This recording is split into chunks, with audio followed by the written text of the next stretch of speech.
Hey guys, before starting please like, share and subscribe. Now let's start the story. On a remote island, a team of hunters faces off against enormous, monstrous ants. Their leader stands his ground, declaring they must hold the line at all costs. Retreat is not an option. But things take a turn for the worse as the hunters are quickly overwhelmed. The leader starts to black out, one of the ants tearing into him, and death seems inevitable. Just then, a man with incredibly potent healing abilities appears, saving him at the last second. The leader panics, realizing the healer is now in danger too, but before disaster strikes, another warrior intervenes. This new arrival calls on his teammate, who immediately jumps into action, demolishing the ants with ridiculous ease. The first group watches in awe, realizing they were never the main event. These new fighters are top-tier warriors, the elite of their kind. The powerful duo wipes out the red ants without breaking a sweat, but just as they finish, a monstrous white ant emerges. Rather than retreat, they prepare for battle, leaving the wounded leader in the healer's care. The fight escalates as the team works together to tear apart the massive ant. One of them rips off its limbs mid-battle and uses its own severed arm to deliver the final blow. But before they can even breathe, an entire horde of these white ants appears. It turns out the behemoth they just defeated was only the beginning. But these top hunters don't flinch. One powers up with crackling electricity while the other unleashes raw muscle, tearing through his own clothes as he bulks up. Their battle is so intense that it can be seen all the way from the city, where a man named Choi watches with relief, knowing the reinforcements arrived in time. Choi has his own problems. The city is overrun with ants, but he and his squad are handling it. With a burst of flames, he incinerates the creatures, leaving only the colorless ones standing. Then we learn the backstory. 10 years ago, mysterious portals connecting to other dimensions suddenly appeared across the world, unleashing terrifying creatures. Only those awakened as hunters could stand against them. Hunters are classified by power levels, with S rank at the top and E rank at the bottom. The catch? Once their abilities awaken, they can't improve. No amount of training will make them stronger. Fast forward 3 years, and a construction site has now turned into a full-fledged dungeon raid location. A man stops to grab a drink before heading in, only to be surprised when an old friend calls out to him. His friend is shocked to see him back, knowing he had quit being a hunter. The guy admits it's true, but life hit him hard. His wife is expecting their second child, and he needs cash fast. At the same time, another hunter arrives. His name is Jin Woo, and he's already infamous. The other hunters have nicknamed him the weakest hunter in existence. As he enters, someone asks why everyone seems to know him. For a second, it sounds like he might be famous for his strength, but it's the opposite. He's earned his reputation for being completely hopeless in battle. The guy once ended up hospitalized from injuries sustained in an E-rank dungeon. If there were a rank lower than E, he'd be in it. Ironically, this terrible reputation works in his favor. If someone like him is invited to a raid, it means the dungeon must be easy. Jinwoo overhears every harsh word said about him, but he doesn't argue, because every bit of it is true. He's just that weak, so weak that a woman named Ji calls him out on it. Turns out, Jinwoo knows her from a past mission, but there's no time for pleasantries. She's more concerned about his latest injuries and demands to know what happened this time. They sit down, and Jinwoo admits, rather embarrassingly, that he got hurt in the lowest ranking dungeon. Worse yet, his team didn't even bring a healer because they thought no hunter would be careless enough to get injured there. Unfortunately, they underestimated the disaster that is Jinwoo.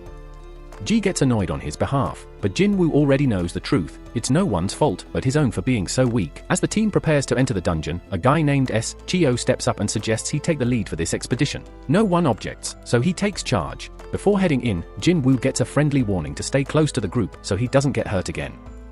His only weapon is a dull, weak knife with barely any magic power. It's all he can afford with his meager earnings. Still, he promises himself to do his best. Elsewhere, the president of the Hunters Association, Juki, wraps up a meeting with government officials. They warn him about something called a dungeon break, which must be prevented. Yet, at the same time, these officials demand a share of the materials recovered from dungeons. Since hunters make their living by selling those items, Juki doesn't object. The crystals they obtain from magical creatures, known as magic gems, are a valuable source of income. Back in the dungeon, Jinwoo somehow manages to get his hands on a magic gem. He's thrilled, but his excitement is short-lived when he has to fend off a goblin. The moment he attacks, his blade shatters into pieces. The goblin retaliates, stabbing Jinwoo, and instead of fighting back, he just stands there screaming. Luckily, the big guy from earlier rushes in, ignoring the useless girl, and saves him. As she heals Jinwoo, he can only watch as the rest of the team does all the work. Magic gems from high-ranking creatures can be forged into powerful weapons for fighting even stronger foes. Dungeon monocrystals can also be used as weapons, but they aren't nearly as effective as magic gems. The government is desperate to harness these resources as a clean, powerful energy source. Compared to traditional power, it's safer, more efficient, and far less polluting, practically the ultimate renewable energy. Because of this, dungeon hunters have become invaluable assets. Meanwhile, the team celebrates their victory after defeating the dungeon boss. Jin Woo, once again proving himself the weakest, has taken quite the beating, and Ji is still healing him. She questions why he became a hunter at all if he keeps getting injured, convinced he's going to meet a tragic end one day. Jin Woo apologizes, but his words don't mean much, she's still worried about him. The team divides the loot, but there weren't many monocrystals, so the payout is disappointing. Jin Woo feels disheartened, especially when he realizes all he got was a measly E-rank gem. He starts questioning whether it's even worth putting his life on the line for just one guy. Then, someone points out a massive hole, grabbing everyone's attention. They gather around, trying to figure out what it is. It looks like a cave, but since they're already inside a dungeon, it's more likely to be something far rarer, a second dungeon within the first. They've heard of these before, but it's still an unusual find. Their suspicion is confirmed because, even after defeating the dungeon boss, the place hasn't started closing up like a normal dungeon would. That means there's something deeper inside, possibly more valuable loot. Song Cheol steps up as the voice of reason, suggesting they follow the proper procedures by reporting the discovery to the association and waiting for further instructions. But the rest of the team isn't thrilled about that idea. Reporting it would mean giving up whatever riches might be hidden below. Park, one of the hunters, dismisses the concerns, pointing out that it's just an F-rank dungeon. He brings up his wife and kid, explaining that he needs the extra money to support them. Song Cheol understands their reasoning, but he insists on getting everyone's opinion before making a decision. Each team member speaks up, some eager to explore further, while others acknowledge the obvious danger. In the end, it's a tie, 6 in favor of pressing on and 6 against. That leaves the final decision up to Jin Woo, the only one who hasn't spoken yet. He's painfully aware that even a D-rank dungeon is a serious risk for him, but with his father missing, he's the only one providing for his family. His mother is hospitalized, and his sister has dreams of attending college. He can't afford to stay broke forever. Taking a deep breath, he chooses to move forward. Elsewhere, in a testing facility where people are being evaluated for magical potential, recruiters are eager to scout new talent. A high-ranking hunter, Choi, has given orders that anyone with promise, regardless of age or background, should be recruited immediately. Meanwhile, outside in the city, a thief snatches a purse and makes a run for it, almost knocking over a girl in his way. But without hesitation, the girl effortlessly retrieves the stolen purse as if it were nothing. That girl is Cha Han, a renowned S-rank hunter. Despite her fame, she struggles with the overwhelming attention from fans. Unable to deal with the crowd, she makes a dramatic exit. Back in the dungeon, the group has been walking for 40 minutes without finding anything worthwhile. They only have about 20 minutes left before the dungeon portal closes, cutting off their chance to leave. Jinwoo apologizes to Ji-hai for dragging her along because of his vote, but she's more frustrated that he doesn't seem to care about his own safety. If an attack had landed just a little higher, he would have been dead. Even healing his wounds was difficult. She scolds him, and he realizes she's only worried about him. Feeling guilty, he asks how he can make it up to her, and she jokingly suggests buying her a meal. Jinwoo is caught off guard by her straightforwardness, but before they can continue, the group finally stumbles upon the boss's chamber. The enormous doors ahead feel ominous. This isn't a typical dungeon boss room. Kim refuses to leave empty-handed and insists on pushing forward, with the others following close behind. Meanwhile, back in the city, a group of new hunters is going through orientation. They watch a video featuring Gun-hee, explaining that dungeon portals have existed for over a decade, yet many mysteries remain unsolved. He emphasizes that being a hunter is dangerous, even for the most skilled fighters. The key to survival? Absolute caution. Despite the warnings about the dangers of this dungeon, the group seems to have completely ignored them, stepping into a mysterious and uncharted room. They act like tourists on a theme park ride, unfazed by the eerie atmosphere. The statues inside are ancient, likely over a century old, and Jinwoo finds himself drawn to the largest one. Meanwhile, Ji starts feeling uneasy. The silence is suffocating. Everyone wonders where the boss could be, and Song Shel's gaze locks onto a strange-looking magic circle on the floor. However, his attention shifts to a tablet inscribed with ancient commandments dedicated to some forgotten god. But something else seems to be bothering him. Ji suddenly claims she saw the massive statue's eyes move, as if it was watching them. Jinwoo dismisses it as paranoia, but before anyone can react, the doors slam shut with a deafening bang.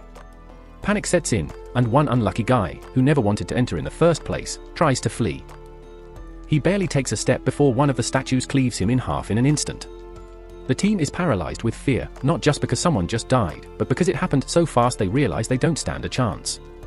Jin Woo's eyes dart back to the colossal statue, silently praying that it stays still. But to his horror, it looks right at him. His mind flashes back to his past. He's no stranger to life or death situations. His first mission left him stranded and nearly killed. Another time, he almost starved in a maze. Even a weak magic beast once injured him badly enough to land him in the hospital for weeks. For someone like him, even the lowest tier dungeons are a death trap. Unlike most hunters who earn better gear by selling gems, Jin Woo scrapes by with a cheap knife, and if it ever breaks, he has nothing left but his bare hands. His clothes are worn, full of holes, and he's constantly mocked. Trapped in this deadly profession that barely pays, his only survival tactic is outsmarting every threat around him. Back in the present, his instincts scream danger as he senses the power radiating from the giant statue, but he has no time to warn the others. Without warning, the statue unleashes a devastating beam from its eyes, reducing everything to ruin. The team is thrown into chaos, unable to comprehend what's happening. Ji trembles in fear while Jin Woo wonders how things went so wrong so fast. They're trapped, with no escape. Even if he gets lucky today, he knows deep down that his luck will run out eventually. Song Shell commands everyone to stay still, realizing that moving will trigger another attack.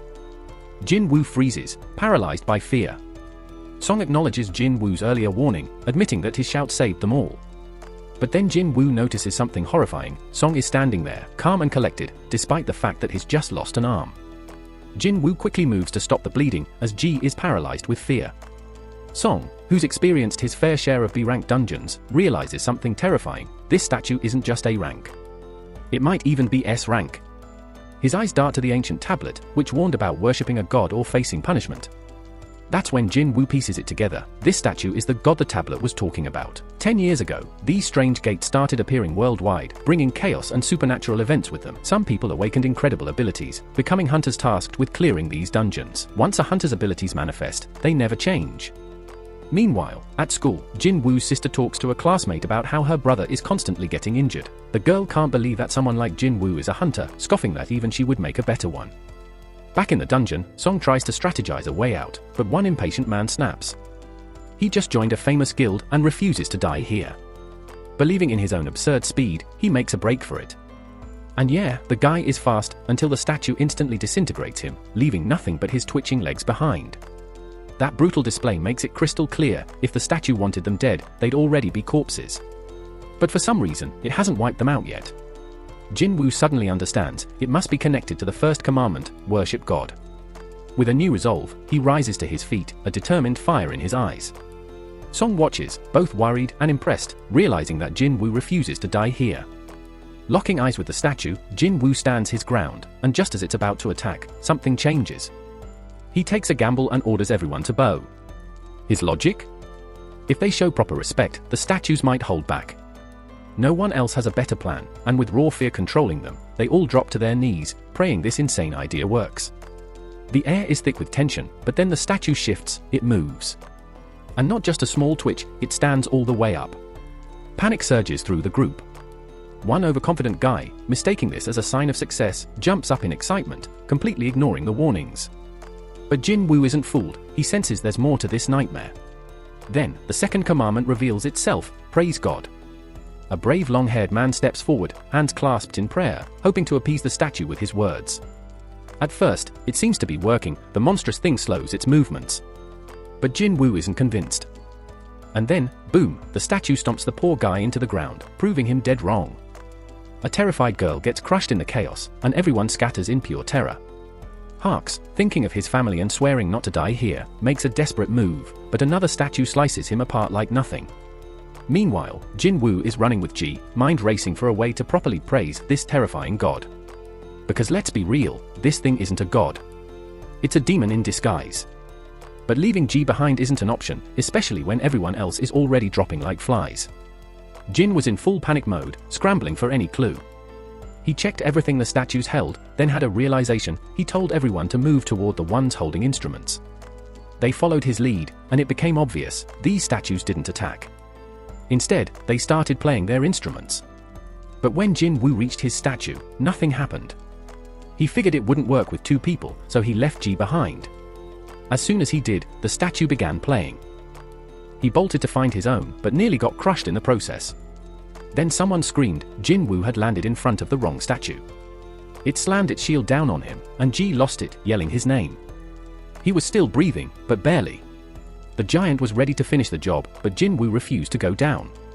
Just as the massive figure was about to stomp him out of existence, a statue song echoed through the space. Jinwoo had made it in time, and he finally understood the meaning behind praising God. The giant backed off. Taking a seat, Jinwoo called out to Ji, saying he was fine, but she was frozen in shock. His foot was gone. He tried to reassure her, but she wasn't buying it. She was determined to heal him, yet her own strength was giving out. Everyone stood in stunned silence, realizing the raid had turned into absolute chaos. Someone muttered that losing an arm was karma for Song, their leader, since he had led them down this path. Some thought that was too harsh, but Song took full responsibility. Jinwoo, however, was focused. There was still one last commandment left. Just then, a massive altar rose in the middle of the room. Jinwoo recognized it from legends, used for offerings and sacrifices to the gods. The third commandment was all about proving one's faith. Kim suspected it required a human sacrifice, and all eyes turned to their leader. After all, he had led them here. Song stepped up. As Song approached the altar, fire erupted, and he asked if there was anything else he needed to do. Jinwoo, ever the strategist, called for help to reach the altar, determined to figure it out. When they got him there, more flames appeared. Song demanded answers, but Jinwoo hadn't cracked the puzzle yet. Song reminded him that the gate had been open for a week already, which meant the statues would move again soon. Jinwoo realized they had limited time. Once a dungeon stayed open for several days, it would trigger a full break, allowing creatures to pour into the world. The only way to stop it was to defeat the dungeon's boss before that happened. Meanwhile, back in their world, Gina visited Jinwoo's mother, checking in on her, but things weren't looking good. In the dungeon, Jinwoo called over the more timid survivors, believing that every person needed their own flame. As expected, more flames appeared when they stepped up. As the massive door creaks open, tension fills the air. Everyone's on edge, suspecting a trap. Suddenly, the other statues begin moving toward them, sending the group into full-blown panic. But Jinwoo stays calm, assessing the situation like the genius he is. He quickly figures out that as long as they keep their eyes on the statues, they won't move. Trusting his judgment, the group follows his lead, and shockingly, it works.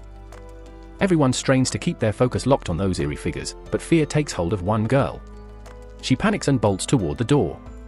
The instant she steps out of the circle, her flame vanishes, yet she somehow makes it out. The door begins to close slightly, confusing Song Cheol. Weren't they supposed to stay inside the circle? Naturally, he looks to Jinwoo for answers. Jinwoo, though just as baffled, doesn't stop thinking. He notices the blue flames have been fading over time. One disappeared when the girl escaped. The first rule was to worship, the second to show reverence, and the third to prove faith. It clicks, this door is a trap. The entire situation is designed to mess with their heads, feeding them false hope. Before he can act, another desperate fool makes a run for it. The same thing happens, his flame dies out, the door closes a little more, but he escapes. Kim starts considering an exit as well, but Jinwoo warns everyone that if too many people leave, there won't be enough eyes left to keep the statues frozen. He reminds them that as long as they stay put and maintain their gaze, they'll survive. Once again, Jinwoo pieces it together. Those blue flames aren't just for show, they're counting down to something. When they're all gone, maybe that's their real chance to leave. Kim isn't convinced. He argues that they might get trapped once the timer runs out. He never expected Jinwoo, the weakest among them, to have kept them alive this long, but at the end of the day, he has a family waiting for him. He can't gamble on Jinwoo being right. Apologizing, he bolts for the door. With one more person gone, there aren't enough eyes left to keep all the statues in check. The creatures begin moving once more. Jinwoo braces himself, determined not to go down without a fight. Things have never been this bad before, but then, Song Cheol does something unexpected. He tells Jinwoo and Juhee to run. He's figured it out, if even one person stays by the altar, the door will remain open. Since Jinwoo and Juhee still have long lives ahead of them, he insists they should escape while they can. He asks Juhee to look after Jinwoo, but she's frozen in place. Her legs won't move. That's when it dawns on him, she must have exhausted herself trying to heal Jinwoo earlier. Jinwoo makes a snap decision. He orders Song Cheol to take Juhee and leave. She needs someone to carry her, and Song Cheol is the only one who can. But Juhee refuses, she'd rather stay behind. He hands her his gem, telling her to buy herself a meal and save his change for when they all make it out. She still won't abandon him, but before she can argue, Song Cheol apologizes, then knocks her out. Song Cheol shoots Jinwoo a regretful look, mutters an apology, and makes a break for it with Juhee in his arms. At least Jinwoo can take solace in knowing he's the only one left to face the inevitable. His only regret? Not securing a solid life insurance plan. With grim determination, he grips a sword, refusing to go down without a fight. If he's going out, he's taking at least one of these monsters with him. The statues don't hesitate, they go full berserker, tearing into him mercilessly. That doesn't matter to these monsters. They hack away, and when one of them slices off his arm, pain unlike anything he's ever felt surges through him. His scream is raw, but his fury is even stronger. It shouldn't end like this. He worked too damn hard to get stronger, and for what? Just to be torn apart? The statues don't let up, battering him, slashing, crushing, but he refuses to let go of the fight. Not just some weakling, he's a survivor. He wants to scream in sheer defiance, but he doesn't even have the strength for that anymore. The moment a blade pierces his chest, he knows it's over. Yet, rage still burns in him. His thoughts shift back to the ones who fled earlier. They said they couldn't take it, but deep down, they were just cowards. Selfish.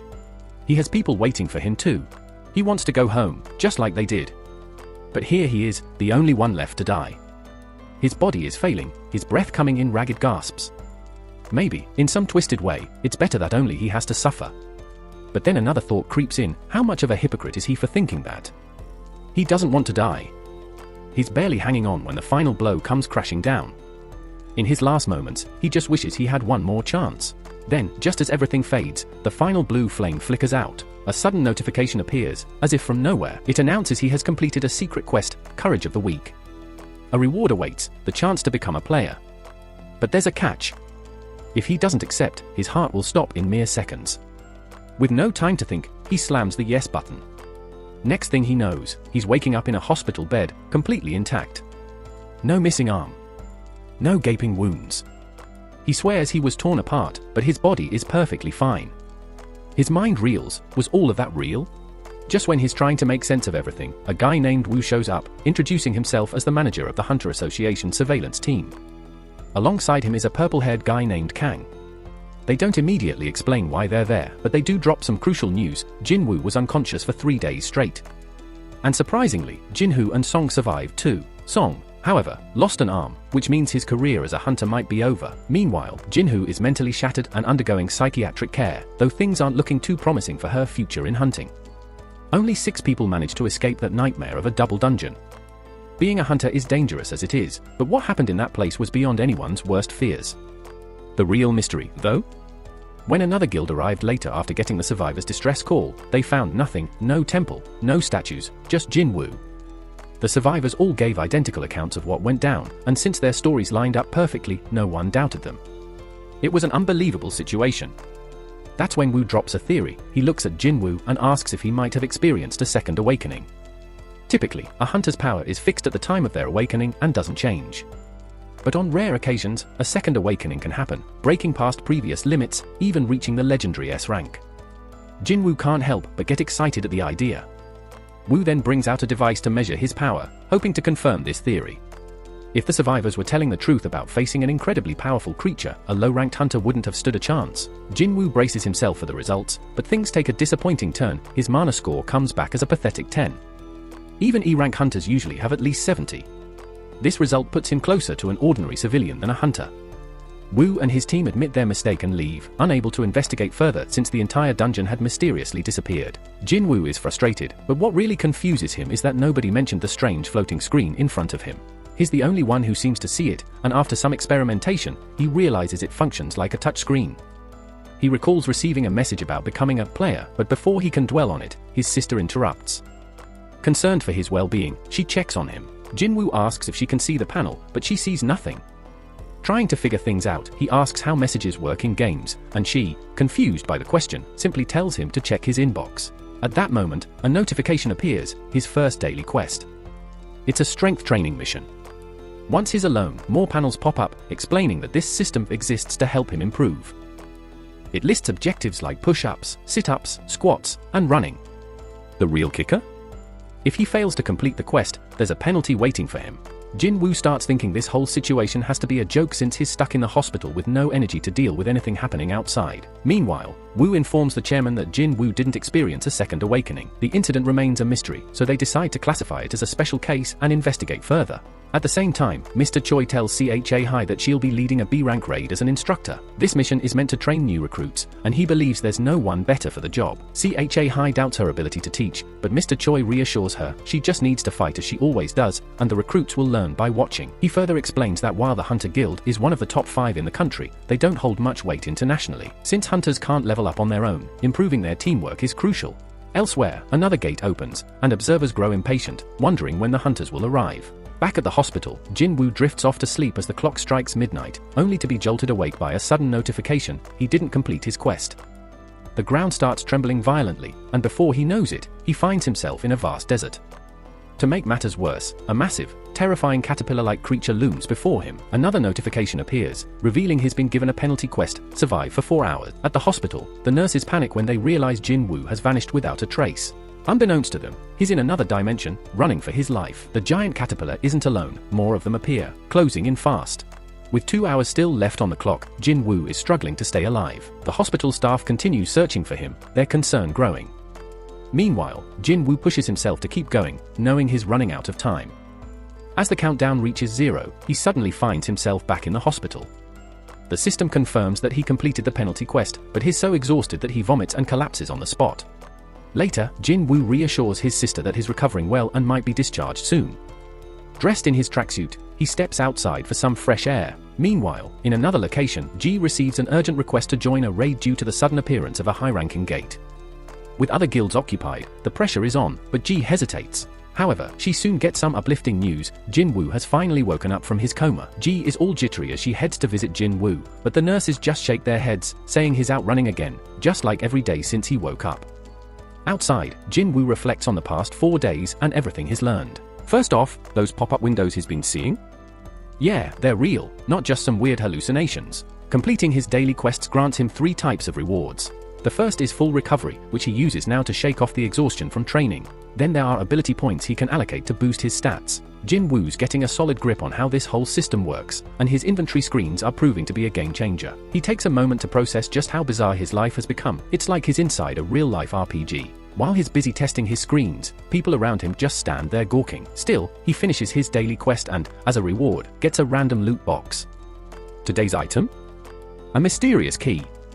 Usually, he just gets useless junk like pens and bandages, so this is definitely something new. Then, a notification pops up, saying the key is for teleporting to an instant dungeon. Jin-Woo has no idea what an instant dungeon even is, but considering everything he's experienced so far, he figures it's some sort of event meant to help him grow stronger. In this world, gates are constantly opening, and they even have news reports tracking them. Before anything else, Jin-Woo visits his mom and recalls the day he found her unconscious. She's suffering from a rare sleep-related condition called final rest, which started appearing when gates first emerged. Some believe it's caused by long-term exposure to mana. Determined to help, Jin-Woo worked tirelessly to become a hunter so he could pay for her treatment. He once told his sister, Jinna, that he'd earn enough money to take care of their mom, but she was terrified. She knew just how dangerous hunting was. Jin-Woo tries to reassure her, promising that things are different now and that she just needs to trust him. But deep down, he knows the truth. He used to be weak, and his rewards reflected that. Now, he's training harder than ever, pouring all his ability points into strength. To prove it, he casually crushes an apple in one hand, a small but clear sign of his growing power. He's done being powerless. This time, he's getting stronger, and nothing's going to stop him. He heads to the marked location, fully prepared for whatever might come his way. If things go south like in that last disaster, he'll just bail and escape. When he pulls out the key, bam, a keyhole appears out of nowhere. He uses the key, and suddenly, an ancient-looking portal materializes. He steps through, and guess what? A notification pops up, confirming he's now inside an instance dungeon. The exit? Completely sealed. Strangely, no one else even seems to notice its presence. Turns out, this place exists in a completely different dimension. Unlike standard dungeons, these instance dungeons seem unique. He figures it might be similar to a red gate, but he doesn't know much about those since he's never actually been inside one.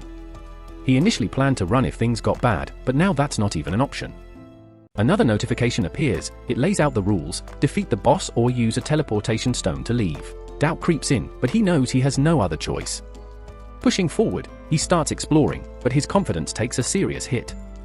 It doesn't take long before a group of goblins appears, blocking his path.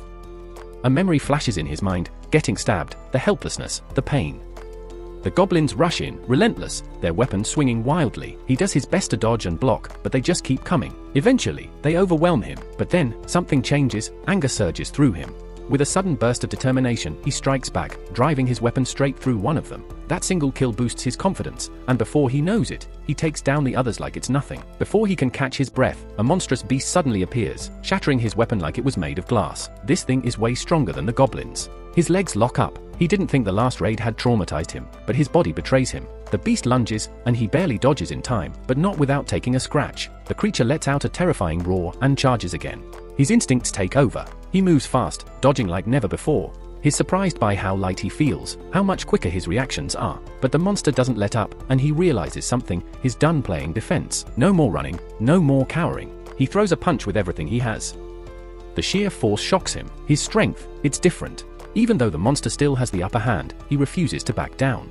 But no matter how hard he fights, his attacks barely make a dent. Alone, outmatched, and with no healer, he's got nothing but some water and food in his inventory. If only he had a weapon with some real power. That's when it hits him, an idea. He quickly checks his inventory and, at the very last second, pulls out a sword. Without thinking twice, he swings, and in one clean strike, boom, he slices the beast in half. Then he recalls someone mentioning a crazy price tag on it, something he could never afford. But right now, none of that matters. He's alive, and he's got the perfect weapon for the job. The pain from the battle starts to fade, but before there's a chance to breathe, two more of those vicious creatures appear. This time, Jin Woo isn't afraid, he's got his weapon. But trouble hits fast when his sword gets stuck, panic setting in as he struggles to pull it free. The beast's close in, but just in time, he wrenches it loose. He kicks one of the wolves back, but the other lunges with fangs like steel. Another swift kick sends it flying. No way he's letting it get the best of him now. With one clean strike, he takes it down, leaving just one enemy left. Compared to that monstrous statue from before, these creatures feel like nothing. Jin Woo stands his ground, exuding confidence, and just like that, the last wolf flees, tail tucked. Finally catching his breath, he checks his status, and there it is, level 2. That never happened from his daily quests. This must be because it was a real fight. His stats increased across the board, and he realizes combat gives him 5 points per level, while daily quests only hand out 3. If he wants to get stronger, fighting is the way. He's not sure how much a single stat point matters yet, but strength is the top priority. Now at 32, he feels unstoppable. The stronger his foundation, the greater his gains. Fired up, he searches the beasts, expecting essence stones, but instead, he finds items, just like in a game. Then comes the next surprise, his system has a shop. Too bad his level's too low to buy anything. At least he can sell. Testing it out, he exchanges a wolf's tooth for 20 gold. It doesn't sound like much, especially in an E-rank dungeon, but it's a start. Now, the real question, what's next? He can't leave without beating the boss, but there's no teleportation stone in sight. Staying too long means running out of food, and facing a boss at his current strength, not an option. Maybe leveling up first is the best call. Just as he's weighing his choices, reality slams him, an entire pack of wolves appears. No room for fear, he's already faced death once, so this time, he charges straight in, blade swinging. He's cutting through them like they're nothing, refusing to fall. Something shifts in him. He doesn't just want to survive. He wants the fight to drag on, to test his limits, to get stronger. One by one, the beasts fall, and notifications flood his vision. Then comes the final one. He's now the wolf assassin. Outside, passers-by glance at the portal, complaining about the city's inaction. Meanwhile, inside the dungeon, Jin Woo is exhausted, his weapon barely holding together. Just as he's about to crash, a new notification explains his title's perks, 40% enhanced abilities against beast-type monsters. Then, checking his inventory, he spots a pile of loot, fangs, a cloak, and, most importantly, a teleportation stone. He could leave right now, but something makes him hesitate. Since this might be his only shot at getting stronger, he can't afford to waste it. He has no idea what will happen to this place once he leaves. It could just disappear like a temporary event in a game, vanishing without a trace. Faced with this dilemma, Jin presses forward. Meanwhile, Ji gets an urgent call from the Hunter Association about a nearby dungeon breach. They're running low on healers and need her assistance. Feeling guilty for declining before, she realizes Jin has been pushing himself to his limits, and it's time for her to do the same. Back in the dungeon, Jin notices that as his level rises, taking down enemies becomes much easier. Even the way they're described starts shifting. White means weak, orange means they're on his level, and red signals a real threat. The wolves that once registered as red are now white, proving just how much he's grown. However, there's a monstrous presence below that he knows he isn't ready to handle yet. His sharpened instincts warn him of something overwhelmingly dangerous lurking in the depths. The mere thought of it sends a chill down his spine. His blade is on its last legs, and it doesn't seem like he can level up much more in this area. But strength is his ultimate goal, so he decides to push forward. The moment he reaches the lower level, a sudden attack strikes at lightning speed. His weapon snaps in half as a massive serpent emerges before him. Even with all his progress, the creature's strength rating is still orange, meaning it's in a whole different league. There's no doubt, this beast is the dungeon's boss. With no way to pierce its armored scales, fighting empty-handed would be a death wish. When the snake lunges, he does everything he can to strike back, but the creature's resilience is absurd. His attacks barely scratch it. All he can do is dodge, but the serpent is relentless. It lashes out with its tail, forcing him into a desperate defense. Even then, the impact sends him flying, leaving him battered and struggling. The battle only intensifies. The beast keeps attacking, hurling him around like a rag doll. At one point, he barely avoids being crushed under debris. He thought he had finally become strong, but reality proves otherwise. As he dodges another devastating attack, frustration creeps in. How much stronger does he have to be before he stops being seen as weak? Memories of the ridicule he faced resurface. People called him the weakest, a joke among hunters. That humiliation fuels his determination. This monstrous foe is leagues above him, overpowering him at every turn. The sheer difference in strength forces him to reflect. In this world, only those with power get to decide their fate. The weak are always at the mercy of the strong, left to cower and accept whatever comes their way. No matter how smart or kind someone is, without strength, they have nothing. Something shifts inside him. If kindness and effort won't change anything, then he'll carve his own path through raw power. With that resolve burning inside him, he throws himself back into the fight, refusing to back down. The snake flings him aside again, but he doesn't care. This is just the beginning. Jin vows to rise above everything and crush whatever stands in his way. Suddenly, his entire body starts glowing. Jianyu dodges the serpent once more with expert precision and slashes at it with his sword. The memory of that terrifying raid flashes in his mind, but he quickly shakes it off. This is nothing compared to that nightmare. Determined, he pulls off an insane maneuver, using his sword as a platform to ride the serpent before discarding it and grabbing the beast with his bare hands. Jianyu admits he's been obsessed with building his strength ever since he got access to this insane power system. Now's the time to put it to the test. Ignoring the snake's desperate thrashing, he digs in with sheer brute force, tearing through its scales. It's too late for the beast. Jianyu knows he's already won. He demands its end, his overwhelming strength crushing the creature completely. Then, boom! A notification appears, multiple level-ups achieved. Laughter erupts from him. He can feel it, he's stronger than ever. As the dust settles, another message confirms his victory over the swamp's ruler. His reward? A deadly dagger forged from the serpent's fangs, packing twice the power of a regular sword, complete with paralysis and life-draining effects. On top of that, he receives a toxic elixir that enhances his defense but permanently affects his muscles. The dungeon shifts, transforming into what looks like a deserted station. Wandering through with his broken sword, he notices the eerie emptiness. A soldier rushes over, urging him to take cover, until he realizes Jianyu is a hunter. Quickly correcting himself, the soldier suggests they team up. Monsters are swarming the area, likely from a dungeon breach spilling creatures into the city. The soldier explains that most threats have been neutralized, but one massive beast remains. Jianyu's heightened senses pinpoint the exact location of the boss. It's a towering golem, rampaging through the battlefield while terrified civilians scramble for safety. The struggling hunters attempt to hold their ground, but the golem's defenses are near impenetrable. Their leader orders the healers to focus on sustaining their tank, but frustration grows. The healers insist they're already doing everything they can. The tank, barely holding on, questions why the damage dealers aren't making a difference. They're attacking relentlessly, but their blows barely leave a scratch. Worse, they lack a sufficient number of magic-wielding hunters to deal with the golem properly. Jianyu assesses the chaotic battlefield and immediately notices the issue. This group was hastily assembled with no real synergy. Using his advanced perception, he quickly scans their ranks, 2 C ranks, a couple of D ranks, and a lone tank struggling to withstand the pressure. No wonder they're struggling. Then, his eyes land on one of the healers, G.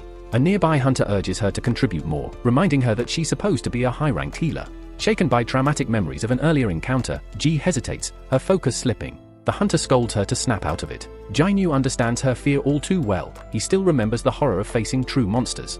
But then, clarity strikes. This golem? It's nothing compared to the nightmare he already survived. Meanwhile, panic spreads among the hunters. They know they're losing. Without a higher-ranked fighter, victory is slipping away. That's when Jianyu steps forward. Analyzing the golem's defenses, he realizes there's a weak point. If they can shatter its armor, they can take it down. Without hesitation, he launches his broken sword with immense force. The impact is explosive. The golem's shield crumbles under the sheer power of his strike. The hunters keep attacking, but their blows barely scratch the surface. Somehow, they manage to bring it down, stunned that they actually did it. But the tank guy isn't buying it. None of our attacks were working before. What the hell changed? He knows for a fact it wasn't them because they couldn't even make a dent. Then, he spots a sword lying nearby and starts putting the pieces together. The realization hits, this sword was the key. But it doesn't make sense. This thing was a boss tier golem, immune to damage even from 10 hunters, and now it's wrecked by some old, beat-up blade. He asks if anyone saw who used it. One of the soldiers says it was the fisherman they brought along. But here's the twist, the guy's vanished. The tank stands there, baffled, trying to process it. Whoever this was had some serious, next-level strength. He starts wondering just how powerful this mystery hunter really is. Meanwhile, Jinwoo had already slipped away, keeping his abilities under wraps. Even he's surprised, he didn't expect that one move to do so much damage. He figures the monster must have been on its last legs before he struck. Later, at the hospital, the nurses are gossiping about Jinwoo's rank. He looks ordinary at first glance, but the dude is shredded. Inside his room, he's grinding through his daily workouts, and the nurses can't stop talking about him. One of them straight up falls for him after catching him mid-workout, stunned by his insane transformation. Today's the day he's finally checking out of the hospital, and a desperate nurse asks for his number, but Jinwoo, still lost in thought, assumes she just needs it for follow-up test results. Meanwhile, on the news, we catch up with Beck, the S-rank hunter who fought the giant ants. He's one of only 7 S-rank hunters in the country, giving us a glimpse into the high-stakes life of an elite. He explains that constant training is a must. One mistake could get his whole squad wiped out, so he's always sharpening his skills. Back at home, Jinwoo's sister, Jinya, notices something different. He's taller, bulkier, stronger. Jinwoo reminds her to take an umbrella to school before seeing her off. Left alone, he wonders if his insane muscle growth is from his increased stats. If he keeps this up, he might as well become a pro bodybuilder. Now, he's got new points to allocate. Sitting at level 18, he debates where to invest them. Strength boosts his attack power, but it's useless if he can't land a hit. Then there's vitality, perception, and agility. He also has an intelligence stat, which he assumes is linked to magic, but he's unsure if he even needs that right now. After thinking it over, he dumps all his points into strength and perception. Just then, his landlord calls, reminding him he's overdue on last month's rent. Lucky for our guy, he's leveled up big time, so handling goblins is a breeze now. That means raking in cash is easier, but there's a catch: real money comes from high-level gates, and nobody's letting a bottom-tier hunter step inside. Jinwoo considers getting reassessed, but that's a serious gamble. Awakening twice is almost unheard of, and no one's ever seen a hunter keep growing stronger like him. He chooses to keep his power hidden for now until he understands it better and can protect himself. Out of nowhere, he spots an interesting job and dashes off. He keeps grinding through daily training to earn rewards and meets a hunter named Hwang. Hwang apologizes since his team sees Jinwoo as a weakling, but Jinwoo plays along, not denying it. Hwang explains they need 8 people to enter a mid-tier dungeon, and they're 1 short. Even though Jinwoo is low-ranked, he fills the slot, but he won't be fighting. Hwang warns there's no reward, but they'll pay him 2 million won. Jinwoo checks the team for mid-tier fighters and 2 lower-ranked ones. The deal sounds fair, so he signs up. A younger hunter, Lee, joins them, sporting top-tier gear, making Jinwoo think he comes from money. Lee questions if Jinwoo can even handle carrying supplies, but Jinwoo shrugs it off. Lee has no clue Jinwoo is way stronger than he looks. As they chat, Lee starts rambling about a company president who ran off with billions, leaving everyone shocked. They finally reach a massive gate and start wondering if it's really just a mid-level dungeon. Lee looks nervous, but Jinwoo reassures him the gate size doesn't determine difficulty. The real measure is the energy inside, which is how the Hunter Association assigns ranks. Anything above mid-tier gets handled by big guilds, so this one should be manageable. Jinwoo knows this from experience, but he realizes he's never actually stepped into a mid-tier dungeon before. They step inside, using light sources to scan the area, but something feels off. There are no creatures in sight. Most dungeons glow from magic-infused stones, but this one is pure darkness. The eerie atmosphere reminds Jinwoo of a terrifying place he once barely survived. He starts explaining to Lee about the different stones found in dungeons: energy-rich essence stones, mineable mana stones, and light-emitting glow stones. But then he shuts down the small talk. Something isn't right. Jinwoo senses the presence of hidden monsters, staying low for now. But he pieces it together: they're in an insect nest. The realization hits hard, and panic spreads as the sound of approaching creatures fills the air. Jinwoo warns that the creatures are above them, prompting the team to go all out. Hung steps up, using his taunt ability to pull most of the enemy's attention. Jainyu is impressed by their leader, a powerful SE rank fighter. Leo wants to jump in, but their mage stops him, saying he has a special trick ready. After a suspenseful countdown, the mage unleashes a devastating blast. Jinwoo reassesses the situation and notes the solid teamwork of these hunters. As for Leo, his gear makes up for his lack of experience. They're all holding their ground, but Jinwoo can't shake the feeling that something is off. He quietly eliminates one of the ants, and soon after, the battle ends. Hung announces their victory, and everyone gathers their share of the spoils, except Jinwoo. Hung acknowledges Jinwoo for spotting the ants early, saving them a lot of trouble. Jinwoo humbly responds that he just followed his instincts. However, Hung notices something odd: some of the ants were damaged in a way that wasn't caused by weapons or magic. This suggests another powerful creature may be lurking in the area. Several of the ants were completely torn apart, making him wonder what could be strong enough to do that. Meanwhile, Leo casually mentions that his father provided him with top-tier equipment for his first raid, and Jin Woo finds that interesting but doesn't fully understand why just yet. He warns Leo to stay alert. Elsewhere, a man training suddenly hears the sound of destruction.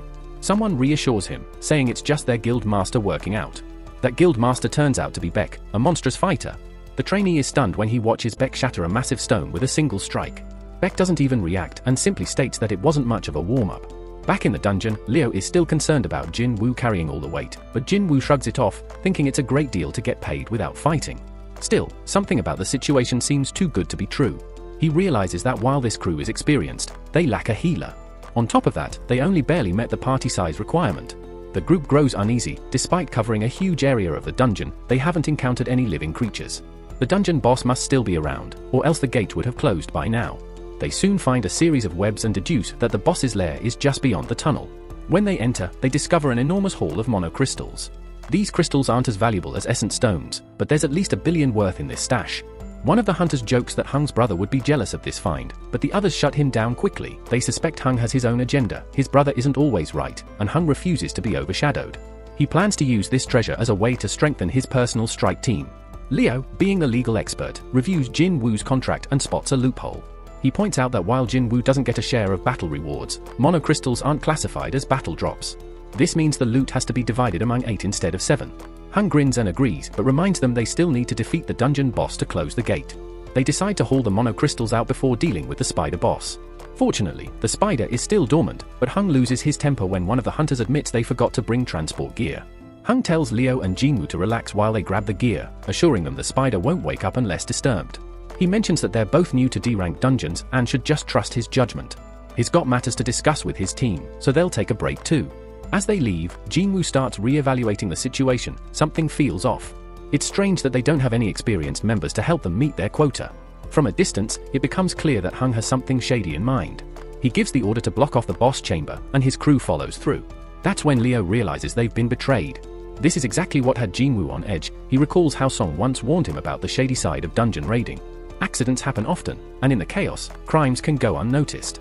No security cameras, no evidence, and if there are no survivors, there's no one to report what really went down.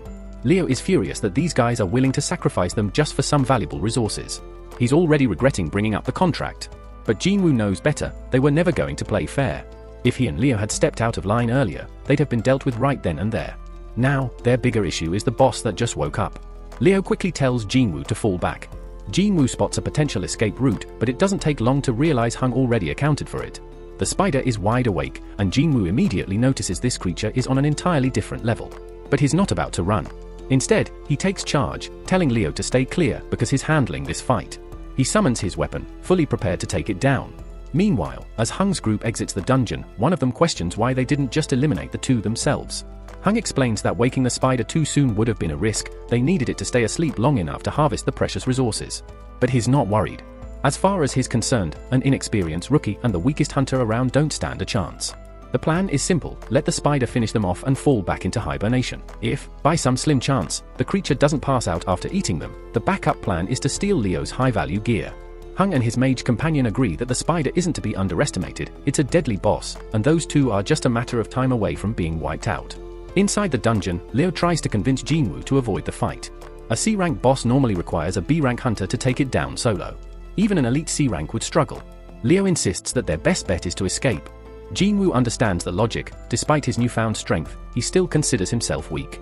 The previous dungeon bosses he faced were only D-rank, and this one is a whole other challenge. But something is different. For some reason, despite everything, he's not feeling any fear. Jin Woo realizes he's finally reached the point where C-rank bosses don't scare him anymore. Sitting at level 18, he's feeling confident enough to think he might actually take one down. As soon as he launches his attack on the massive spider, he knows the real battle has begun. Meanwhile, in another location, a high-profile figure named Goto, the Hunters Association president, is completely drained from sitting through endless dull meetings. His driver suggests a quick sparring session to lighten the mood, and Goto, never one to turn down a challenge from an eager subordinate, agrees. Back inside the dungeon, Jin Woo quickly learns that the spider's hide is insanely tough. One hit from this beast, and he's done for. Leo, watching Jin Woo's movements closely, notices something unusual. This is not how an E-rank hunter fights. He starts questioning Jinwoo's true identity, suspecting he might be one of those rare individuals who can manipulate their rank, known as false rankers. These types are often dangerous, thrill-seeking killers. Leo is starting to think walking into this dungeon might have been a mistake.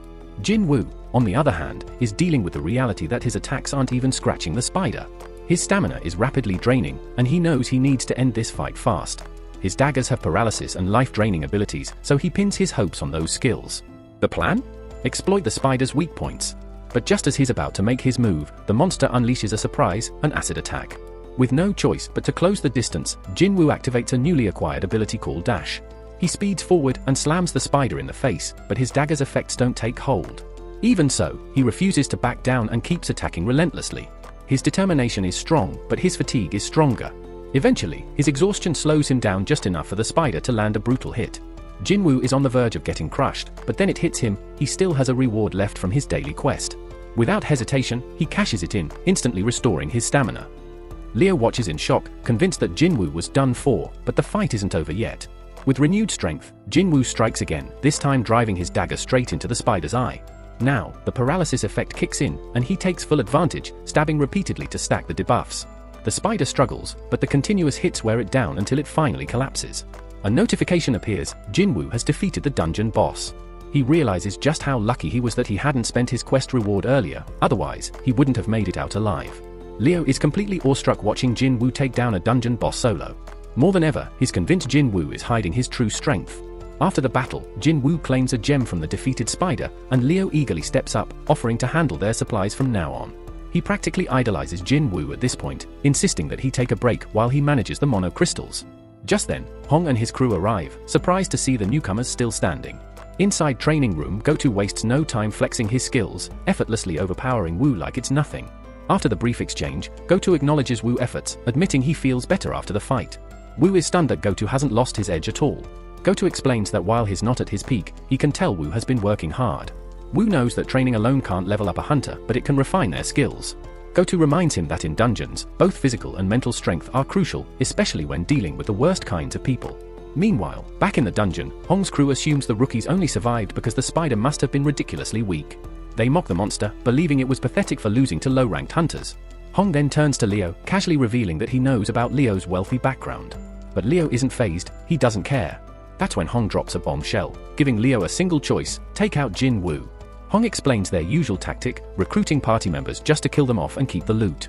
But this time, they're willing to spare Leo if he takes out Jinwoo himself. If he refuses, they'll just kill them both. Hong sees Leo as a potential problem, especially since his gear gave him the power to defeat the spider. Rather than risk a direct confrontation, he tries to manipulate Leo into eliminating Jinwoo for him. At first, Hong is pleased when Leo moves toward Jinwoo, expecting him to strike. But his smugness turns to shock when Leo instead stands by Jinwoo's side. Ruthless Group makes a brutal decision, deciding to eliminate their targets without hesitation. Right at that moment, Jin receives an urgent mission. It's intense, requiring him to eliminate 6 enemies right in front of him. The gang decides to target the weakest one first, so the mage launches an attack on Jin. Leo, watching from the side, is seriously worried about his new ally and panics when he sees how battered Jin is. Meanwhile, another fighter, Chari, boasts about her skills after swiftly taking down a fierce beast. The women in the squad consider themselves fortunate to be part of 2 of the most powerful groups, especially since other teams have horror stories of extreme losses. Back in the battlefield, Hung is convinced it's over for Jin. But instead of accepting defeat, Jin scolds himself for his lapse in judgment. This world is ruthless, where only the strong survive through deception and betrayal.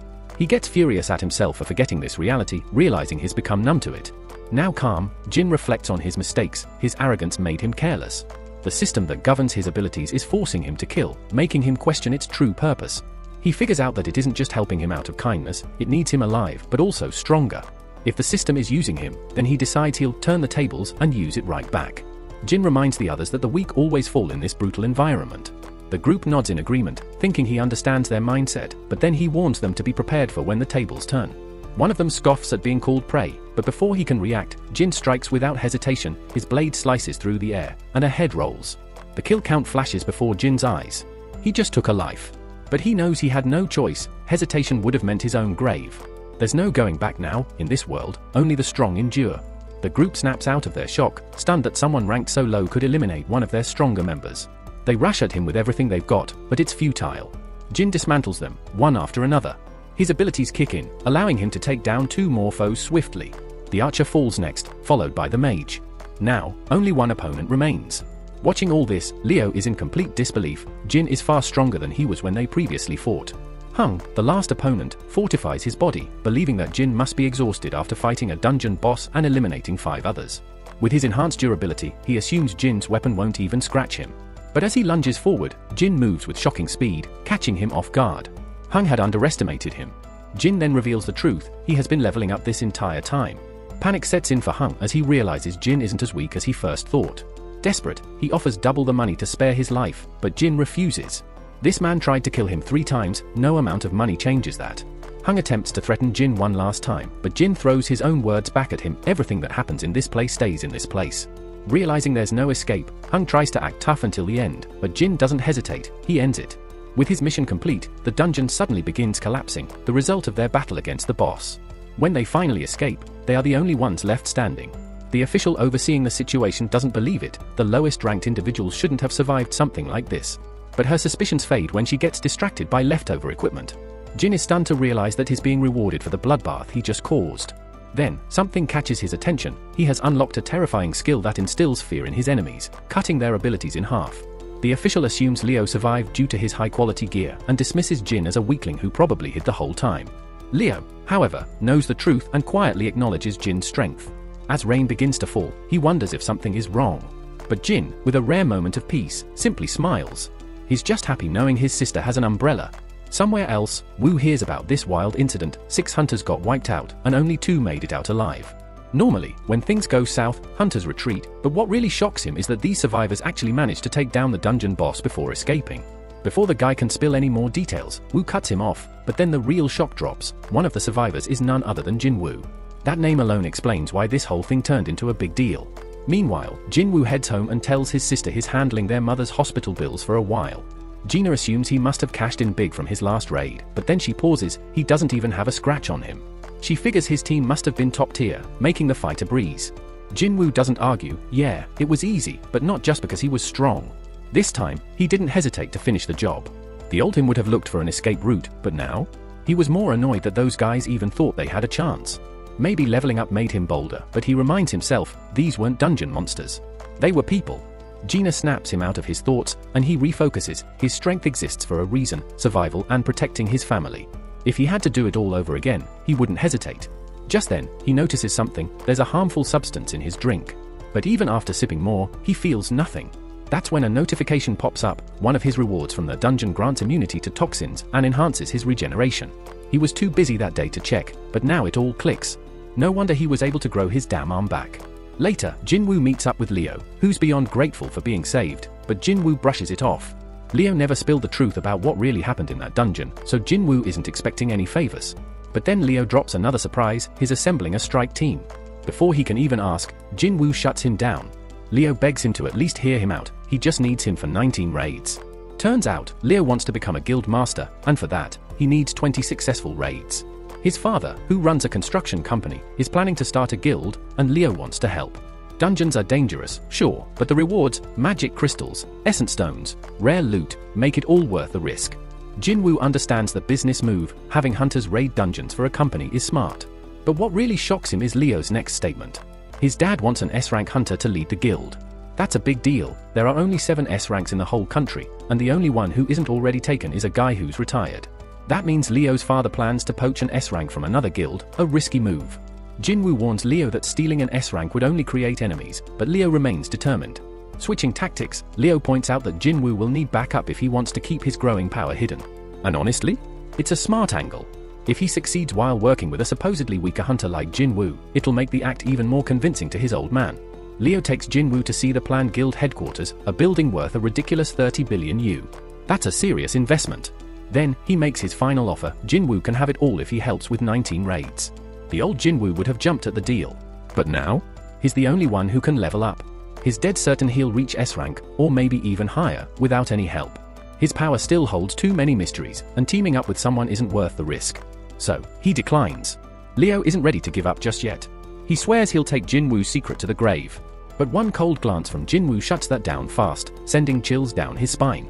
Without another word, he backs off. Hung's younger brother, Wong, is furious over his brother's death and demands to know more about the 2 survivors. His assistant, Laura, is visibly shocked when he casually asks what happens if someone is killed in another country. Despite her hesitation, she explains that if there's a treaty, he'll have to face consequences there, but if not, he'll be sent back home to deal with the law. Wong wants to leave immediately, but Laura reminds him that he has too many responsibilities to abandon. Frustrated, he decides to handle it later, glaring at the survivors and hoping they stay put long enough for him to deal with them. The next morning, Jin Woo goes out for a jog with his sister.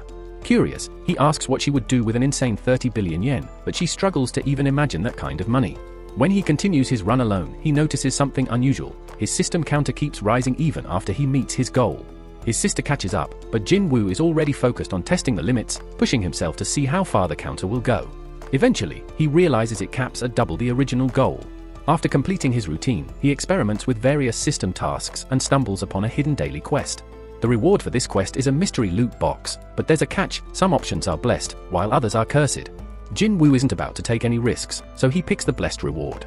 To his surprise, he lands a rare find, another key, and not just any key.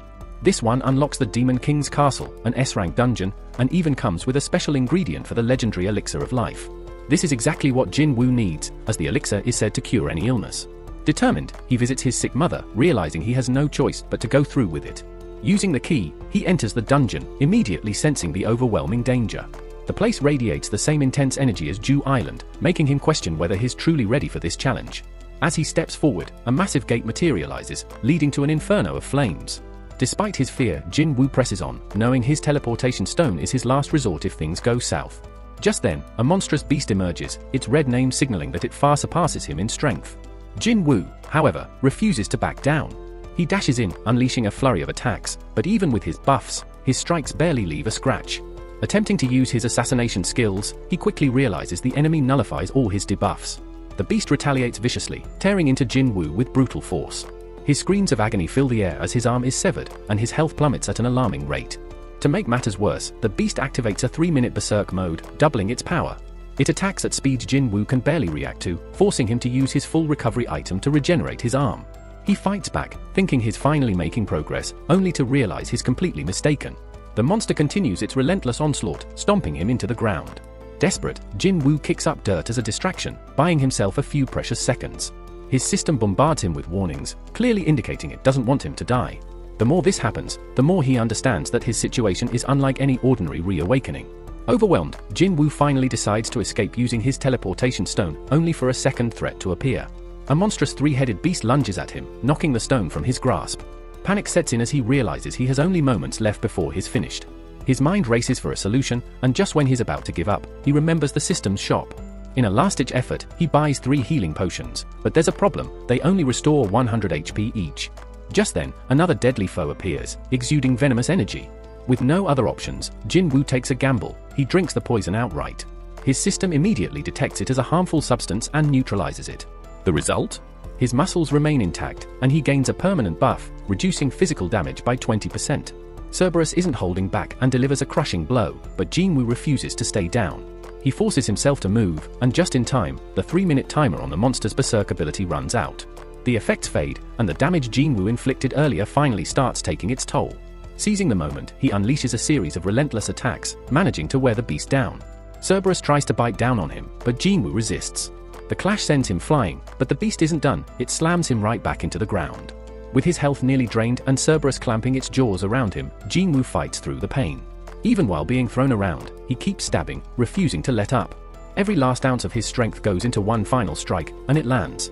The massive creature collapses, and a notification confirms his victory. He has defeated the Guardian of the Gate.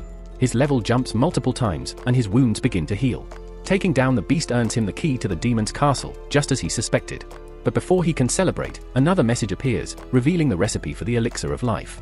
It requires 3 rare ingredients, all hidden within the castle. The battle with Cerberus made one thing clear: if he enters the castle now, he won't make it out alive. He makes a firm decision: he'll return, but only after he's strong enough. Afterward, Jin Woo visits his mother, wondering if he truly has the power to save her from her mysterious illness. He doesn't have the ingredients yet, but at least he knows where to find them. The problem? At his current level, entering the demon's castle would be a death sentence. There's no choice, he has to get stronger. To speed up his growth, he decides to take part in multiple C-rank raids with Leo. However, he sets a condition that catches Leo off guard: he wants to do the raids with just the 2 of them. Leo is dumbfounded. C-rank gates usually require a full team of at least 8 members.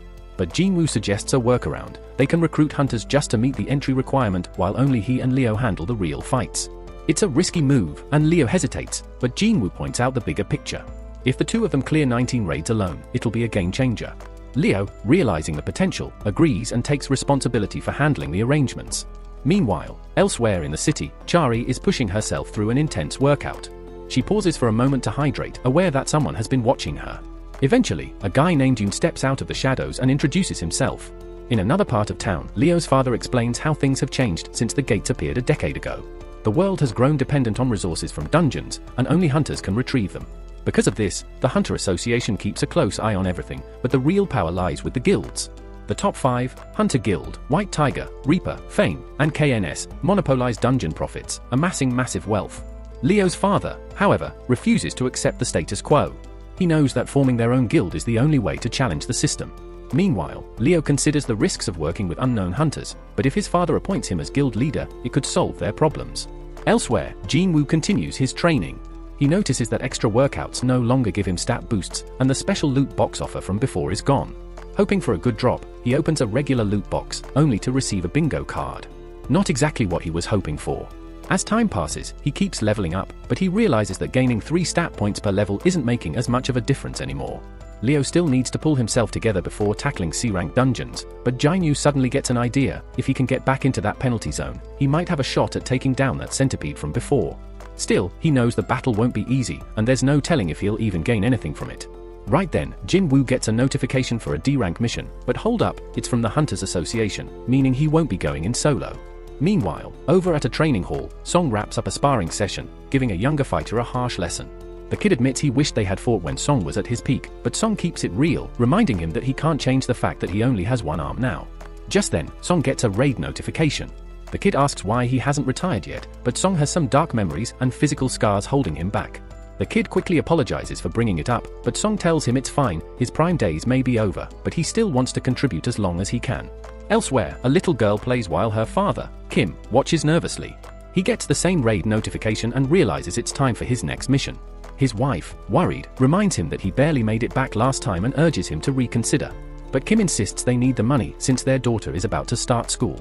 He reassures her, saying the Hunters Association doesn't send weaker hunters on dangerous missions, except that one time. With that, the family exchanges emotional words before he heads off.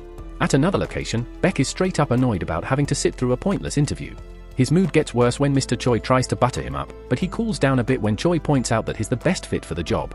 Turns out, Choi called him over to discuss something bigger. Yujin Construction is forming its own guild. But Beck already knows that, so he cuts to the chase and demands to know what Choi really wants. In Ji's room, her mother bluntly tells her to give up being a hunter. Even though Ji is a B-rank hunter, her mom still believes she'll just slow others down. She wants Ji to come home, but that only frustrates her more.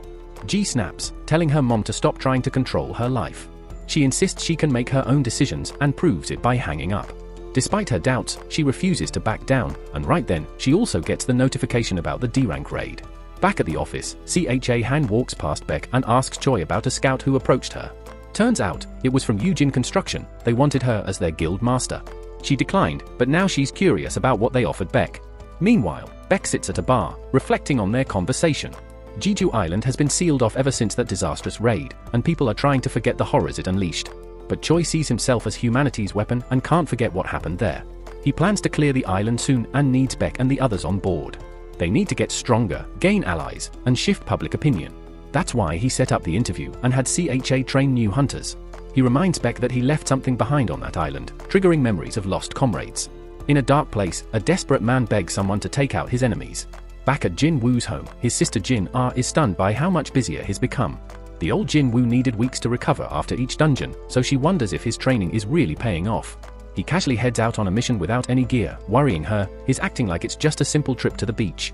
Elsewhere, Song reflects on his struggles. Even though he's a swordsman, his awakened ability has nothing to do with physical strength. All those years of martial arts training seem pointless when fighting magical beasts inside dungeons. Then, out of nowhere, he runs into Jin Woo and immediately notices something is different about him. Jin Woo doesn't explain much, so Song assumes some high-rank healer must have fixed him up. But Song wasn't as lucky. Too much time passed for his injury to ever heal. As they approach the gate, they're surprised to find themselves reunited with old faces. Kim feels awkward seeing them again, but Song figures it was bound to happen after everything that went down. 5 survivors from that nightmare are back together, leaving Song wondering what fate has in store. Meanwhile, Ji hasn't seen Jin-woo in a while, and when she does, she's shocked by just how much he's changed.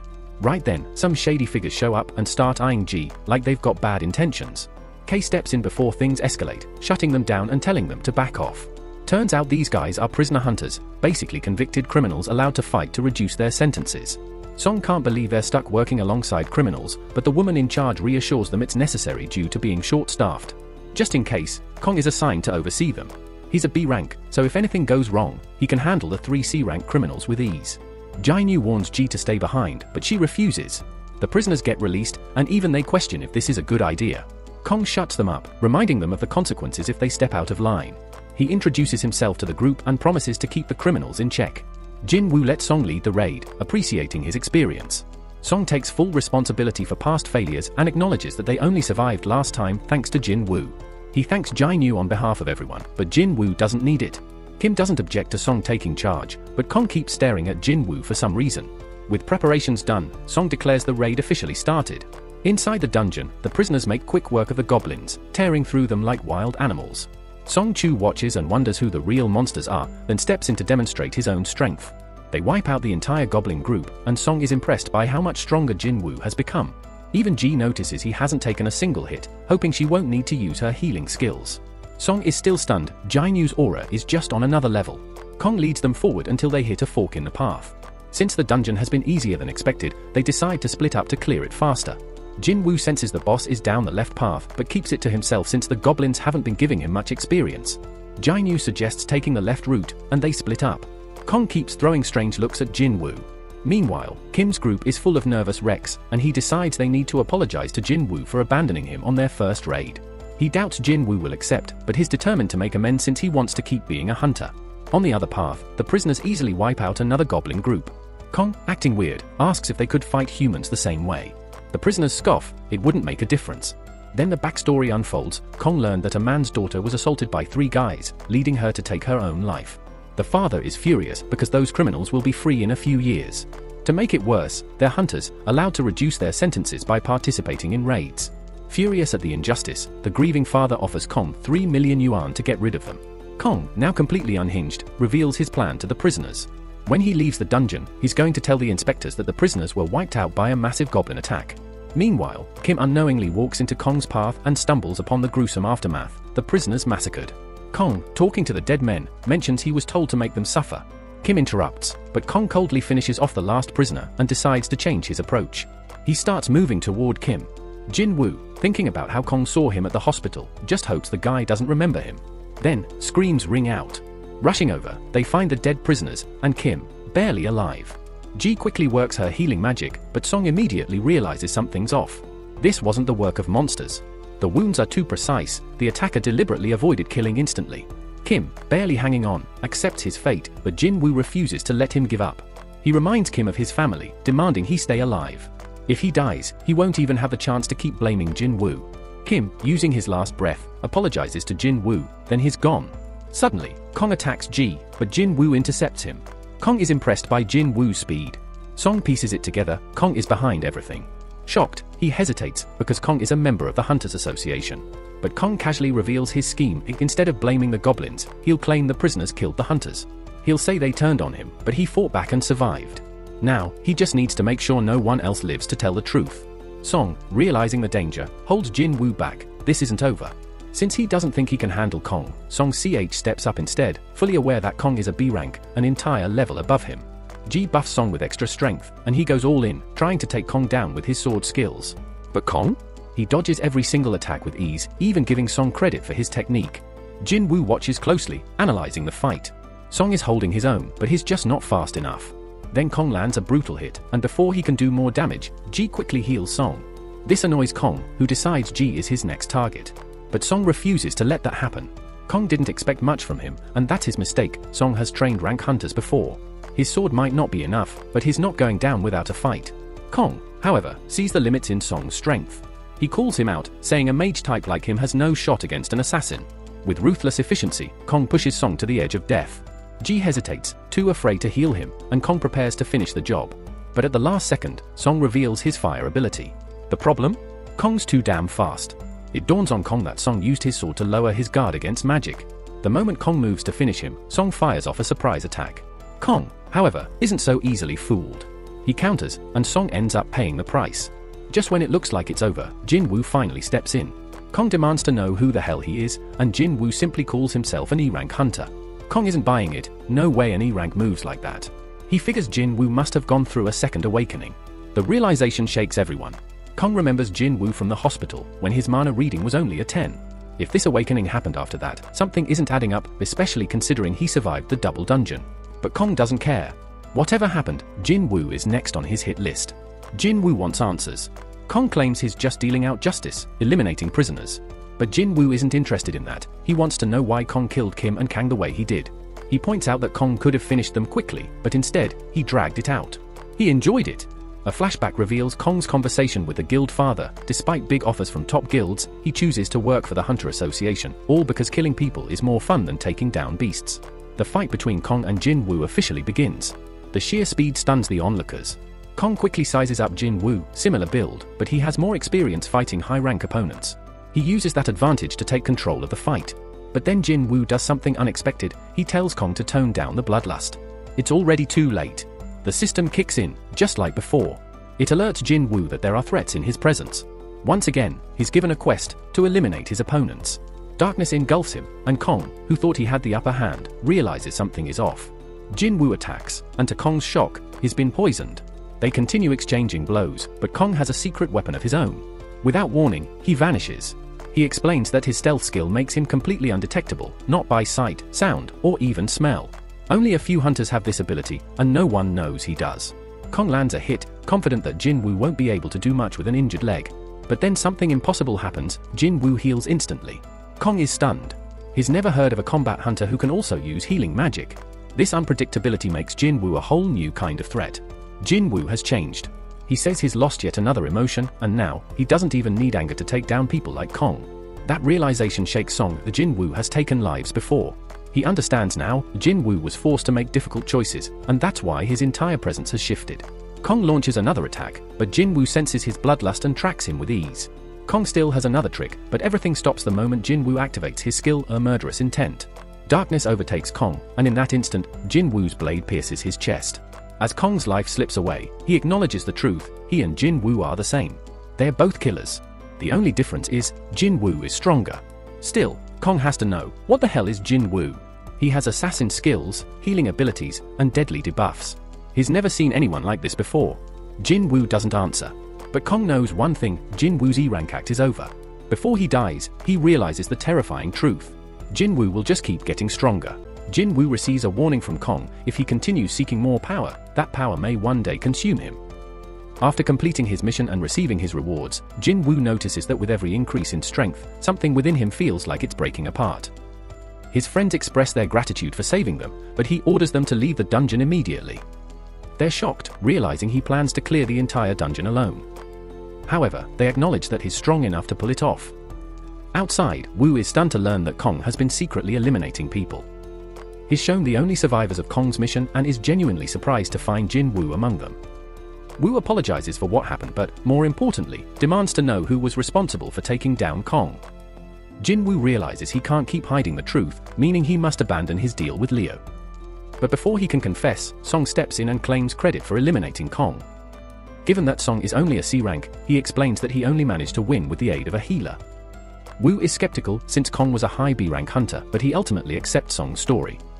Jin Woo reminds himself not to get cocky. He only now realizes Woo is actually an A rank hunter. The sheer power radiating from Woo makes it clear that Jin Woo, as he is now, wouldn't stand a chance in a fight. Song, recognizing Jin Woo's reasons for keeping things secret, decides to return the favor for what happened in the double dungeon incident. Meanwhile, Jae wonders if Jin Woo still remembers the stone she gave him. Jin Woo and Ji take a walk, discussing how much Jin Woo has changed. In contrast, Ji admits she hasn't changed at all. She's still too hesitant to be a proper hunter. Even though she should be joining A-rank raids, she continues taking on the lowest ranked ones. But she doesn't regret it, as it led to her meeting Jin Woo. She recalls how he was always getting himself injured, yet his eyes were always filled with unwavering determination. She returns the crystal he had given her and reveals that she's retiring, planning to return home to her family. They part on good terms, agreeing to meet again if fate allows. Meanwhile, Wu had initially been highly suspicious of Jin Wu. It was hard to believe that an E rank like him could take down someone as powerful as Kong. Since there was no record of Jin Wu undergoing a reawakening, Wu eventually let it go, but not without giving him a warning. However, trouble is brewing as Donggu, the brother of the fallen hunter Hung, hears that only Jin Wu and Liu survived when his brother didn't. There's a strong chance Donggu is out for revenge. This is a serious issue because Donggu is an S-rank hunter. Facts won't matter, he'll be looking for blood. Jin Wu knows that the law is powerless against S-rank hunters. These people can either bring salvation or destruction, and unfortunately, one of them now has their sights set on him. Wu advises Jin Wu to gather his family and flee the country, but Jin Wu sees this as yet another reason to grow even stronger. If he doesn't, he won't survive. Later, Jin Wu meets up with Liu and is caught off guard by what he sees. Liu introduces him to their strike team, explaining that he recruited people with hunter-level abilities who, for various reasons, couldn't officially work in the industry and was struggling financially. Jin Wu points out that one of the recruits is just a high schooler, but she fires back, asserting that she's a qualified hunter like the rest. However, her confidence wavers when Jin Wu immediately identifies her as an E rank with no raid experience. Not that it matters, Jin Wu informs them that they'll all be waiting outside while he and Liu handle everything inside. Each of them will be paid 3 million won, which is an amazing deal considering they won't have to do anything. The only condition is strict secrecy. If they talk, they'll have to repay 10 times their earnings. Jin Wu had gained a stealth rune from taking down Kong, using it to develop new stealth skills. Liu, meanwhile, arrives decked out in expensive armor, which earns an immediate lecture from Jin Wu about how foolish that is. However, Jin Wu allows him to keep the helmet. With that settled, they step into the portal together. The other hunters watching from the sidelines think they're absolutely insane for taking on a C-rank dungeon alone, but Jin Wu and Liu don't care. The contract is sealed. Meanwhile, Jin Wu's sister wonders about her missing friend, Songi, only to realize that she's the high schooler on Jin Wu's strike team. As the hunters chat, they estimate that a full team would take about 2 hours to complete the raid. So, when they see Liu casually walk out of the portal, they assume he bailed. But they're in for a shock. The gate closes right behind him. That means the dungeon has already been cleared. The hunters are left stunned, but Jin Wu urges them to move since he's ready for another portal. His goal? Knock out 3 raids in a single day. The others can't believe they just finished one. In another raid, Jin Wu annihilates a horde of goblins while Liu handles the mining. With the goblins wiped out, Jin Wu levels up. The next raid goes just as smoothly, boosting his strength even more. Days pass as the two continue clearing dungeon solo, facing increasingly stronger monsters. Liu notices Jin Wu's insane growth, his stealth skill proves invaluable, and his dash ability levels up. He gains several powerful new skills, which he tests out on a wolf. However, he quickly realizes his mana pool isn't deep enough to sustain them for long, so he downs a potion and decides to focus on boosting his intelligence. He also puts off returning to the demon castle, believing himself to be between a B rank and an A rank hunter. Just then, the system notifies him he's hit the level requirement for a job change quest. Elsewhere, the leader of another guild, and hears that a strike team is splurging twice the usual price to snatch up C-rank gates. Their leader? A wealthy kid named Liu. But their lineup seems completely random. And recognizes the name Jin Wu from a past dungeon incident and gets the feeling something major is brewing. Meanwhile, Jin Wu and Liu emerge victorious from another portal. Jin Wu senses something is up with S, but she brushes it off. Back with his assistant is floored when and considers that Jin Wu may have undergone a reawakening. The guy survived 3 catastrophic events, each with heavy casualties, but he always came out alive. A reawakening is the only logical explanation. Deciding to investigate, and heads out to observe this rising talent. He arrives at Jin Wu's portal, but instead of witnessing intense combat, is baffled. It looks like a picnic is happening. Songi warns him the area is restricted, revealing herself as a hunter. When she confirms she's with the strike team, and is floored to realize Jin Wu ditched the entire crew to tackle the dungeon solo. And suspects Jin Wu may be his biggest find yet, but chooses to leave for now. Later, Jin Wu tells Liu he's swamped tomorrow and can't make any raids, so they postpone a few. Then, the scene shifts. Mr. Choi jolts awake from a nightmare. Looking over some paperwork, he notes it's almost time for the reconnaissance mission to Jeju Island. After a long day of raiding, Jin Wu is approached by An, who introduces himself as the manager of the White Tiger Guild, one of the country's top guilds, always on the hunt for fresh talent. And gets straight to the point, offering to double Jin Wu's current pay if he joins their guild. He's confident an E rank like Jin Wu can't refuse. but he's in for a shock. Jinwoo asks about the value of the White Tiger Guild's headquarters. It's a staggering 50 billion. So is floored when Jinwoo reveals a construction company is already offering him a 30 billion valued building. To prove it, Jinwoo presents evidence, but admits he's not authorized to offer the guild's 50 billion property. Losing interest, Jinwoo walks away but pauses, wondering how An found out about him. Jinwoo exudes an overwhelming presence, warning An not to dig too deep before disappearing. An is rattled. Jinwoo used stealth to vanish.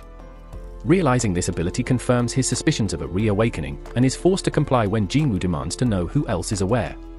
And reveals it's just him and one other person. Jinwoo warns him, if word spreads, they'll be his first targets. And swears to keep things quiet, and Jinwoo reappears. Jinwoo still plans to keep hoarding gates, but that's causing issues for the guild since they need them to train recruits. As a compromise, Jinwoo agrees to let them take 3 gates, but at a steep price. And is blown away when Jinwoo demands 300 million per gate. Desperate, and negotiates it down to 200 million, and surprisingly, Jinwoo accepts. The deal is sealed, but Jinwoo has one more thing in mind. He tells him to close his eyes and open his mouth, before handing him a healing potion for his cut. Jinwoo admits he trusts An, but warns him again to keep quiet. An's assistant later asks how the meeting went. And simply states, Jinwoo may be an even bigger deal than he ever imagined. The next day, Leo confirms they secured the 600 million. Leo mentions they were going to ditch the gates anyway, so he's stunned that Jinwoo managed to pull in so much cash for them. Leo wants more details, but Jinwoo simply says it's a trade secret. Meanwhile, at the White Tiger Guild, An realizes Jinwoo played him, and now, tons of C-rank gates are popping up for less than 70 million. Jinwoo sends him a message, letting him know they're now on equal ground. After keeping an eye on him, An realizes Jinwoo isn't someone to mess with, but he's glad he got his contact info another way. Jinwoo then sets off on a road trip to uncover what this job change quest is all about. He ends up in a deep forest, far from civilization, since he has no idea what to expect. He's already cleared 2 dungeons with keys, but those were mandatory, penalty and emergency quests. This job quest, however, is optional, and they even gave him time to decide. Jinwoo figures it's a major event that will grant him skills suited for his job, so he chooses to accept. The gate opens. He suddenly remembers he hasn't done his daily quest yet, but he'll deal with it later. Declaring that the real challenge starts now, he steps through. Meanwhile, Leo is having a meal with his father when his brother shows up. Inside the dungeon, Jinwoo quickly realizes he can't use potions or recover fully. He won't be able to leave until the quest is complete, so he'll have to tread carefully. Suddenly, he hears something approaching and prepares for battle. It turns out to be an armored beast, and when Jinwoo attacks, he's caught off guard. His strike barely does anything. He attempts another hit, but it's still ineffective. Dodging a flurry of attacks, he remarks that he's faced tougher creatures with even higher defenses. Jinwoo then abandons his weapon and uses his bare hands, ripping the monster apart. He's not thrilled, though. He just wasted 1 use of his fatal strike skill. But before he can dwell on it, more enemies arrive. Meanwhile, Leo's father inquires about Jung's guild building efforts. He's heard that all the S-rank hunters Jung reached out to rejected him. That's true, but Jung reveals he's speaking with hunters from other countries. Leo realizes this could mean more competition for him, and he's stunned when Jung hints that he knows about his secret dealings. Jung warns Leo not to interfere because he understands what's at stake. Leo stays silent but is certain Jung wouldn't be so confident if he knew the full extent of his partner's power. Back in the dungeon, Jinwoo is tearing through the enemies, but he knows he'll need to rest soon.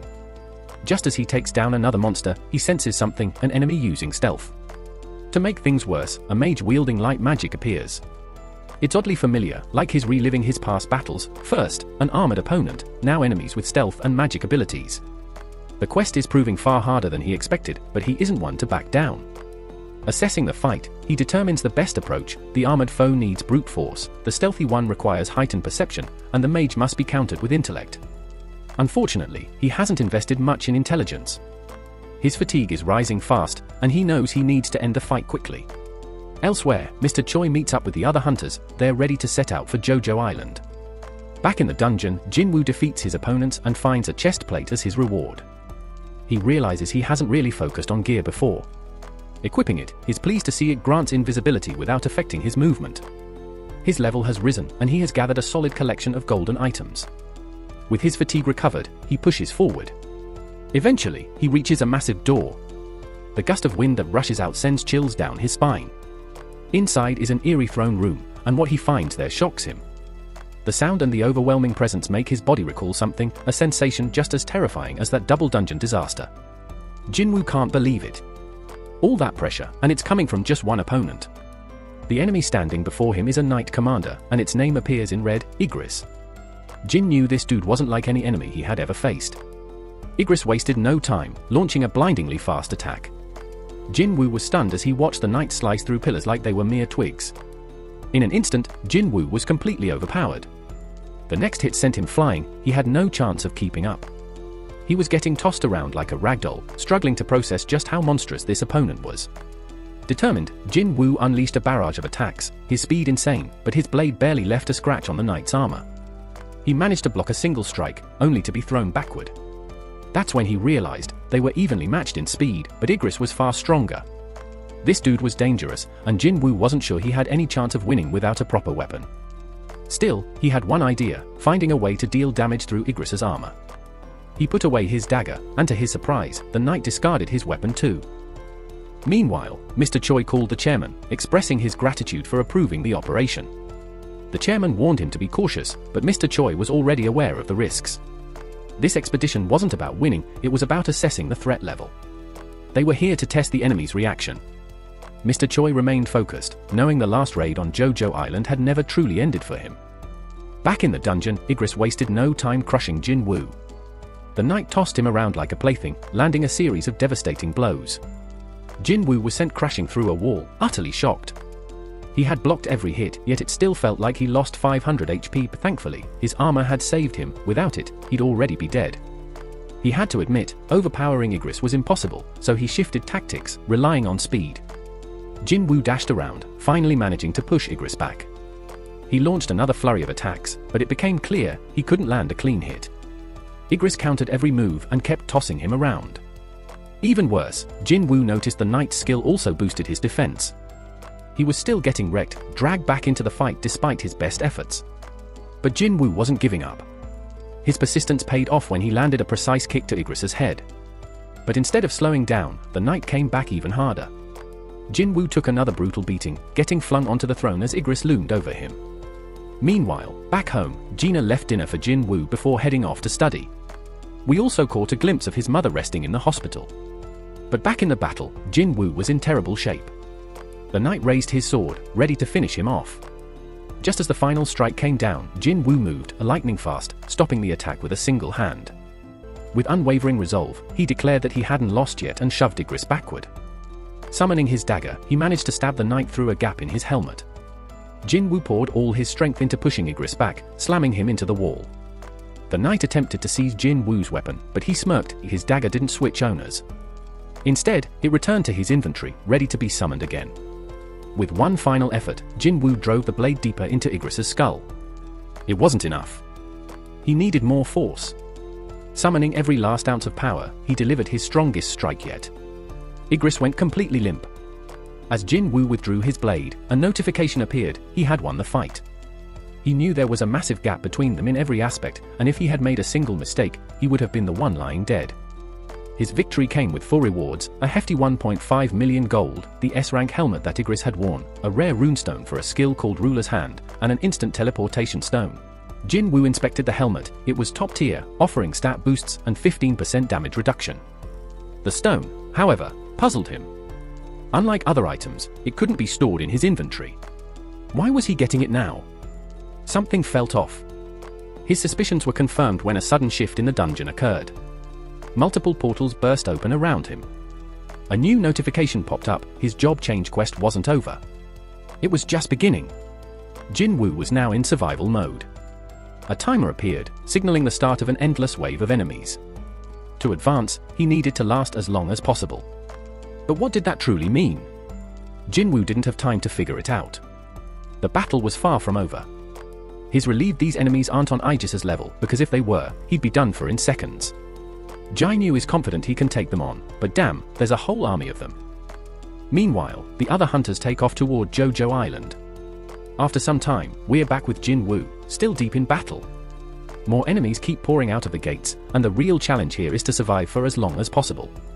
Jinwoo relies on his stealth skills to manage his energy and buy himself time. Jinu's strategy goes out the window when a mage exposes his stealth, forcing him back into hand-to-hand combat. Things get even worse, he can't use his stealth or his killing intent anymore. Then, out of nowhere, a sword cuts into his back, and he's stunned when he realizes only 5 minutes have passed. The fight is getting way too intense, and Jinwoo knows he won't last much longer. He decides to teleport out, even if he hates the idea, but before he can, a monster knocks the stone right out of his grip. Now, Jinu is in serious trouble as enemies close in on him. He gets thrown around by the monsters, with no way to escape since his teleportation stone is gone. His only option? Take them all down. Jinu forces himself back into the fight, but things are looking rough, his stamina is nearly drained, and he can't rely on stealth or killing intent. But you know our guy never quits. He's determined to stay alive. As he fights, he thinks about how he's always been at the bottom, always pushing forward. This moment is no different. His knuckles are torn up, his heart is racing, then, suddenly, the monsters start talking. The voices mock him, calling him the weakest hunter, reminding him of the time he barely survived a rank gate and had to be hospitalized.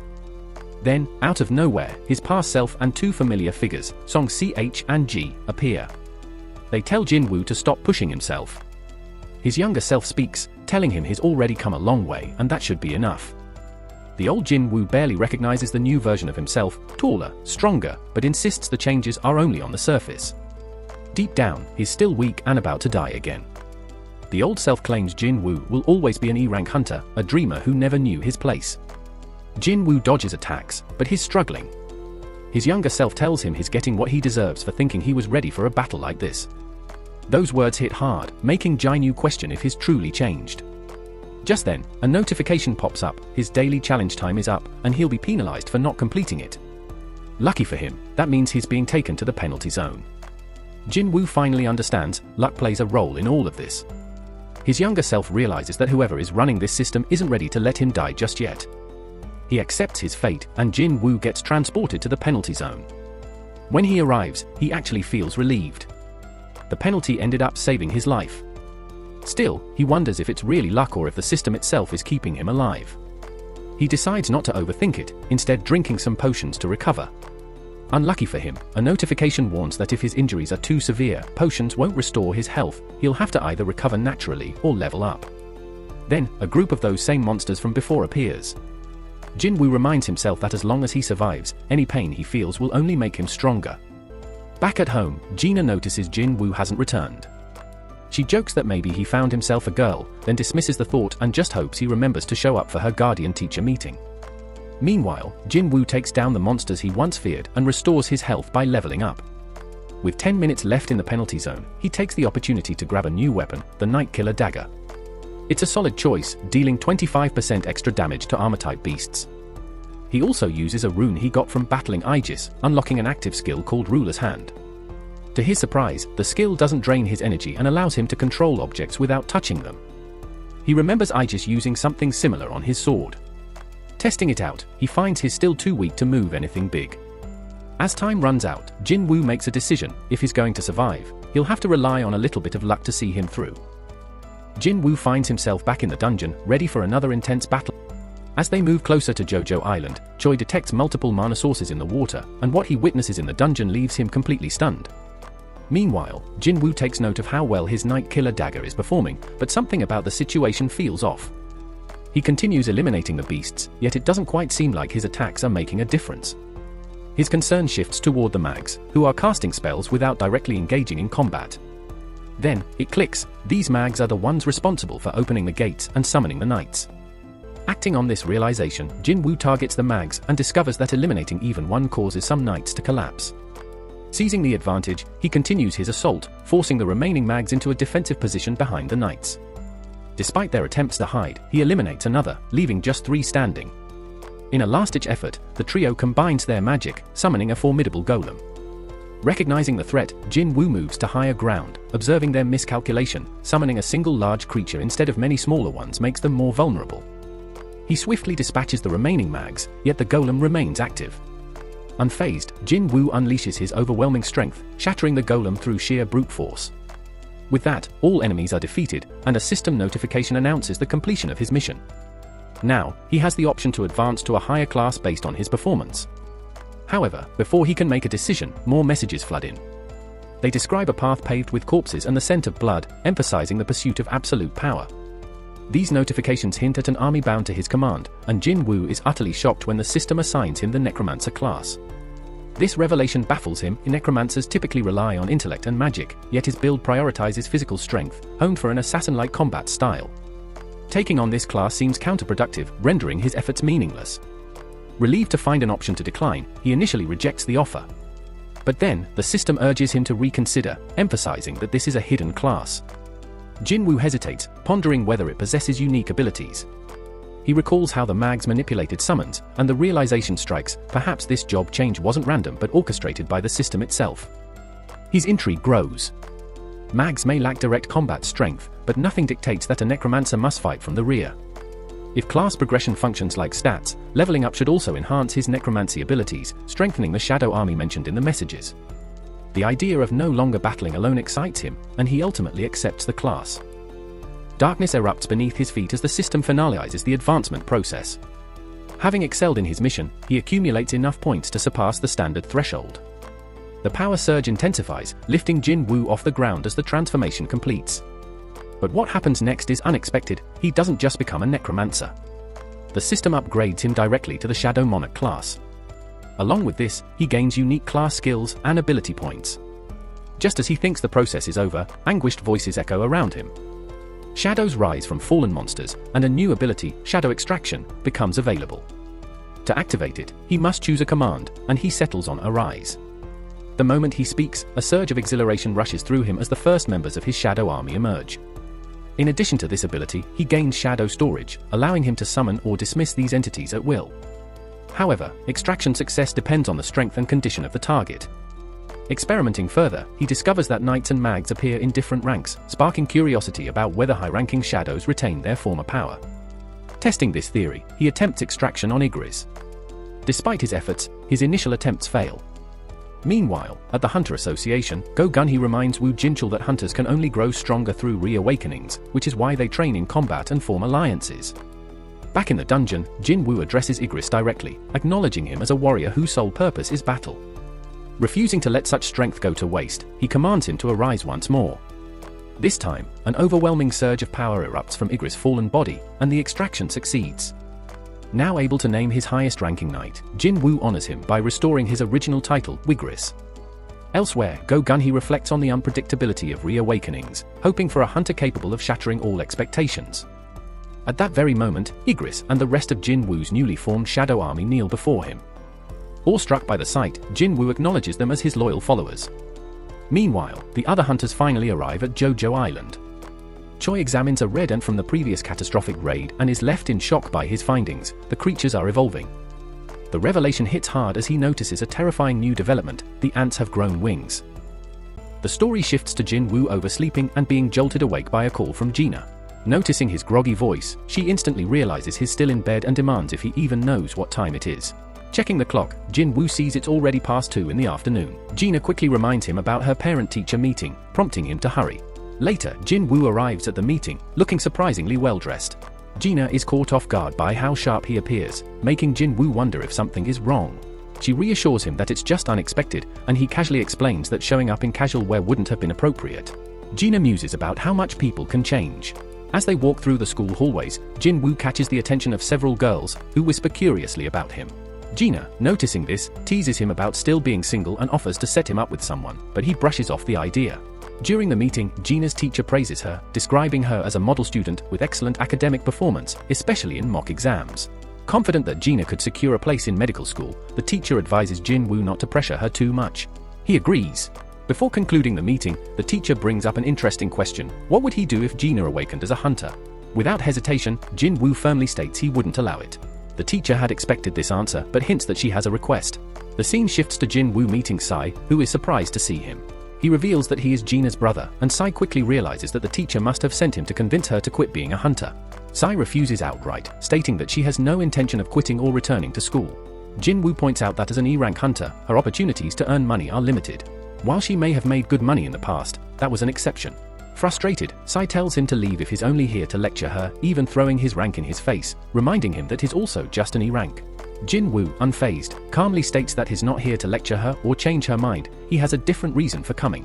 Elsewhere, Jinil personally greets Dong-soo upon his arrival in Japan, catching him off guard with such a direct reception. Dong-soo sarcastically remarks on how the head of the Hunter Association himself has come to welcome him. Jinil, however, wastes no time and bluntly asks how long Dong-soo plans to stay. Dong-soo reassures him not to worry, claiming he won't be around for long. But Jinil remains skeptical, pointing out that Dong-soo has returned to the very country he once betrayed, supposedly just to meet two specific people. Dong-soo smirks, making it clear that Jinil knows the truth, his visit isn't just for a casual meeting. He coldly suggests that the surveillance team should turn a blind eye to what's about to happen, revealing his intent to eliminate Jin-woo first, then Leo. Confident in his strength, he mocks Jinil, claiming his abilities won't be enough to stop him. But Jinil, unfazed, simply responds that he is only doing his duty. In another location, creatures are being unloaded from a helicopter that Guildmaster Choi and his team brought back from Jojo Island. Choi briefs the Hunter Association chairman about the situation, explaining how these creatures have repeatedly attempted to cross the sea but failed due to their inability to sustain flight. He warns that if left unchecked, they might eventually succeed, prompting Ji to assure him that every measure will be taken to prevent that outcome. Meanwhile, Jin-woo meets up with Sang, who is surprised by the unexpected call and remarks on how rare it is to hear from him. Noticing Song-ying with Jin-woo, Sang listens as Jin-woo apologizes for the sudden request. However, Sang assures him it's not an issue, though he's curious about Jin-woo's interest in their training. Sang gestures toward a nearby gate, explaining that it's a high-level SE gate that recently appeared. As they discuss, an impatient man grumbles about wasting time, insisting they should start the raid instead of standing around. Jin-woo glances at him, and Sang introduces him as Kim Chal, an A-rank hunter serving as a tanker. It's clear that Kim Chal isn't pleased about lower-ranked hunters observing his raid. His frustration is evident, and Sang attempts to smooth things over by explaining the team composition to Jin-woo. The raid group consists of 1 A-rank hunter, 5 B-ranks, making up a total of 10 members, including Jin-woo and Song-ying. Jin-woo isn't thrilled about the large team, as his main goal was to show SMIA the brutal reality of dungeon raids. With so many people, the experience might not have the same impact. Sang's assistant advises Jin-woo to stay on the sidelines and let the newer members gain hands-on experience, to which Jin-woo agrees.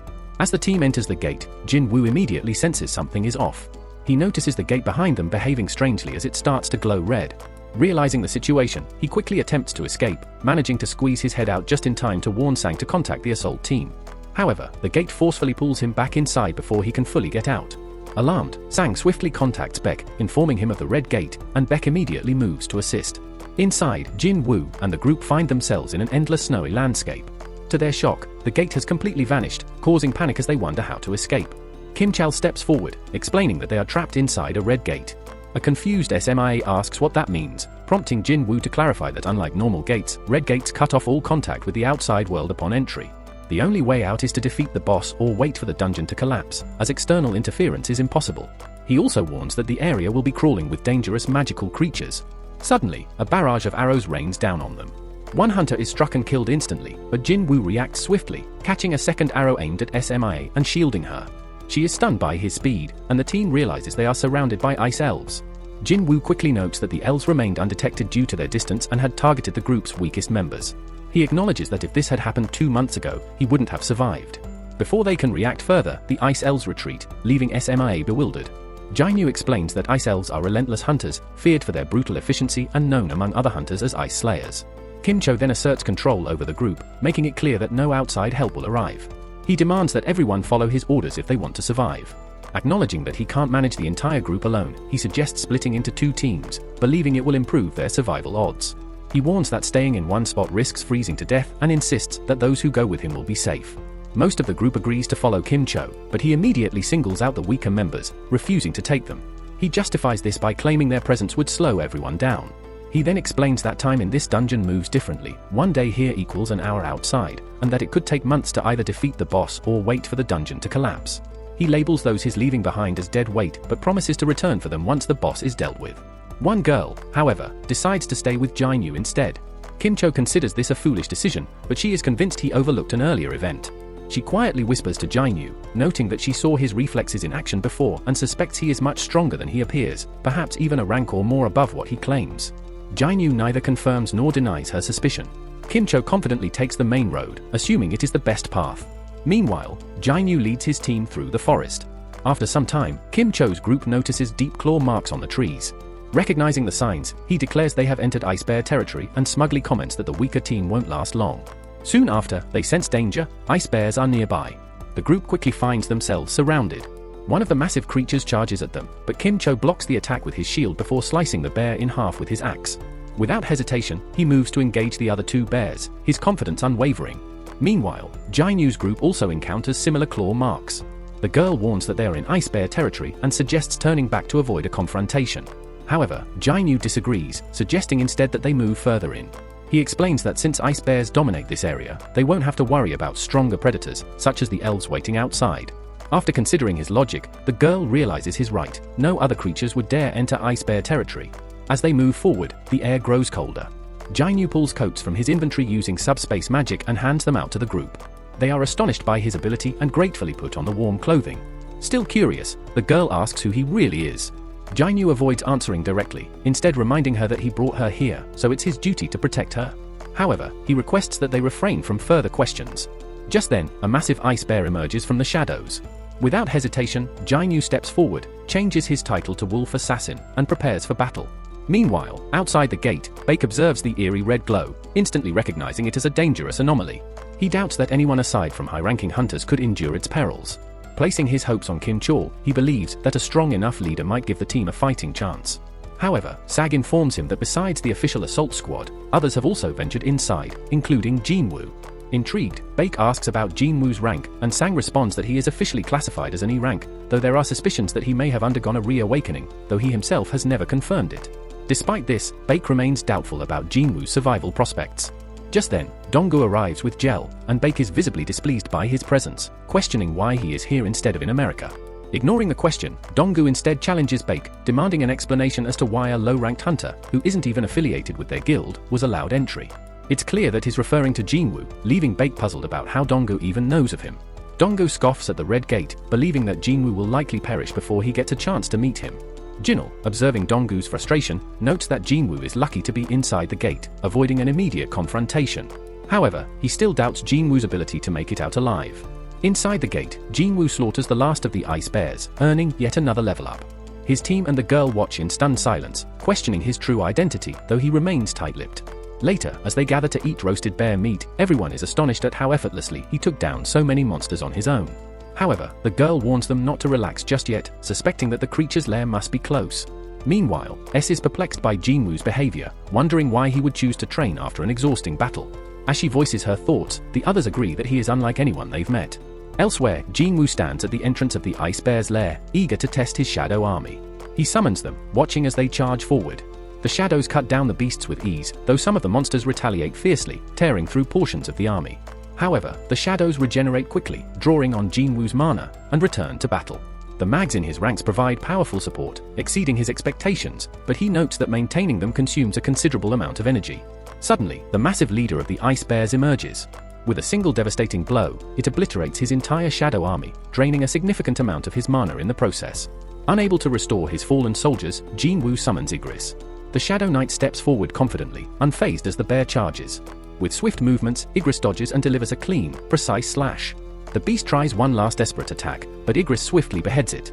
Watching the battle unfold, Jinwoo is impressed by Igris' power, recalling their previous duel. He acknowledges that if Igris had used his sword back then, he wouldn't have stood a chance. Even now, despite his current strength, he suspects Igris may still be superior. Praising him for his skill, Jinwoo is eager to see how much stronger they can become together. Meanwhile, Kim Chol's party faces an overwhelming attack from the elves. His entire team is wiped out, leaving him alone in sheer disbelief. Just moments ago, he had been on the verge of rising to an elite position within the White Tiger Guild, only to now find himself in a nightmare. The cold, merciless gazes of the elves and the sight of the last remaining survivors being cut down fill him with terror. Realizing that there's no chance of victory, he turns and flees as fast as his legs can carry him. Jinwoo stands triumphant over the defeated Death Bears, demonstrating his overwhelming power as a necromancer. With a simple command, the fallen beasts rise as shadow bears, seamlessly joining his expanding shadow army. Outside the portal, Sang explains that the strike force has been trapped for 3 hours, equivalent to 3 days due to the portal's distorted time. Given the dangers of red gates, Donggu assumes Jinwoo is already dead and prepares to leave. However, he abruptly stops, demanding to know why Jinwoo was involved with the White Tiger Guild in the first place.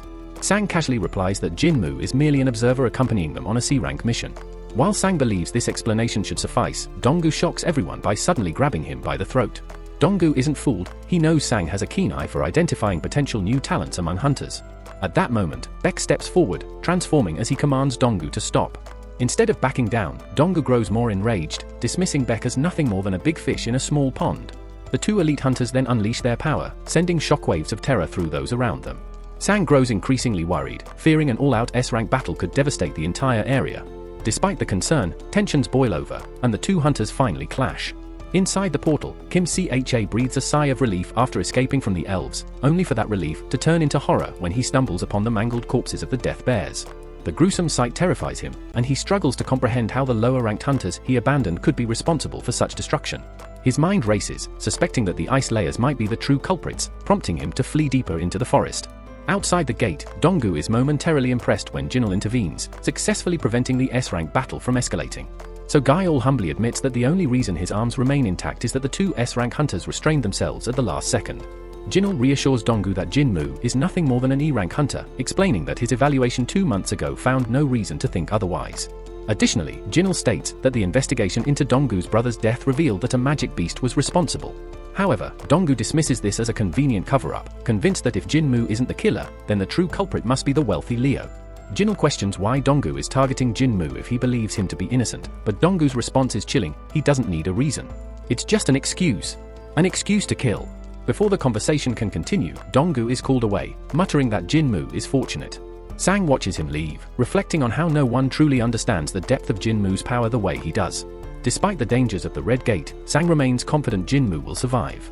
Inside the portal, Jinmu's group gathers around a fire, attempting to stay warm. However, their brief moment of peace is interrupted when Kim Cole storms in, furious at the sight of these so-called weaklings alive and thriving. Clad in weather gear, surrounded by blankets and food, they are in significantly better condition than his own team. Consumed by anger, Kim Cole accuses them of hoarding supplies, blaming them for his comrades' deaths due to their lack of proper equipment. Enraged, he demands to know who has been keeping the gear hidden, his suspicion falling on Park, believing she sided with a weaker group because she knew the truth. As tension escalates, a countdown begins, warning that if the culprit doesn't confess, they will all be eliminated. When silence persists, the accuser furiously calls out a name, assuming guilt and preparing to strike. However, before action is taken, Jin Woo suddenly materializes, effortlessly overpowering the attacker. The group is left in shock at their leader's unexpected return, while Jin Woo reprimands the accuser for carelessly blaming others for their failure. Yet, he senses an even greater danger lurking nearby and accuses the accuser of attracting something far worse. Surveying his surroundings, Jin Woo speaks toward the unseen force, declaring that their presence is far too powerful to remain hidden. He commands them to reveal themselves, prompting the Ice Elves to emerge. Their leader scoffs, remarking that one among the humans possesses surprising strength. Jin Woo retorts in fluent beast tongue, though he himself is momentarily taken aback, deducing that his unique abilities must be responsible. The elven leader explains their intrusion, revealing that one of their own detected Jin Woo's immense power when he deflected an arrow and sought to challenge him. However, before the challenger can even react, Jin Woo decisively beheads him. Rather than being alarmed, the leader finds amusement in such ruthlessness, yet Jin Woo remains indifferent, launching an immediate attack. The leader skillfully defends himself, making Jin Woo realize that this opponent won't be easy to defeat. Intrigued, the elf remarks that Jin Woo doesn't seem human and questions why he's pretending to be one. Confused, Jin Woo hesitates, but the leader's laughter makes it clear that he knows something unknown to Jin Woo. The elf explains that his kind are driven by an instinctive voice compelling them to exterminate humans, yet for some reason, they hear nothing when it comes to Jin Woo. This revelation sparks suspicion in Jin Woo. Could this be tied to his abilities? The leader speculates that Jin Woo may not be entirely human and urges him to surrender the others. However, Jin Woo demands to know why the elves are hunting humans at all. As the leader begins to answer, something unnatural happens, his words glitch, repeating as if trapped in a loop. Despite this, Jin Woo remains defiant. The leader warns that opposing them will make him an enemy, boasting of their overwhelming numbers. But Jin Woo remains undeterred, questioning the elf's confidence. Without hesitation, he summons his shadow army, leaving the onlookers in disbelief. The elf leader dismisses the display as futile, yet Jin Woo pays no heed, pressing forward for battle. The leader obliges, and the conflict erupts into a fierce struggle. As the humans attempt to escape, elven archers take aim, but Jin Woo swiftly eliminates them, demonstrating his overwhelming strength. However, despite his dominance, he begins to grasp the leader's confidence. The elves are far stronger than anticipated, inflicting significant damage. Though Jin Woo's shadow army is technically immortal, regenerating his forces consumes magic power. Fortunately, his reserves are vast, though not infinite. As the battle rages on, he realizes that his energy isn't limitless, and worse, he acknowledges that the opposing leader is undeniably stronger. The enemy leader engages Jin Woo directly, forcing him to assess the situation. Even with his ally fighting beside him, the opponent's power remains overwhelming. The odds are stacked against him, and his ordinary forces won't be enough. Jinwoo quickly determines that he needs a stronger force to stand a chance. The leader then formally introduces himself as Bara, and Jinwoo responds in kind. Without hesitation, the two warriors clash with incredible force. Bara asserts his dominance immediately, but he is briefly thrown off when Jinwoo shifts his weapon to his other hand mid-attack. Their intense exchange continues, both narrowly avoiding fatal blows, but Jinwoo eventually gets forced onto the defensive. Bara grins, expressing his excitement at finally facing a worthy opponent after so long. Jinwoo, smirking in return, summons a colossal meteor, sending it crashing down upon Bara, catching him off guard. Meanwhile, Kim Cheol regains consciousness, his fury boiling over. Seething with rage, he clenches his sword, vowing vengeance. As Bara fends off Jinwoo's summoned warriors, Kim Cheol seizes the chaos to launch his attack. However, Jinwoo, having anticipated this, commands Igris to cast a dense smoke screen. Using the cover, Baru swiftly eliminates Kim Cheol before he even realizes the trap. With his last breath, Kim Cheol is consumed by regret. Following his defeat, Jinwoo commands him to rise once more. A bright glow engulfs his body as he is reborn into the ranks of Jinwoo's shadow army. Still engaged in battle, Bara scoffs at the notion of hiding, but his confidence wavers when a massive new shadow soldier emerges, forcing him to retreat momentarily. Jinwoo then names his newest soldier Iron, and the resurrected Kim Cheol releases a bone-chilling roar. Bara quickly evaluates Iron's abilities, realizing that while his agility is lacking, his durability is immense. Nearby, spectators watch in shock, with one wondering if all battles between powerful hunters are this intense. Her allies reassure her that this fight far surpasses anything they have ever witnessed.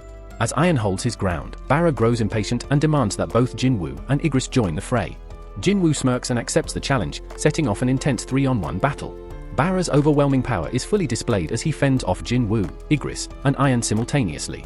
However, irritation flickers in his expression as Iron's unrelenting battle cries fill the air. Determined to silence him, Bara shifts focus, but Iron withstands every attack, refusing to fall. Bara's confidence grows as he skillfully evades Igris' strikes, until Jinwoo unexpectedly lands a precise stab. Bara, despite the chaos, avoids a fatal injury, impressing Jinwoo. Annoyed at being underestimated, Bara pushes forward, but Jinwoo acknowledges his tenacity.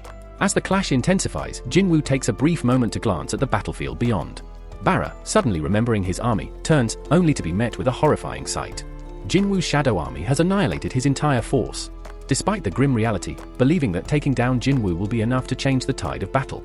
As Jinwoo hurls a dagger, Bara mocks him for discarding his weapon so carelessly.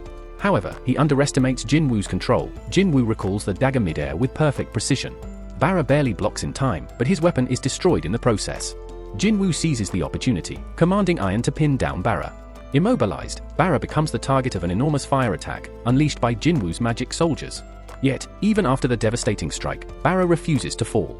He slices through metal and barriers with relentless force, determined to erase the humans, but Jinwoo intercepts, putting an end to his rampage. Declaring the battle over, Jinwoo faces defiance as Bara insists the fight isn't finished until he decides. However, his resistance is futile. Iron regenerates and crushes him entirely, leaving no room for argument. With Bara lifeless at his feet, Jinwoo reaffirms the battle's conclusion.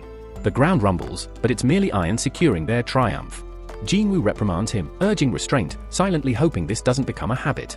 A wave of relief washes over the group as they process the victory, Jinwoo remaining composed as he signals their departure. Yet, before leaving, he casts one last glance at Bara's unmoving form. Outside the portal, Sang urges Beck to return home, reasoning that a week has passed and survival is unlikely. However, Beck refuses, unwilling to abandon his guildmates. Both men freeze as the portal unexpectedly opens. Confident, Beck assumes it must be Kim Chul emerging, believing in his guild member's success. But shock strikes as the figure stepping out isn't Kim Chul, it's Jinwoo, unharmed and standing victorious.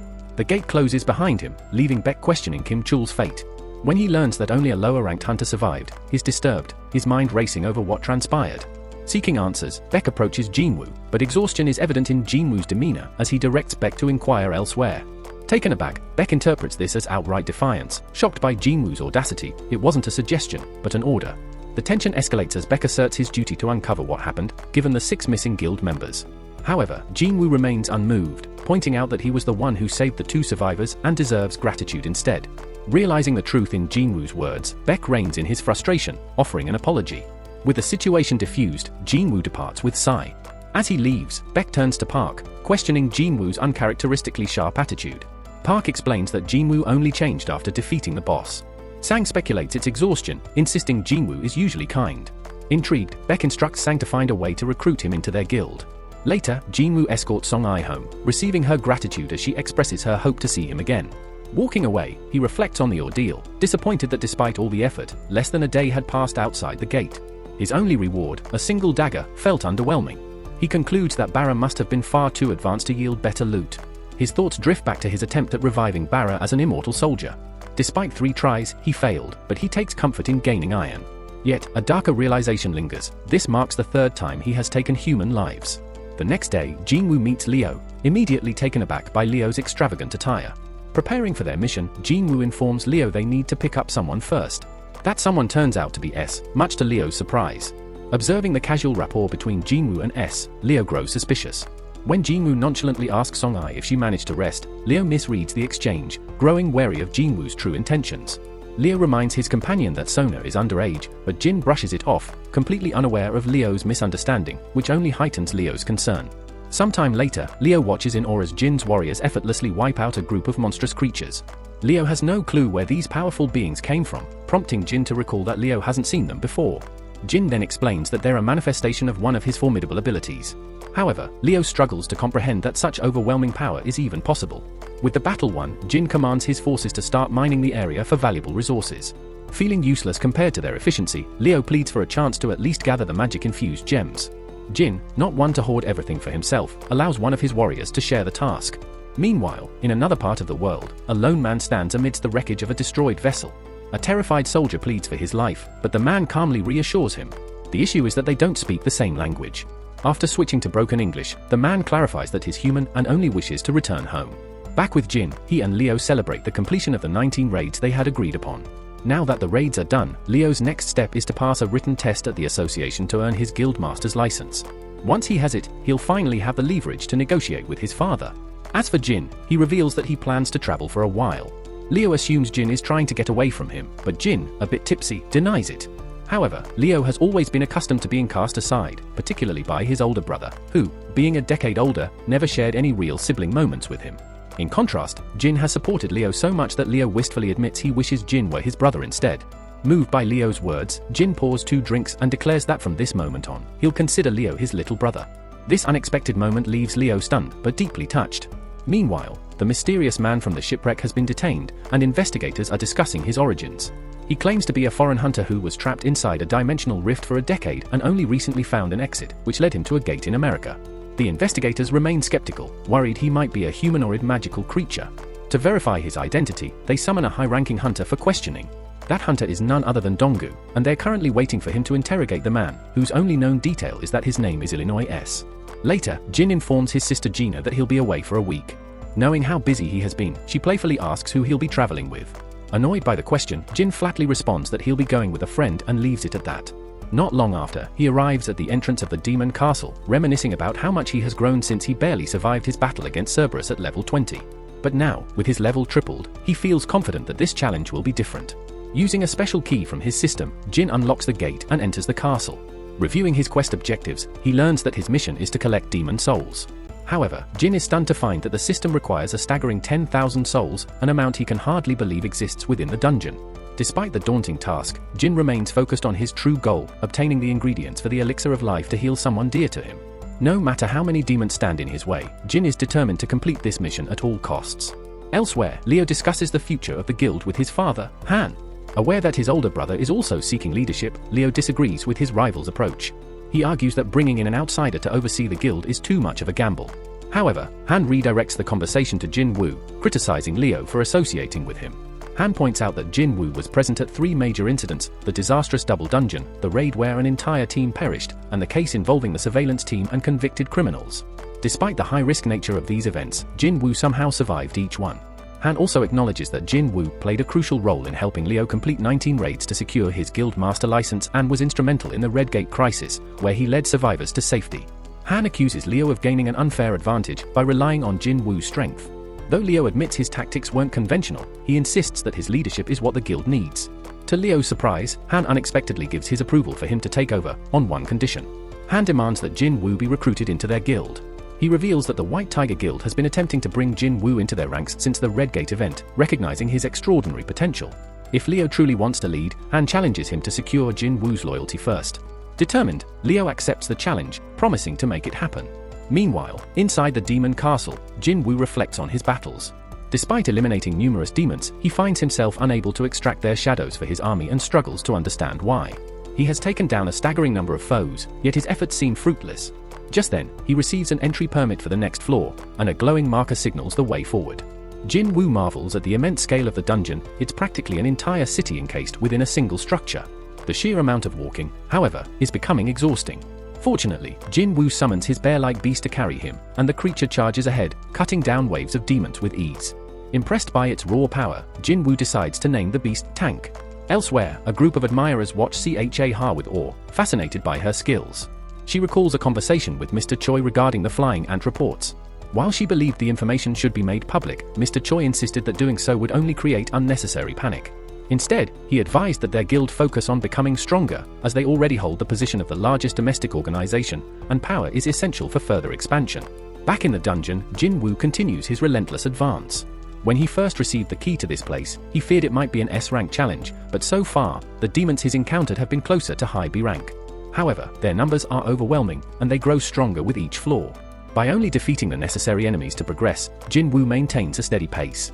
Based on his past experience with similar trials, he theorizes that the castle likely consists of 100 floors, much like the Tower of Trials. He wonders just how powerful he will become by the time he reaches the top. As his soul count reaches 4,000, Jin Woo reminds himself to carefully monitor his supplies.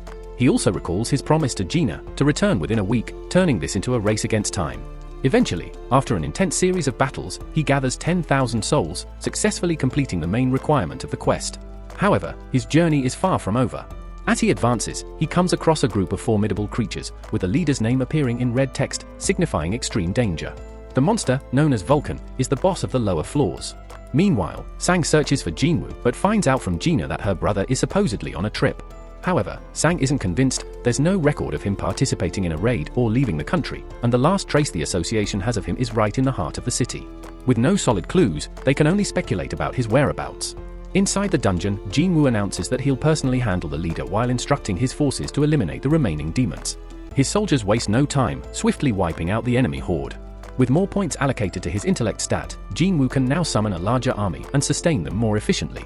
His enhanced magical power also makes combat flow much more smoothly. Turning his focus to the boss-class enemy, he wonders if the massive creature is ever going to move. Assuming it's stationary, he is caught off guard when it suddenly lunges at him with alarming speed. Reacting instantly, Jin Woo dodges the attack and counters with a devastating punch that sends the colossal beast flying. Even he is surprised by his sheer strength, wondering if his power has increased without him realizing it. However, Vulcan isn't done yet. It unleashes a thunderous roar, seemingly preparing to shift into another form, reminding Jin Woo of his battle with Cerberus. The monster then charges at him with blinding speed, forcing Jin Woo to call for Iron, who promptly sends him a shield. He blocks the incoming assault, but the beast launches into a relentless barrage of attacks. Jin Woo is taken aback by how something so enormous can move with such agility. As the fight drags on, he spots an opening and maneuvers behind the beast, only to realize that it can predict his movements. Vulcan is a powerhouse, and the only apparent weak point is its relatively small head. Formulating a strategy to restrict its mobility, Jin Woo dashes toward a nearby structure. The beast, too focused on the chase, crashes straight into the building. Seizing the moment, Jin Woo summons his weapon and, with a single decisive slash, cleaves through Vulcan's neck, securing victory over the ruler of the lower floors. Jin Woo acquires an item known as the World Tree Fragment as his reward. Meanwhile, in another location, Elon is being questioned by Dangu, who has heard whispers suggesting that Elon might be a sentient magical creature. Elon dismisses the accusations, offering to undergo any form of testing, even DNA analysis, to confirm his humanity. Despite this, Dangu assumes the role of an interrogator, silencing Elon and forbidding him from speaking unless prompted. Frustrated that his enjoyment has been disrupted, Dangu reviews Elon's records. Elon then requests permission to speak, but Dangu snaps at him, demanding silence. Undeterred, Elon continues, questioning how much humanity truly understands about gates and magical creatures. Dangu remains clueless, prompting Elon to elaborate, revealing that dungeons, gates, and beasts are only a small glimpse of a much greater mystery. He warns that an immense force capable of unleashing catastrophe has already awakened. Elon then states that he cannot reveal more, but insists his only objective is to prevent the coming disaster. Dangu, dismissing Elon's ominous warnings, counters that the world has millions of hunters, and if they unite, they can handle any threat. However, Elon warns that sheer numbers will be meaningless against what is coming, as these hunters will not only be overwhelmed but also turned into weapons against humanity itself. Growing impatient, Dangu ridicules Elon's claims, shifting focus to his alleged history, specifically, how a so-called magical creature could have a wife and children. With a mocking smirk, Dangu asks Elon for his son's name, to which Elon responds, Jainu. Dangu's expression twists into amusement as he coldly informs Elon that his son is dead. Refusing to entertain further questions, he cruelly suggests that Elon can ask his son about it when they reunite in the afterlife. As Dangu asserts his authority, Elon's face darkens, his gaze burning with murderous intent. Deep within a dungeon, Jainu's army of shadow warriors annihilates yet another wave of demonic foes. Acknowledging the enemy commander, Jainu observes how one-sided the battle has become and wonders if the demon leader is experiencing fear. As Jainu watches, he realizes that even the undead can tremble in terror. In an instant, he vanishes from sight, only to reappear as the demon's severed head tumbles to the ground. A system message confirms his victory over Metis, the guider of souls, and notifies him of another level up. Beyond the dungeon, part of a city has been left in ruins following an immense battle. An investigator assesses the devastation, noting that when top-ranked hunters clash, their battles reshape entire landscapes, reducing everything to rubble. He acknowledges their fortune that the destruction was contained to this one area, as the consequences could have been far more catastrophic. The sheer scale of the obliteration made it seem like the devastation had occurred in an instant. Reflecting on the battle's outcome, he is astonished that Dangu was defeated so quickly that the destruction barely had time to spread. Back in the dungeon, Jainu realizes he has exhausted his food supply, signaling that his progress must halt for now. He has reached floor 475, with only 25 more remaining, though the journey ahead remains arduous. The rewards, however, have been substantial. From a skeletal adversary, he obtained a powerful necklace, while from a beast guarding the 50th floor, he claimed an enchanted earring. Both artifacts possess formidable abilities on their own, but when worn together, they grant a set bonus that enhances all attributes by 5 points. Spotting an empty slot in the set, Jainu deduces that another powerful enemy remains, one final boss yet to be slain. Jinwoo acquires a unique artifact known as the Sphere of Avarice. While it doesn't directly enhance his own abilities, it significantly amplifies the firepower of his magic soldiers, making it an essential addition to his arsenal. His latest reward also includes an opportunity to unlock a mysterious cursed loot box. Having feared he might never get another chance, he's relieved to find a second key inside. However, the key lacks any instructions, leaving him uncertain about when or where it should be used. For now, his focus remains on gathering the final ingredient for the elixir of life. He already possesses the World Tree fragment from Vulcan and the spring water from Echo Forest, obtained after a hard-fought battle. However, these are only 2 of the 3 necessary components needed to save his ailing mother. Determined to complete his mission, he vows to return to the dungeon and finish what he started. Upon exiting the instance, he reflects on his recent progress and acknowledges that the last item he needs is the purified blood of a formidable entity. Understanding the difficulty of obtaining it, he resolves to prepare thoroughly before making his move. Reviewing his stats, Jinwoo notices a significant increase in his level following his recent battles. However, despite his growing power, he remains classified as an E-rank hunter. This status restricts his ability to participate in high-level raids, leading him to decide that it's time to reveal his true strength. With that goal in mind, he prepares for an official reassessment. The following day, Jinwoo arrives at the evaluation center. Coincidentally, a well-known recruiter is also there, scouting for potential new members. Casually observing the candidates, he immediately recognizes Jinwoo and contacts his superior to report the unexpected appearance. Upon receiving the news, his superior rushes to the center without hesitation. Meanwhile, as Jinwoo waits for his turn, he overhears a conversation between 2 other hunters. One of them appears nervous, revealing that he needs to secure a decent rank to provide for his struggling family. His companion reassures him, pointing out recruiters eager to sign those ranked above EU. Hearing this, Jinwoo reflects on the harsh reality of low-ranked hunters and the struggles they face. Moments later, his name is called for the assessment. The examiner assumes he is familiar with the process and instructs him to place his hand on the testing device. However, as soon as he complies, an unexpected issue arises. An error message appears on the machine. The examiner resets it and asks him to try again, yet the same result occurs. Confused, she calls for assistance. A senior official arrives, assessing the situation and suspecting a malfunction. However, after conducting the test himself, he realizes the truth: Jinwoo's power has exceeded the machine's capabilities. Stunned, they come to the shocking conclusion that the device is simply incapable of measuring his strength. The examiner quickly connects the dots. Jainu has officially become the nation's 10th S-rank hunter. Meanwhile, outside the evaluation center, Mr. Choi approaches Janelle, inquiring about the status of the winged ant investigation. Janelle explains that the investigative team has performed an autopsy and is currently comparing this sample with past cases, but they need more time to draw conclusions. Acknowledging this, Mr. Choi shifts the conversation to the recent Redgate incident, mentioning how the White Tiger Guild allowed an outsider to participate in the raid and even let him defeat the boss. Curious, he asks Guile if he knows the man's identity. Janelle admits he doesn't, revealing that while he was there, he left before the battle concluded. Mr. Choi appears dissatisfied with this answer but is soon distracted by a commotion inside the center. Deciding to check it out, they both head inside and arrive just in time to see the aftermath of Jinwoo's failed rank reassessment. The room is abuzz with discussions about how the machine was unable to measure his power. The examiner informs Jinwoo that a new evaluation will be scheduled in 3 days, requiring special equipment as the standard device proved insufficient. Meanwhile, from a distance, Keitel observes the scene, realizing that Jinwoo is precisely what Seang predicted. Seeing an opportunity, he prepares to approach Jinwoo to speak with him, only for Mr. Choi and Janelle to enter the room.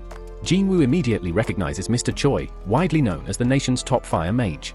Mr. Choi, sensing the immense aura radiating from Jinwoo, quickly deduces that he must be the cause of the commotion. Seeing a potential recruit, Mr. Choi steps forward to introduce himself, but to everyone's surprise, Jinwoo casually walks past him without acknowledging his presence. The room falls silent at this unexpected slight.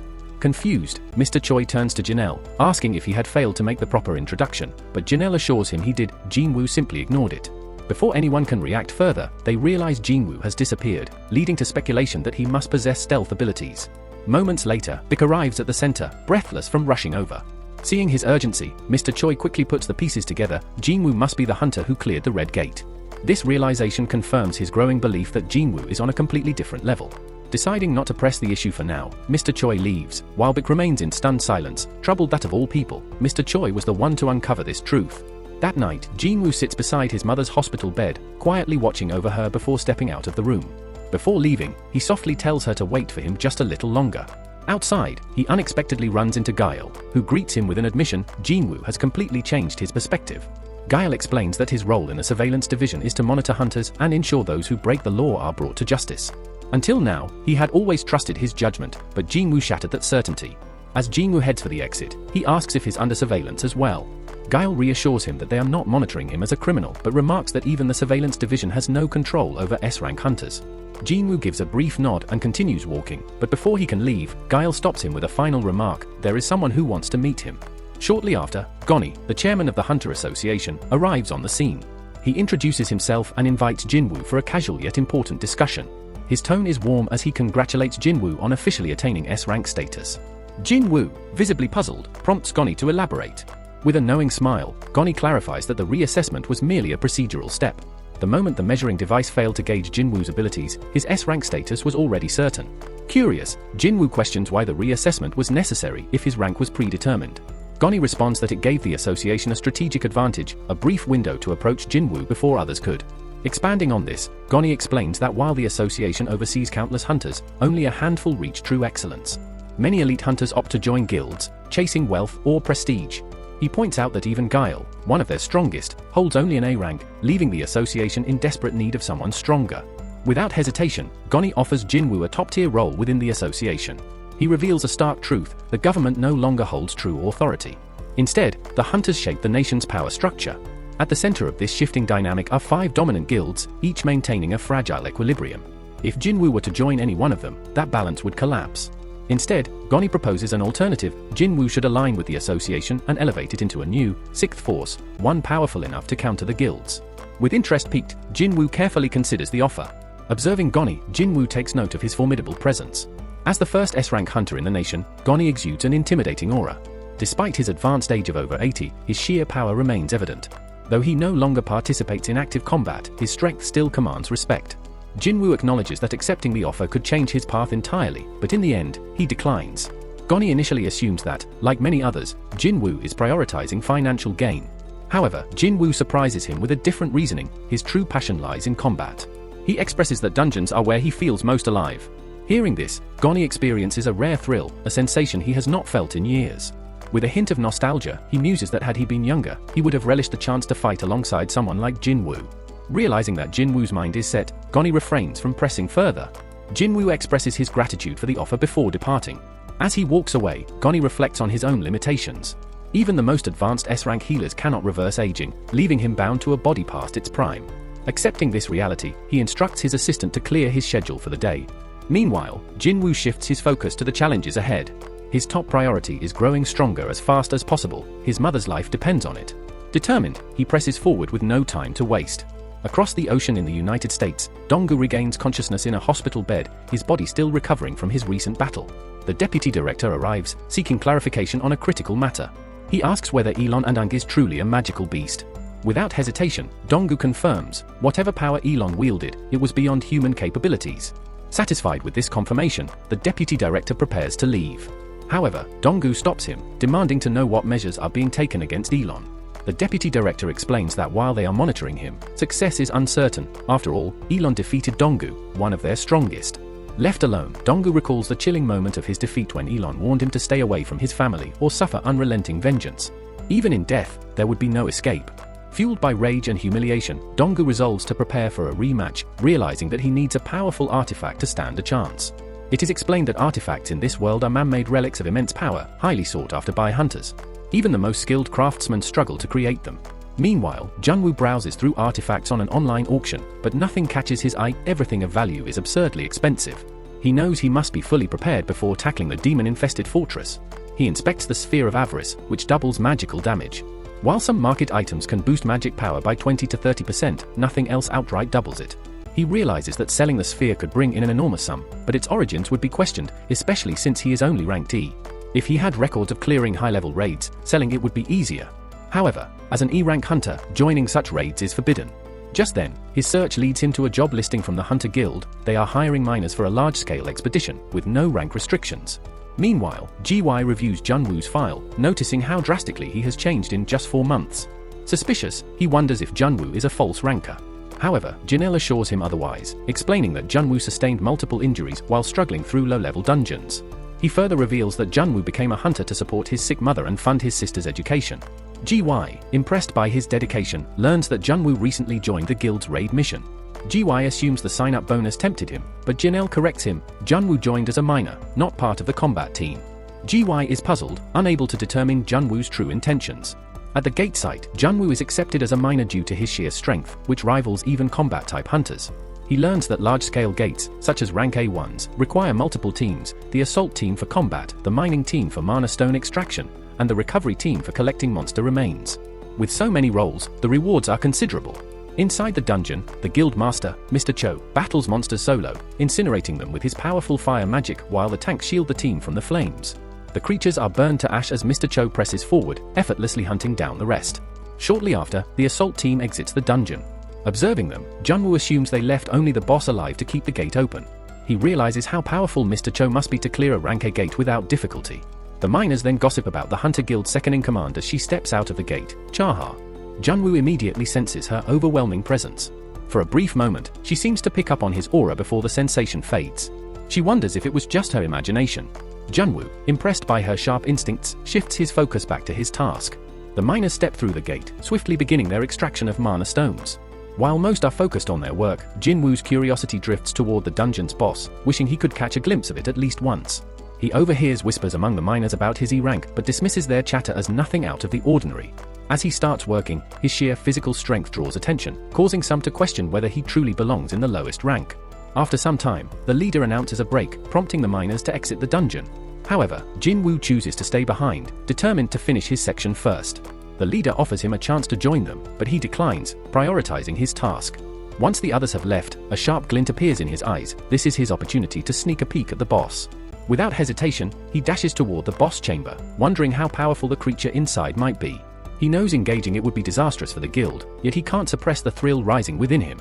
Summoning his dagger, he cautiously approaches, preparing to step inside, only to be abruptly halted. A sharp voice cuts through the stillness, demanding to know what he's doing there. Jinwoo curses himself for being careless. Turning to face the speaker, he finds Cha Han, her piercing gaze locked onto him. Quickly composing himself, he claims he lost his way and accidentally wandered too far. She immediately questions if he's from the mining team and informs him in no uncertain terms that he's standing before the boss's chamber, ordering him to retreat. Cha Han's eyes flick toward his hand, but the dagger she had glimpsed earlier is no longer there, making her wonder if she had imagined it. Jinwoo apologizes for straying off course, his tone tinged with regret, but she sternly instructs him to leave before he disturbs the boss. As he moves past her, something catches her attention. She abruptly orders him to stop and takes a deep breath, her expression shifting slightly. Instead of the usual overwhelming stench most hunters carry, he barely has a scent at all. Confused, she asks if he's truly a hunter, and upon confirming his E-rank status, she brushes off her suspicion but warns him to be careful. As Jinwoo departs, she finds herself wondering why he doesn't reek like the others. A brief thought crosses her mind: his scent is surprisingly pleasant. Afterward, Jinwoo rejoins his mining team following his break, while his fellow miners quietly express their jealousy. They mention how lucky he was to have encountered Cha Han, as they usually can only admire her from afar. They explain how she constantly patrols the dungeon, sacrificing her rest to ensure their safety from the boss. With a mix of admiration and contemplation, Jinwoo realizes that's why she had been near the chamber. The mining boss casually mentions that she tends to avoid the scent of other hunters due to her unique condition, which is why she always covers her nose. Jinwoo processes this information, recalling how her reaction to him was different. He wonders if that means he lacks the typical hunter scent. The memory of the Red Gate's boss making a similar remark resurfaces, sparking his curiosity. If he isn't like other hunters, then what exactly does it mean to be a player? The answer remains frustratingly out of reach. After wrapping up the mining operation, he collects his payment, and the site supervisor expresses his gratitude, noting how much faster they completed the job thanks to his efforts. The other miners observe that he seems to have a natural talent for the work, while the supervisor admits that he's never met anyone quite like him before. He then extends an offer for steady employment, promising fair wages, but Jinwoo declines, stating it was just a one-time thing. Though disappointed, the supervisor still asks for his help for another day, explaining that they have back-to-back A and C rank assignments lined up. Jinwoo considers it, aware that his reassessment test is coming up soon, but after experiencing the process firsthand today, he feels much more prepared. However, he's caught off guard by the revelation that the Hunters Guild schedules raids in rapid succession, even handling 2 in a single day. The supervisor explains that a second assault team is responsible for these missions, leaving Jinwoo impressed. With newfound excitement, he agrees to return the next day. Pleased, the supervisor promises to discuss increasing his pay with upper management. Jinwoo tries to brush it off, but the supervisor remains insistent. That night, we see CHA making a call, instructing someone to investigate Jinwoo's involvement with the mining team. The person on the other end already knows about him, explaining that they had previously been assigned the same task by Mr. Choi. However, any further details are classified, as all records on Jinwoo have been sealed by the Hunter Association. This strikes them as unusual, since such restrictions are typically reserved for top-tier hunters. Before they can elaborate, CHA abruptly ends the call. Later, as she lies in bed, she reflects on the situation, finding it strange that, out of all the hunters she's encountered, Jinwoo is the first who has an oddly pleasant presence. The next morning, Jinwoo arrives at the gate site, receiving a warm welcome from the crew. The atmosphere reminds him of his early hunting days, bringing a slight smile to his face. The team begins the day's operations with the C-rank gate, where Jinwoo mines mana stones with remarkable efficiency. Once the work is completed, he joins the others for a meal, and the supervisor praises him again, claiming they only managed to finish early and enjoy a lunch break because of his contributions. He even makes another offer, increasing Jinwoo's pay 5-fold if he stays on. However, Jinwoo firmly declines. Soon after, Sun Kiam, the captain of the second assault team, arrives, requesting assistance from the mining crew since their assigned porter failed to show up. The supervisor suggests asking the recovery team instead, but Kiam counters that they're already short-staffed, visibly irritating the supervisor. To sweeten the deal, Kiam offers extra hazard pay for anyone willing to step in, but the supervisor refuses, insisting that lower-ranked hunters like them shouldn't be handling equipment in high-risk A-rank dungeons. No amount of money could justify the danger. Despite the warnings, Kiam makes one last attempt, asking if anyone is interested in stepping up. Without hesitation, Jinwoo volunteers. The supervisor tries to dissuade him, but Jinwoo confidently reassures him that he can handle it. The others protest, warning Kiam that Jinwoo is inexperienced, but Kiam simply asks for his rank. Upon hearing that Jinwoo is an E rank, Kiam sees no issue and allows him to tag along. As they head toward the gate, Jinwoo can't help but notice that this one is much larger than the one he saw the day before. Ken remarks that while this gate appears larger, its magical presence feels weaker compared to the previous ones, reassuring himself that it shouldn't pose a serious threat. After all, the second squad wouldn't have been assigned to it otherwise. Jin soon notices that the team consists of 6 A-rank hunters and 3 B-rank hunters, still forming a formidable assault force even without an S-rank member. As they proceed inside, Jin reflects that the energy within the dungeon seems less intense than before, but he can't shake the unsettling aura, reminiscent of a past disaster. The team's leader advises him to stay calm, confident that their group's strength ensures a smooth operation as long as they work together. Meanwhile, Kei is eager for the mission's conclusion, believing it will cement his promotion to team captain. Even if he isn't as powerful as the current captain or vice captain, he's determined to prove himself. Just as they press forward, they detect movement ahead and swiftly prepare for battle. A pack of dungeon jackals emerges, but these creatures prove to be no real threat as the hunters eliminate them effortlessly. However, their presence surprises the team. Jin questions their rarity, prompting the healer to explain that they are typically C-rank monsters. It's unusual to find them in an A-rank dungeon, since weaker creatures usually fall prey to stronger ones. Jin then spots something odd, collars on the jackals, suggesting they were raised and trained as hunting animals by someone. Before they can investigate further, an army of high orcs charges at them. One of the creatures hurls a spear, forcing Undersk to block the powerful strike just in time. The team's tank quickly deploys a taunt skill, but the orcs ignore it, targeting the hunters at the rear instead. One of them retaliates, but their attacks barely scratch the orcs, which seem highly resistant to magic. The team's mage attempts to immobilize one of the orcs, but struggles against its sheer strength, prompting the fire mage to summon 2 flame soldiers for backup. While the summoned warriors clash with the orcs, the rest of the hunters engage in a desperate fight. Despite their efforts, the orcs manage to wound the team's martial artist, prompting a call for healing, though the healer is already focused on keeping the tank alive. Ken realizes they are severely outnumbered, growing anxious that their situation could turn fatal. His fears intensify as an orc severs one hunter's arm. Cahoon silently prays that they can get through this without losing anyone, and to his relief, the healer steps up, fully regenerating the missing limb while the bespectacled mage struggles to keep the enemy at bay. Suddenly, an orc sneaks up behind the healer, and she braces for the worst, until Jin intervenes, using his ruler's hand to tear out the orc's spine in an instant. The healer stands in shock, trying to process what just happened, while Jin, using his stealth ability, continues covertly assisting his teammates, attacking from the shadows to weaken their enemies without drawing attention. The hunters notice the orcs faltering unexpectedly but seize the moment, launching an all-out assault that rapidly turns the tide. One by one, they eliminate the remaining enemies. Jin, meanwhile, remains determined not to stand out too much. His only priority is ensuring no one dies on his watch. As the last of the orcs fall, Kibo checks in with the squad, relieved to find that everyone has made it through alive. The healer notes that something unusual happened during the battle, and Kiam adds that he also felt the creatures weaken all at once. Suspicious, he asks the mags if they had anything to do with it, but they deny involvement, stating that such an effect would be impossible without an assassin-class hunter. Rather than dwelling on it, they assume luck was on their side since they emerged victorious.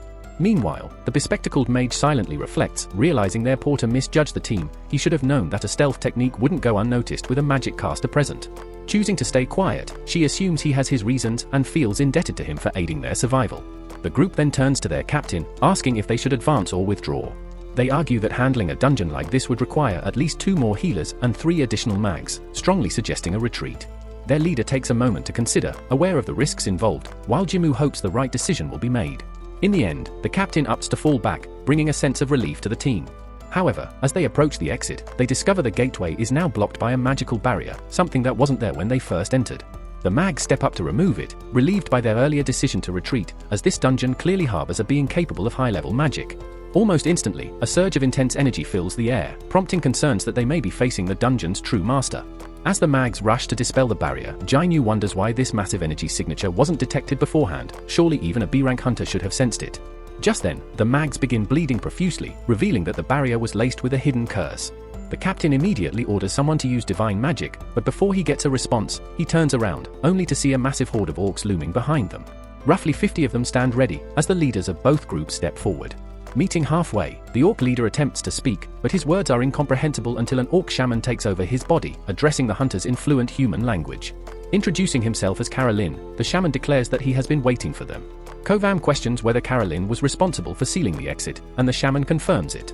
Curious, Kunun asks if anyone stronger exists within this dungeon, but Karolin denies it and presents a challenge: either face him directly or be slaughtered by his warriors. Without hesitation, Ken steps forward, prepared to meet the shaman head-on. The orcs take the lead, but before moving forward, Kum quietly shares their plan with Jin Woo. As soon as they reach the boss's chamber, they'll launch a surprise attack to momentarily disrupt the barrier. That brief window will be Jin Woo's chance to escape and alert the other assault team. Despite the urgency, Jin Woo can't shake the feeling that they're walking into a death trap. Kyun, however, reminds him that their goal is to shut the gate. Returning alive is secondary. The team's healer hands Jin Woo a short letter, asking him to deliver it to her family if things take a turn for the worse. He accepts it with a heavy heart, hoping it won't come to that. She urges him to focus on escaping while they carry out the mission. The grim situation reminds Jin Woo of the double dungeon incident, yet these hunters feel vastly different from those he encountered before. Meanwhile, outside the gate, CHA searches anxiously for Jin Woo, wondering if he might have abandoned the team. When she questions the mining crew, she learns that he entered the gate as a porter. Inside, Jin Woo and the group finally reach a grand throne room, where they are met by Cardlan and an enormous, intimidating army of orcs. At the same time, CHA continues to puzzle over Jin Woo's actions. Why would he enter as a porter when he only has one life to protect? She recalls seeing him the previous day, standing in front of a boss chamber with a weapon, which now strikes her as suspicious. She then informs the mining leader that she intends to enter the gate to investigate. When she asks if they have any weapons, he hands her a pickaxe, admitting they don't have anything better. Though she initially considers going in empty-handed, he questions whether she can fight without a weapon. Reluctantly, she takes the pickaxe with her. Back inside the dungeon, the hunters stand frozen, overwhelmed by the sheer number of high-level orcs. If even a fraction of them escaped, entire cities could be wiped out. Among the horde, four generals stand out as even more formidable than the rest. The boss commands silence, and the orcs instantly obey. Kian quickly deduces that their only way to close the gate is by defeating the dungeon boss. Then, in a tense moment, the boss removes his mask, and an overwhelming magical presence floods the room. The hunters are paralyzed with fear, feeling utterly insignificant in his presence. Summoning his courage, Ki-hoon steps forward and demands to know why they have been gathered here. The boss coldly declares that they are nothing more than a source of amusement for him, vowing to eliminate them one by one as part of his grand spectacle. Kay and his allies are stricken with despair upon hearing this, unable to accept that their struggle is seen as mere entertainment. He dismisses them as disposable tools to be discarded at will. Meanwhile, spotting Jinwoo among the group, the leader senses something unusual about him. Undeterred, Kik rushes forward to attack, commanding his comrades to follow, only to find that fear has paralyzed them all. Refusing to hesitate, he launches an assault on his own, but the leader effortlessly counters his magical defenses. Unleashing immense gravitational force, the leader slams Ki-hoon against the ground before hurling him against the ceiling repeatedly like a ragdoll. His comrades can only watch in horror as Ki-hoon suffers, but before the worst can happen, Jinwoo intervenes, catching him gently and setting him down. Though Jinwoo knows this mission is meant for the Hunters Guild, he cannot stand by while the team faces annihilation. At that moment, an orc charges at him, but he halts its advance effortlessly before destroying it using his ruler-like power. Turning to Ki-hoon, he coolly inquires if he can take over dealing with the magical creatures in the area, to which Ki-hoon, having no other option, readily agrees. Observing all this, the leader regards Ki-hoon's resistance as nothing more than arrogant defiance fueled by sheer magic. Meanwhile, Jinwoo acknowledges that this is the first time he has encountered such immense power. Even though fate positions them as enemies, he resolves himself grimly and summons his shadow army, prepared to put an end to the leader's reign. Outside the dungeon, the surveillance team, led by Jinul, gathers near the entrance. The miners murmur in confusion about the unexpected presence of the hunters, and Jinul himself wonders aloud why Jinwoo has been working as a miner for the past 2 days. When the mining foreman asks what's happening, Guile presses for information about Jinwoo's whereabouts. At that moment, a disgruntled miner, who had long harbored suspicions about Jinwoo's actions, steps forward to voice his concerns. Ignoring the miner's grumblings, Jinul asks the foreman to confirm Jinwoo's last known location. He quickly learns that Jinwoo had entered the dungeon under the guise of a porter. Jinul puzzles over how Jinwoo first appeared as a miner, only to change roles, noting that now that Jinwoo has reached an elite rank, every move he makes is closely monitored. He remarks that Jinwoo should at least be more mindful of his actions. Still confused, the mining foreman asks what's truly going on, but Jinul tells him to wait until tomorrow's reports for answers. As he steps closer to the gate, the foreman reveals that Cha had asked similar questions before entering the dungeon herself not long ago. Before Jinul can inquire further, he suddenly senses an unusual energy radiating from within the gate. Without hesitation, he orders his team to conduct another magical power analysis. Meanwhile, inside the dungeon, Cha is stunned by the overwhelming number of high-ranking orcs that have been slaughtered. Struggling to grasp how Ki-hoon's group managed such a feat, she hastens toward the boss room, especially after sensing the terrifying surge of magical energy. The scene shifts to the enemy leader mocking Jinwoo for daring to challenge his forces with such a small number. In response, Jinwoo unleashes his newfound ability, Monarch's Domain, greatly amplifying the strength of his shadow army. He explains that this is his latest skill, significantly enhancing his summoned warriors, a power he attained after his previous battle at Gan's castle. Meanwhile, the other hunters watch in complete bewilderment as the High Orcs charge at Jinwoo's forces. His elite soldiers prove so deadly that they carve through the orcs effortlessly, as if simply clearing pests. While Jinwoo aids in cutting down enemies, the hunters notice that his combat movements resemble those of Cha. They remain puzzled as to why someone of his caliber was initially working as a mere porter. As the battle intensifies, Jinwoo realizes that his shadow soldiers are only matching the power of a B-rank hunter. The tide turns unfavorable, his troops are falling at an alarming rate, suffering 4 to 5 losses for each enemy taken down. Understanding that a prolonged battle will drain his mana reserves, Jinwoo braces for a grueling fight. Just then, the enemy leader unleashes a blazing fire spell at the shadows, taunting Jinwoo for his arrogance. However, Jinwoo remains unfazed, countering that his troops possess the uncanny ability to resurrect endlessly. Refusing to accept this challenge, the boss escalates his offensive, casting a devastating gravity spell upon Jinwoo and his army. He confidently declares that he will keep obliterating Jinwoo's forces until the latter's energy is completely depleted. Yet, despite the onslaught, Jinwoo continuously restores his troops without hesitation. Locked in this relentless cycle, Jinwoo begins to suspect that the boss is intentionally maintaining his distance, relying on ranged magic to keep the advantage. Meanwhile, the boss himself ponders how long Jinwoo can sustain this futile resistance. Outside the dungeon, a magic power assessment is completed, revealing that the dungeon's energy is dangerously close to an S-rank level. Alarmed, one of the supervising hunters immediately orders the miners to contact the head of the Hunters Guild, while the surveillance team mobilizes to reinforce the assault unit inside. Back in the dungeon, the boss sneers at Jinwoo, boasting that his command and sheer numbers vastly exceed those of the Shadow Army. Watching his forces diminish rapidly, Jinwoo quickly consumes a mana potion to restore his power. Determined, he announces that it's time to unveil his true strength as a necromancer. With a commanding motion, he resurrects all fallen High Orcs, turning them into his undead warriors. He boldly proclaims that he will add both the boss and his generals to his ever-growing army. Taken aback, the boss questions whether Jin Woo is some kind of higher being and why such an entity would even be here. He recalls that ever since he first awoke in this place, the only instinct guiding him has been to eliminate any human he encounters. Ignoring any deeper reasoning, he resolves to follow that order until the very end, unless he is forced to deploy his strongest warriors. The scene transitions to the Hunters Guild, where Mr. Choi is taken aback by the revelation that the gate's energy is approaching an S-rank threshold. He concludes that the assessment must be correct, as Gahun and his team have yet to return from the dungeon. Recognizing the looming danger of a dungeon break at this magnitude, one reminiscent of the catastrophic Jew Island event, he feels a brief sense of relief that there's still a chance to intervene. Wasting no time, Mr. Choi instructs his assistant to rally every available hunter, sending out urgent messages to all A-rank and higher hunters. He even considers enlisting aid from the White Tiger Guild and FI Heald, much to his assistant's surprise. However, Mr. Choi remains firm, emphasizing that their priority is to contain the situation before it escalates further. Meanwhile, in the boss chamber, the battle rages on as Jin Woo's general faces off against the Orc commander while his summoned forces press the attack. However, as the enemy leader watches his subordinates falter and collapse, his fury grows. Additional hunters rush forward to support Jin Woo, but the boss refuses to let them interfere, swiftly incapacitating several with his curse-infused magic. Standing tall with an air of superiority, the boss sneers, vowing to make Jin Woo regret ever opposing him. He unleashes a barrage of spells designed to induce blindness, exhaustion, and sleep, but due to Jin Woo's extraordinary resilience and endurance, they prove ineffective. Remaining unfazed, Jin Woo calmly states his immunity to such afflictions before summoning his mage units. Anticipating the assault, the boss conjures a powerful barrier to shield himself. However, the mags retaliate by launching a fireball, its power amplified by the Sphere of Avarice. The searing projectile rips through the defensive wall, striking the boss directly and fueling his growing wrath. At that moment, another hunter, Shu, bursts into the chamber, eyes widening as she surveys the chaotic battlefield. She quickly notices several down hunters, including Kun, who is being hastily treated by a healer. When she demands an explanation, the fighters exchange uncertain glances, unable to provide clear answers. Determined to turn the tide, the boss intensifies his magic, channeling immense energy to enlarge his form, transforming into a towering colossus. His intent is clear, he plans to crush Jin Woo beneath his sheer weight. However, Jin Woo effortlessly evades the enormous attacks, scoffing at the giant's arrogance.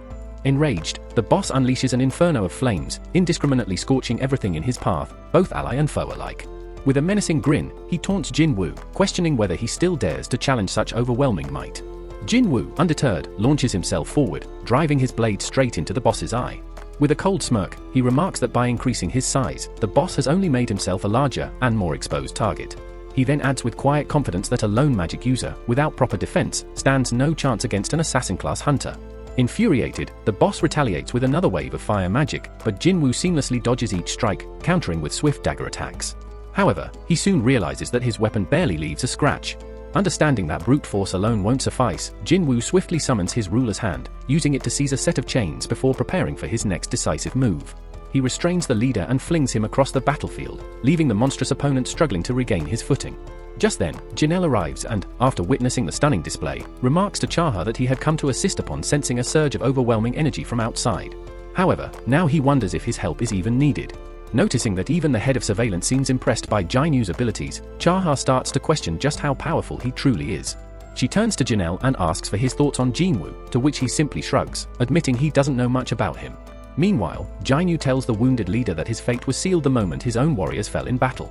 Refusing to accept defeat, the leader growls in defiance, but Jainu isn't finished yet. Calling upon the spirits of the fallen guards, he commands them to end the fight. After a brief but decisive clash, the leader is finally struck down, his eyes filled with terror as his former generals deliver the final blow. Victorious, Jainu experiences a surge of strength, ascending in power before proceeding to claim the fallen leader's very soul, an act that astonishes all present. As he completes the process, Jinwoo notes that the once defiant figure now appears far more submissive in his new form. While extracting the soul, he realizes he can assign it a name. Since the leader's true name has been lost to time, he decides to call him Fang. Upon examining Fang's essence, Jinwoo discovers an unfamiliar yet extraordinary classification, Elite Knight rank. This revelation intrigues him, as he has never encountered such a title before.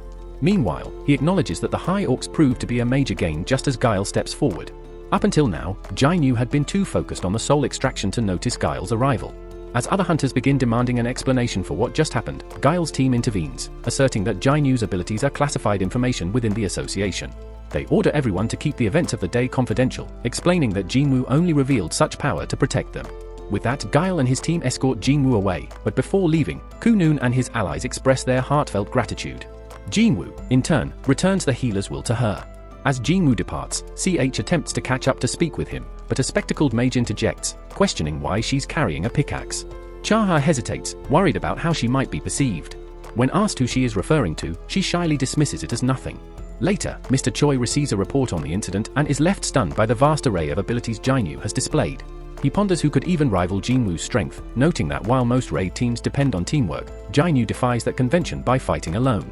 Kuan then challenges Mr. Choi, questioning whether he truly believes Jinwoo could single-handedly conquer the most treacherous dungeons. With a wry smile, Mr. Choi admits he has his doubts, suggesting that his own title of Ultimate Hunter may now be nothing more than an outdated claim. As he leaves, Cahoon stresses the importance of recruiting Jinwoo, to which Mr. Choi agrees, vowing to do his best. Meanwhile, Jinwoo meets with Leo to discuss the outcome of his meeting with the guild master. Leo provides an update, and the scene shifts to the Hunter Association. There, a renowned actor, Lee Min-sung, has just awakened his latent abilities as a hunter. Swarmed by the press, he basks in the overwhelming attention, believing himself to be the center of the world, reveling in his newfound fame.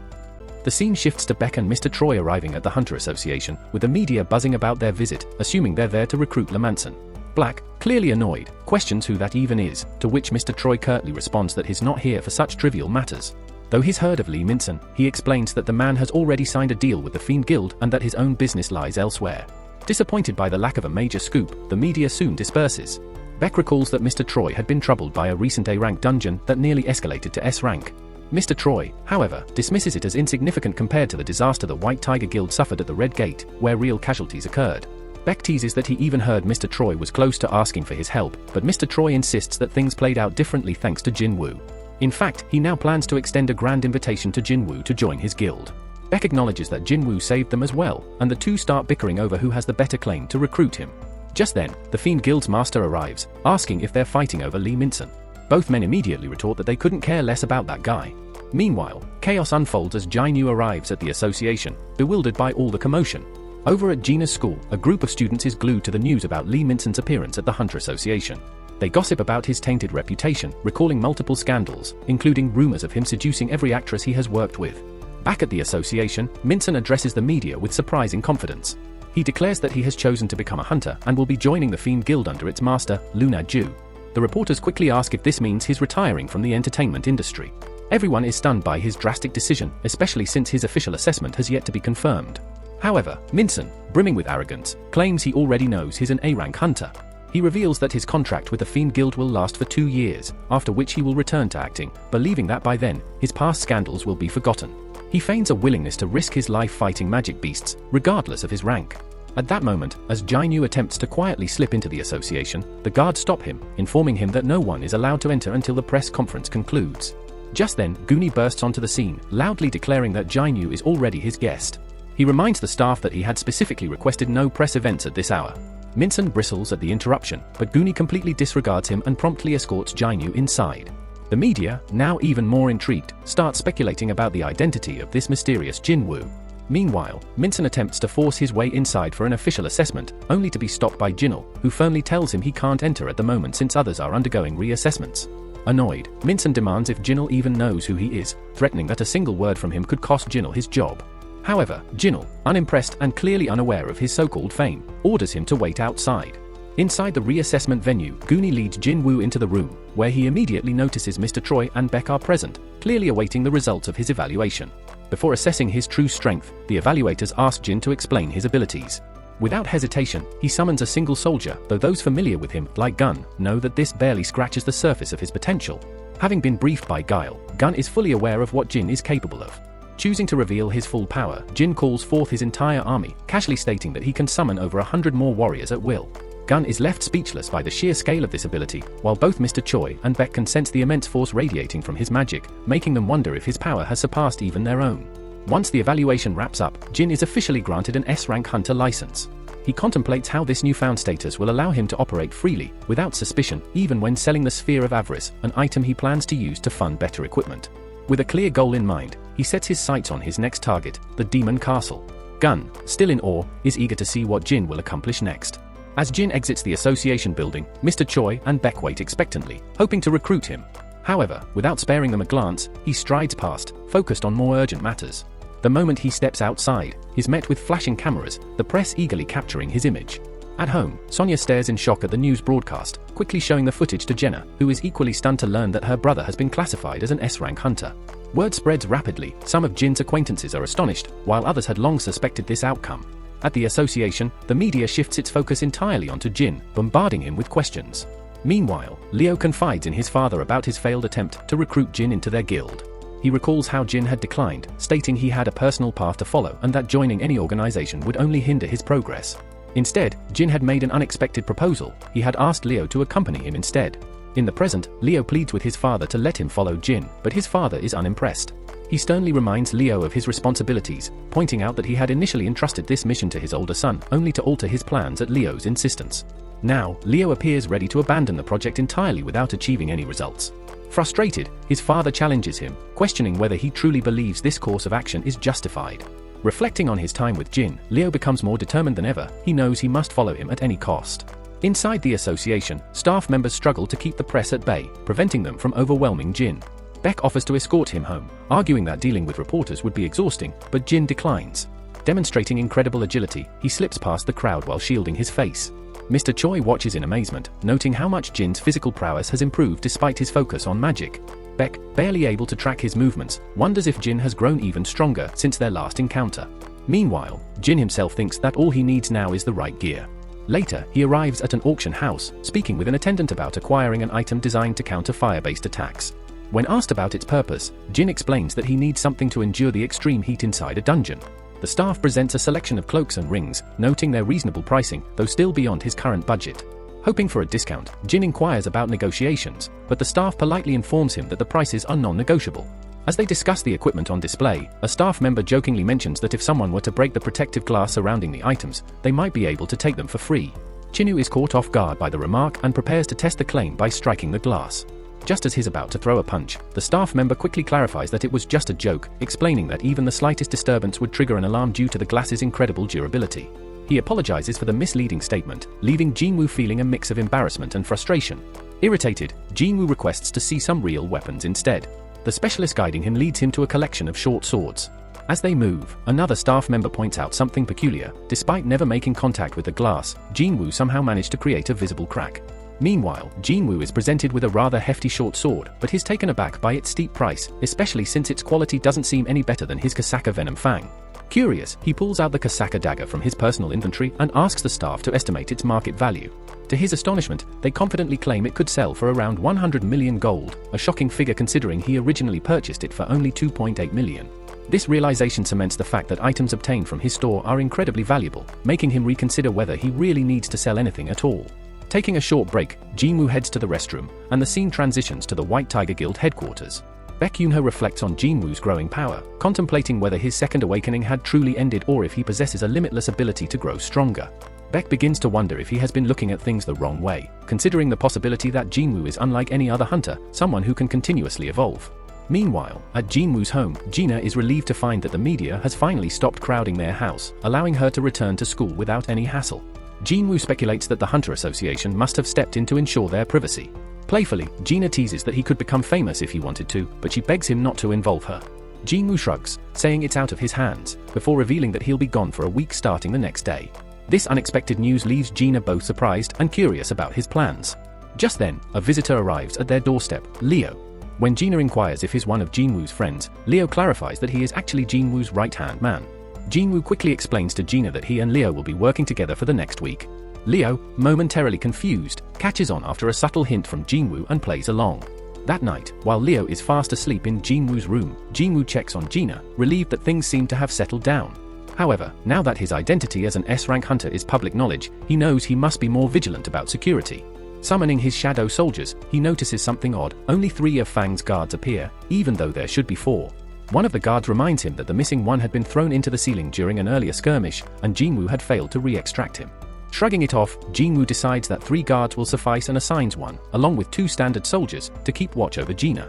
Later, on a rooftop, Jinwoo reflects on the importance of strengthening the area's security. He orders some of his soldiers to patrol the neighborhood, ensuring it remains peaceful. Above them, a massive winged beast soars through the sky. The next morning, Jinwoo and Leo set off together. During the drive, Leo thanks Jinwoo for letting him stay over, but Jinwoo reassures him that there's no need for gratitude. Leo then asks about their destination, and Jinwoo reveals that he'll be training at Dessen Tower for an entire week. Leo is taken aback. After all, Jinwoo is already an S-rank hunter. However, Jinwoo simply replies that he believes in pushing his limits, a response that doesn't surprise Leo in the slightest.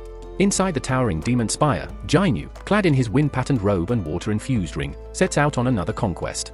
He receives a mission to defeat the demon Lord Baron, who rules over the highest floor, with the reward offering a rune-granting shadow teleportation abilities along with 30 skill points. Driven by the promise of power, he instantly transports himself to the 76th floor. Meanwhile, in another part of the world, Leo's mother speaks with his father, shocked that their son has left home. His father, appearing indifferent at first, suddenly collapses. Back at the demon spire, Jinwoo engages in a fierce battle against a formidable monster. Amidst the chaos, he summons Fong and entrusts him with the Sphere of Avarice. In response, Fong unleashes a fiery spell that incinerates the beast completely. Impressed by the overwhelming force, Jinwoo makes a mental note to be strategic about when to deploy Fong's strength in future battles. Elsewhere, Leo's father regains consciousness in a hospital, learning that Leo came to see him. His wife admits that she deceived their son, telling him the collapse was due to exhaustion. In reality, the doctors had given them a grim diagnosis. He had contracted a rare affliction called the eternal slumber disease, where overwhelming fatigue slowly pulls the victim into an unending sleep. Puzzled by how he had been afflicted, the doctor inquires whether anyone in his family or close circle is involved with magic or supernatural forces, making both parents immediately think of Leo. However, the precise cause remains unknown. Frustrated, Leo's father wonders if the world itself has abandoned him. At the nation's border, a squad of hunters patrols the perimeter when they spot an airborne magical beast soaring through the sky. They halt in their tracks, staring in disbelief, trying to comprehend what they are witnessing. Back within the demon spire, Jinwoo's level increases after a string of victories. He explains that he has restructured his forces into 6 independent units, each with simple directives: eliminate any visible threats and alert him upon locating the floor's permit. Though this strategy means missing out on loot, efficiency takes priority. However, progress slows drastically on the 84th level. Curious about the cause, he suddenly notices his mana reserves plummeting. It becomes clear that someone is systematically eliminating his forces, targeting his most elite squads. Stunned that an enemy here is capable of overwhelming his high-ranked orc warriors, Jinwoo recalls his teams and sets out to investigate personally. Upon arrival, he finds that another team has suffered losses as well, confirming that their adversary is exceptionally powerful. Yet something seems off. The intruder specifically avoided engaging Fong's squad, despite it being closer to the initial attack point. Jinwoo quickly realizes that the enemy must have recognized Fong's overwhelming strength and deliberately chosen weaker prey. Anticipating the next strike, Jinwoo deduces that the Ice Bear squad will be targeted next. As predicted, he soon spots a horde of demon knights overwhelming the Ice Bears with merciless efficiency. Observing from stealth, Jinwoo studies their combat style before stepping in. One of the knights lunges at him, only to be swiftly cut down. 2 more follow, meeting the same fate, leaving only their commander standing. As she charges at him, something unexpected happens. She hesitates, then abruptly surrenders before he can strike. Her voice echoes across the battlefield, and Jinwoo, taken aback, realizes that she is a woman. Removing her helmet, she pleads for her life, a stark contrast to her earlier aggression. Jinwoo, unfazed, remarks that he has already eliminated her entire squad. She remains firm, claiming that as long as she survives, her people still have hope. To Jinwoo, however, her words ring hollow, a selfish belief disguised as duty. Ignoring her desperate pleas, he turns away, but as he glances back, she lunges again. Before her strike connects, Fang moves to shield him. Confused, he demands to know her intentions, and she once again begs for her life, swearing she'll do anything he asks. He orders her to retrieve the entry permit, and she reveals that her family currently possesses it. If he spares her, she will recover it for him. Additionally, she boasts that she knows the locations of every permit on the upper floors, and if he ensures her family's safety, she will guide him to them. Realizing he failed to find the permits because her family deliberately hid them, Jin glares at her with murderous intent. He questions whether he can trust her, but she insists desperately that he can. He begrudgingly agrees, provided he gets the permit. Grateful, she thanks him before he demands to know who they truly are. The scene shifts abruptly to a remote island where a monstrous flying creature wreaks havoc, slaughtering all in its path. Meanwhile, back in the demon castle, the girl introduces herself as Ezel, the eldest daughter of the Ratu family. However, Jinwoo is unimpressed by her response. He had hoped to learn more about the system, similar to how he did with Baruka, the leader of the Ice Elves. Pressing her further, he asks if she hears voices urging her to eliminate humans. Ezel denies it, admitting instead that she receives a different command, to safeguard the space. Intrigued, Jinwoo asks when she first heard this directive. She reveals that it began the moment she arrived here. When questioned about her origins, she states that she was in the demon realm and that everyone only appeared here after regaining their awareness. This revelation piques Jinwoo's curiosity. He wonders aloud about their activities in the demon realm, but suddenly, Easel's demeanor shifts. Her voice turns mechanical as she states that they were preparing for war. When he asks who they were about to fight, she cryptically mentions an immensely powerful enemy that forced the demons to unite for survival. Just as she is about to reveal more, an abrupt system error cuts her off, announcing that the details are classified and the conversation is now restricted. Before he can push for further answers, she collapses. JY catches her before she falls, realizing he won't be able to extract any more information from her. The scene transitions to a high-level meeting at the Hunter Association. Officials examine photographs from a devastating attack on the Japanese outlying islands. Reports indicate that the assault resulted in 294 casualties, with 108 hunters engaged in combat. Among the fallen were 4 E-rank hunters, 1 C-rank, and 1 B-rank. Garni is shocked that a single monster caused such destruction. Jinil confirms that an A-rank hunter eventually managed to eliminate the threat. G deduces that these winged creatures must possess strength at least equivalent to an A rank, which is supported by Guile's investigation, revealing similar findings from an autopsy. Gunny then points out that the island is a mere 120 kilometers from Jew Island. If the creatures evolved to fly longer distances, they could easily reach the southern tip of their nation. He immediately calls for reinforcements from Japan and insists that neighboring nations be put on high alert. He regrets that they failed to act first to prevent casualties, but now the situation is beyond containment. Resolving to act decisively, he declares that the 4th grade mission of Jew Island is now officially underway. Back in the demon castle, Easel apologizes to Jinmu for collapsing. He asks if she is feeling better, and she reassures him that she is fine, even teasing if he had been worried. He admits that he was concerned and then inquires about her home's location. Easel gestures to a house nearby, and they head inside. Upon entering, her father is startled by the unexpected guest and immediately notices the numerous silent figures lurking in Jinmu's shadow. Aware of the looming presence, Shunwoo acknowledges the father's keen perception. However, before any pleasantries can be exchanged, her father's warriors surround them, declaring that they won't allow Jinmu to leave alive. Jinmu, unfazed, calmly reminds her father that he had sworn not to harm anyone as long as he received the permit. Aware that Jinmu defeated both Vulcan and Metis, her father realizes they stand no chance in battle. Resigned, he makes his decision. He hands over the authorization, instructing Jinyu to proceed. However, Jinyu unexpectedly requests to bring along his daughter. Startled, her father demands an explanation. Jinyu clarifies that Easel previously mentioned knowing the locations of authorizations on each level. Her father then asks if Jinyu can ensure his daughter's safety, to which he confidently agrees. Satisfied, her father grants permission, prompting Jinyu to ask Easel to guide him further. Meanwhile, researchers meticulously examine the airborne creature, dissecting it with keen interest. Back at the fortress, Jinyu continues his steady climb, soon reaching the 89th level. There, he observes that both Igris and Tank have advanced, one attaining the rank of Elite Knight, the other a regular knight. He muses that their strength now rivals high-tier warriors, with one comparable to an elite fighter while the other matches a seasoned combatant. At the same time, Easel prepares gifts for the nobility residing on the upper levels, hoping to negotiate passage through offerings. However, Jinyu dismisses the idea of using bribes. Easel warns him that the higher levels, beyond the 90th floor, are controlled by influential nobles far superior to the ones he has faced thus far, making simple negotiations nearly impossible. Jinyu agrees, bluntly noting that the powerful do not bother speaking with those they deem weak. He acknowledges her family's struggle for dominance among demon nobility and promises to elevate them to the highest rank. Curious, Easel asks why Jinyu chose to spare her family. He casually responds that he simply likes her, leaving her flustered. Amused, Jinyu notes that he gets along well with straightforward people like her and Jinho.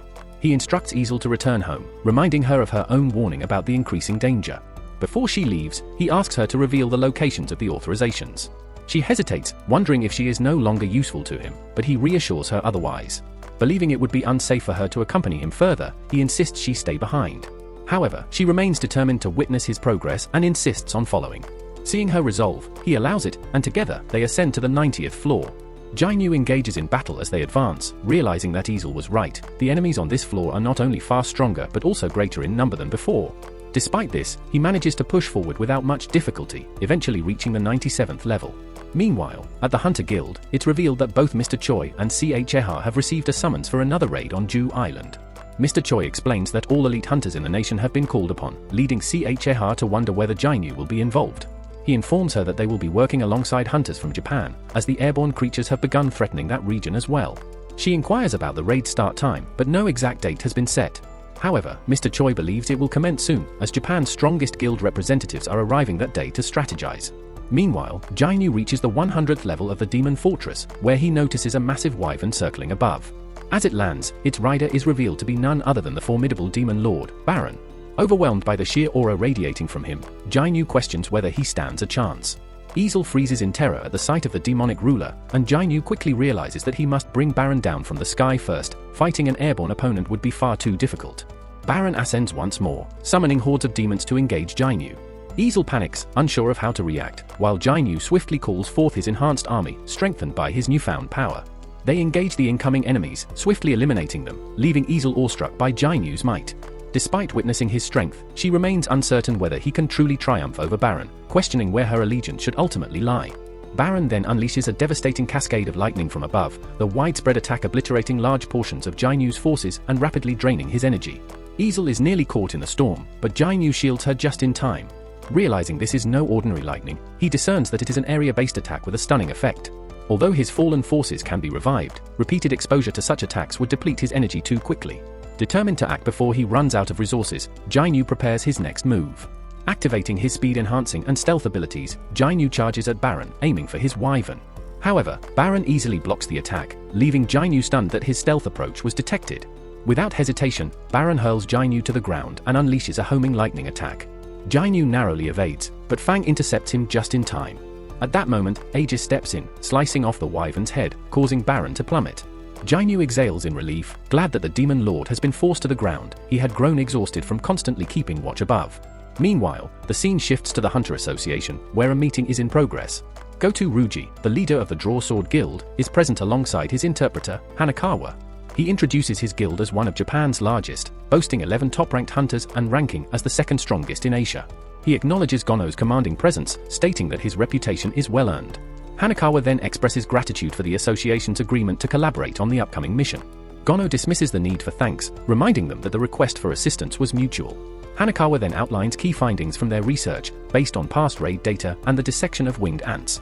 The first discovery reveals that while the flying ants grow rapidly, their lifespan is only 1 year, meaning that eliminating the queen will lead to their inevitable extinction within that period. The second insight pertains to their behavior. Researchers have observed that the ants are strongly drawn to high concentrations of magical energy. Hanakawa highlights that this knowledge will be critical for forming a battle strategy. Gono agrees, praising their detailed analysis. Hanakawa further explains that their guild will deploy 10 of their 11 strongest hunters to act as decoys, luring out the swarms while the Korean hunters focus on eliminating the queen. Jinel expresses concern that this plan might force the Japanese hunters into direct combat with overwhelming numbers, but Goto remains unconcerned. Their AI simulations have confirmed that acting as bait is the most effective strategy. Ultimately, Jinel agrees to proceed with the plan. Back at the demon castle, Jianu's forces are locked in an intense clash with the demons. Jianu himself fights relentlessly, barely managing to drink a mana potion before realizing his energy reserves are rapidly depleting. Meanwhile, Aegis, Iron, and Fang engage in a fierce struggle against Baron, who effortlessly deflects their strikes, including Jianu's own attack. In a brutal moment, Baron seizes Jianu by the head, poised to end him, but Aegis intercepts Baron's blade just in time. Seizing the opportunity, Jianu strikes, severing one of Baron's hands while Aegis pierces the other. Jianu's shadow army restrains the demon, but Baron retaliates with another powerful lightning attack, obliterating a large portion of Jianu's forces. Alarmed by his dwindling mana, Jianu presses on. Unfazed, Baron summons his weapon and clashes with Jianu in a lightning-fast exchange of blows. The battle tilts in Baron's favor as he gradually overpowers Jianu, even managing to disarm him. As Baron prepares to unleash a final lightning strike, Jianu desperately holds down his arms. Baron lunges again, but in a sudden turn of events, Easel hurls her blade, diverting his focus.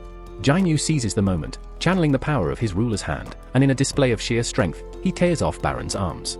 Even in defeat, Baron attempts to unleash another attack, but Jianu counters with a devastating uppercut, obliterating the demon's head. With Baron finally vanquished, Jianu absorbs his essence, completing his soul collection quest. Jianu then instructs Easel to inform her father that the Ratro family is now destined to ascend the ranks of the tower. With the battle concluded, Jianu secures the purified blood of the demon monarch, his final missing ingredient. Now in possession of everything needed to craft the legendary elixir of life, he carefully assesses the potion's quality and success rate, knowing that its potency depends on the intelligence of the one who brews it. After a brief moment of contemplation, he makes his decision. As he completes the intricate crafting process, he discovers that he has successfully created 6 vials of the elixir, each requiring full consumption to unlock its benefits. His thoughts drift to whether this miraculous potion might cure his mother's condition, but he is soon interrupted by Iron, who arrives carrying the body of a dragon. Impressed by the sight, Jinmu praises Iron and extracts the dragon's shadow. Since it lacks a name, he decides to call it Kai Sail. Easel, filled with optimism, remarks that riding Kai Sail will allow them to return to her homeland swiftly, even suggesting they celebrate upon arrival. However, Jinmu, eager to test the elixir of life, quickly dismisses the idea. Recalling one of his recent rewards, he searches through his spoils and retrieves a rune stone. Without hesitation, he crushes it, unlocking a new ability called Shadow Exchange. This power enables him to swap positions with one of his shadow soldiers, though it carries the drawback of a 3-hour cooldown per use. Thrilled by his newfound skill, Jinmu instructs Easel to head home without him. She hesitates, wondering if he truly won't attend the celebration, but he clarifies that he has no time to waste on a detour to the 8th floor. Instead, he activates Shadow Exchange, trading places with a shadow soldier near his residence. With the ability now on cooldown, he summons Kaisale and rides it the rest of the way home. Elsewhere, Gentel and Gun strategize their upcoming operation. Gun outlines the plan. The hunters will pool their magic power to lure out the flying ants, at which point they will deploy interference waves meant to disrupt the creature's sensory communication. With this window of opportunity, the Special Forces unit will infiltrate the nest and eliminate the queen. Hinel raises concerns about whether the interference waves will function as intended. While Gun shares some unease, he expresses confidence that their research supports their approach. He reassures the team that a contingency plan is in place should the waves fail, emphasizing the need to focus on assembling a capable hunting squad for the mission. Changing topics, Gun inquires whether Janelle has managed to contact Hunter Jinmu, but Janelle admits that his efforts have gone unanswered. Meanwhile, Bake enjoys a drink with Biango. Biango cracks a joke that barely earns a chuckle from Bake, who then introduces Biango as an S-rank healer who retired at an unusually young age, a rarity among hunters who often sustain severe injuries. Despite leaving active duty, Biango remains one of Bake's closest friends, known for his eccentric nature. The younger hunters ask if Bake is truly returning to the island, to which he confirms. One of them reminds him of the tragic fate of Eunuch, but Bake insists that he must go, believing that if the ants continue unchecked, they will eventually overrun the entire region. Biango is surprised by Bake's determination, but Bake remains steadfast. Yong teases him, pointing out that he sounds just like Eunuch once did. He then firmly states that he will never set foot on that nightmarish battlefield again, assuming that Bake has come to recruit him. However, Bake clarifies that he is merely here to say farewell, acknowledging that this mission might cost him his life. Understanding the gravity of the situation, Biango shares his own decision. He plans to take the civil service exam, seeking a future away from war. He admits that the test will be difficult, as his only strong subject is history, thanks to years of watching historical dramas. Nevertheless, he is determined to pursue a normal life, a choice that Bake respects. Bake reflects on the nature of hunters, noting that many of them thrive in combat, and wonders if that very trait is what triggers their awakening. The scene shifts to Jinmu, who sits quietly by his mother's bedside. His gaze lingers on an old burned scar on her neck, a painful reminder of a childhood accident when he accidentally spilled boiling water on her. Though she had barely reacted at the time, the memory still haunts him. Overcome with emotions, he retrieves the elixir of life. Doubt creeps into his mind, will the potion truly work? Yet, he chooses to trust the system that has never failed him. With trembling hands, he gently lifts his mother and, after a moment's hesitation, administers the elixir. Once she consumes it, he carefully lays her back down. Slowly, the potion takes effect, healing the scar on her neck and restoring her weakened body. Holding his breath, Jinmu watches intently, praying for her awakening. This moment is the culmination of his relentless struggles. Jenna, struggling to concentrate on her studies, decides to take a quiet walk late at night. Meanwhile, in a dimly lit hospital room, Jinmu watches in shock as his mother stirs for the first time in years. With a gentle smile, she asks if he is truly her son, and he nods. She then questions how long she has been asleep, and with a heavy heart, Jinmu reveals that she has been in an uninterrupted slumber for 4 years. Concerned, she asks about Gina, and he assures her that his sister is doing well. Grateful for his care, she thanks him for keeping his promise and notices the scars that mark his body, a testament to the struggles he has endured. Overcome with emotion, Jinmu tries to hold back his tears, insisting that he is fine despite all that he has been through. The next day, a doctor informs the head physician that one of the long-term patients suffering from the mysterious eternal sleep condition has finally awakened, showing no signs of impairment. Her family eagerly requests her discharge. Later, Jenna is seen in the hospital room, sobbing as she embraces her newly awakened mother and apologizes for the worry she has caused. Watching their emotional reunion, Jinmu feels a deep sense of fulfillment, convinced that all his sacrifices have finally paid off. Elsewhere, GNY stands before a crowd at a press conference, addressing the nationwide crisis caused by the monstrous creatures from Jew Island. He announces that, in response, the Hunter Association is preparing for the 4th major raid on the island. This operation will deploy 10 elite hunters from Japan, in addition to their own S-rank team. Meanwhile, lower-ranked hunters will be assigned to maritime surveillance and homeland defense to support the mission. Determined, GNY vows that this time they will succeed. Among the attendees, Bangu listens in silence, recalling the tense days before the 3rd raid. A flashback shows Baekhyuk, passed out from heavy drinking, while Yuk and Bangu struggle to suppress their fear. Realizing that those who lacked battle experience would be even more overwhelmed by terror, they resolved to push forward, knowing the mission's success depended on them. Bangu had warned them to keep a close watch on Baek, as his reckless nature could endanger everyone.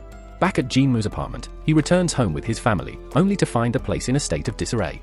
Shocked, his mother questions what has happened in his absence, but she quickly dismisses the concern, suggesting that they all clean together. As they tidy up, Jinwoo reflects that these simple moments of everyday life are what he had been fighting for all along. Yet, a heavy doubt lingers in his mind. Has he gone too far in his role as a hunter?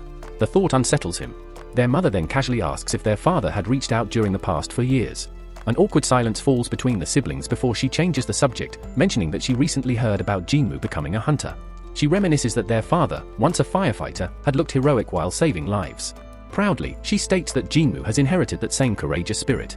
Jenna adds that she wants to become a doctor to help people, and their mother smiles, saying she, too, carries their father's noble qualities. At that moment, Jinwoo's phone rings. Meanwhile, at the Hunter Association, GNY wraps up the press conference, noting that he hadn't expected anyone to approach them so soon.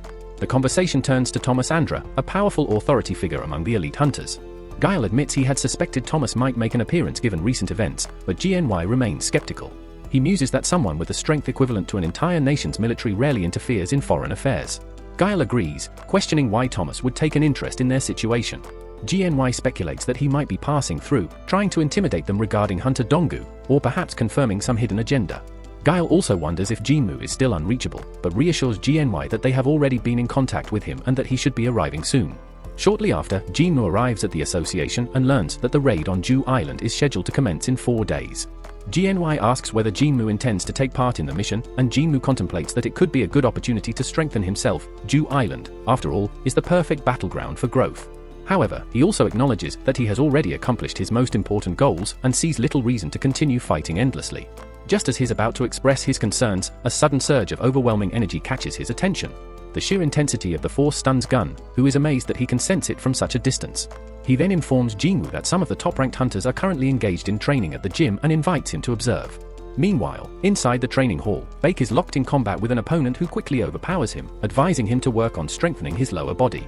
Undeterred, Baek continues to fight, though Jinwoo is surprised to see him struggling under the pressure. Mr. Choi soon arrives, explaining that if Baek unleashed his full power, his opponent wouldn't stand a chance.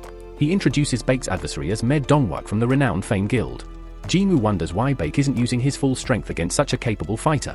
Mr. Choi clarifies that Baek deliberately holds back when others are watching, as when he fights at his peak, he becomes something truly fearsome. This makes Jinwoo reconsider the rumors that Baek might actually be a transformation-type hunter.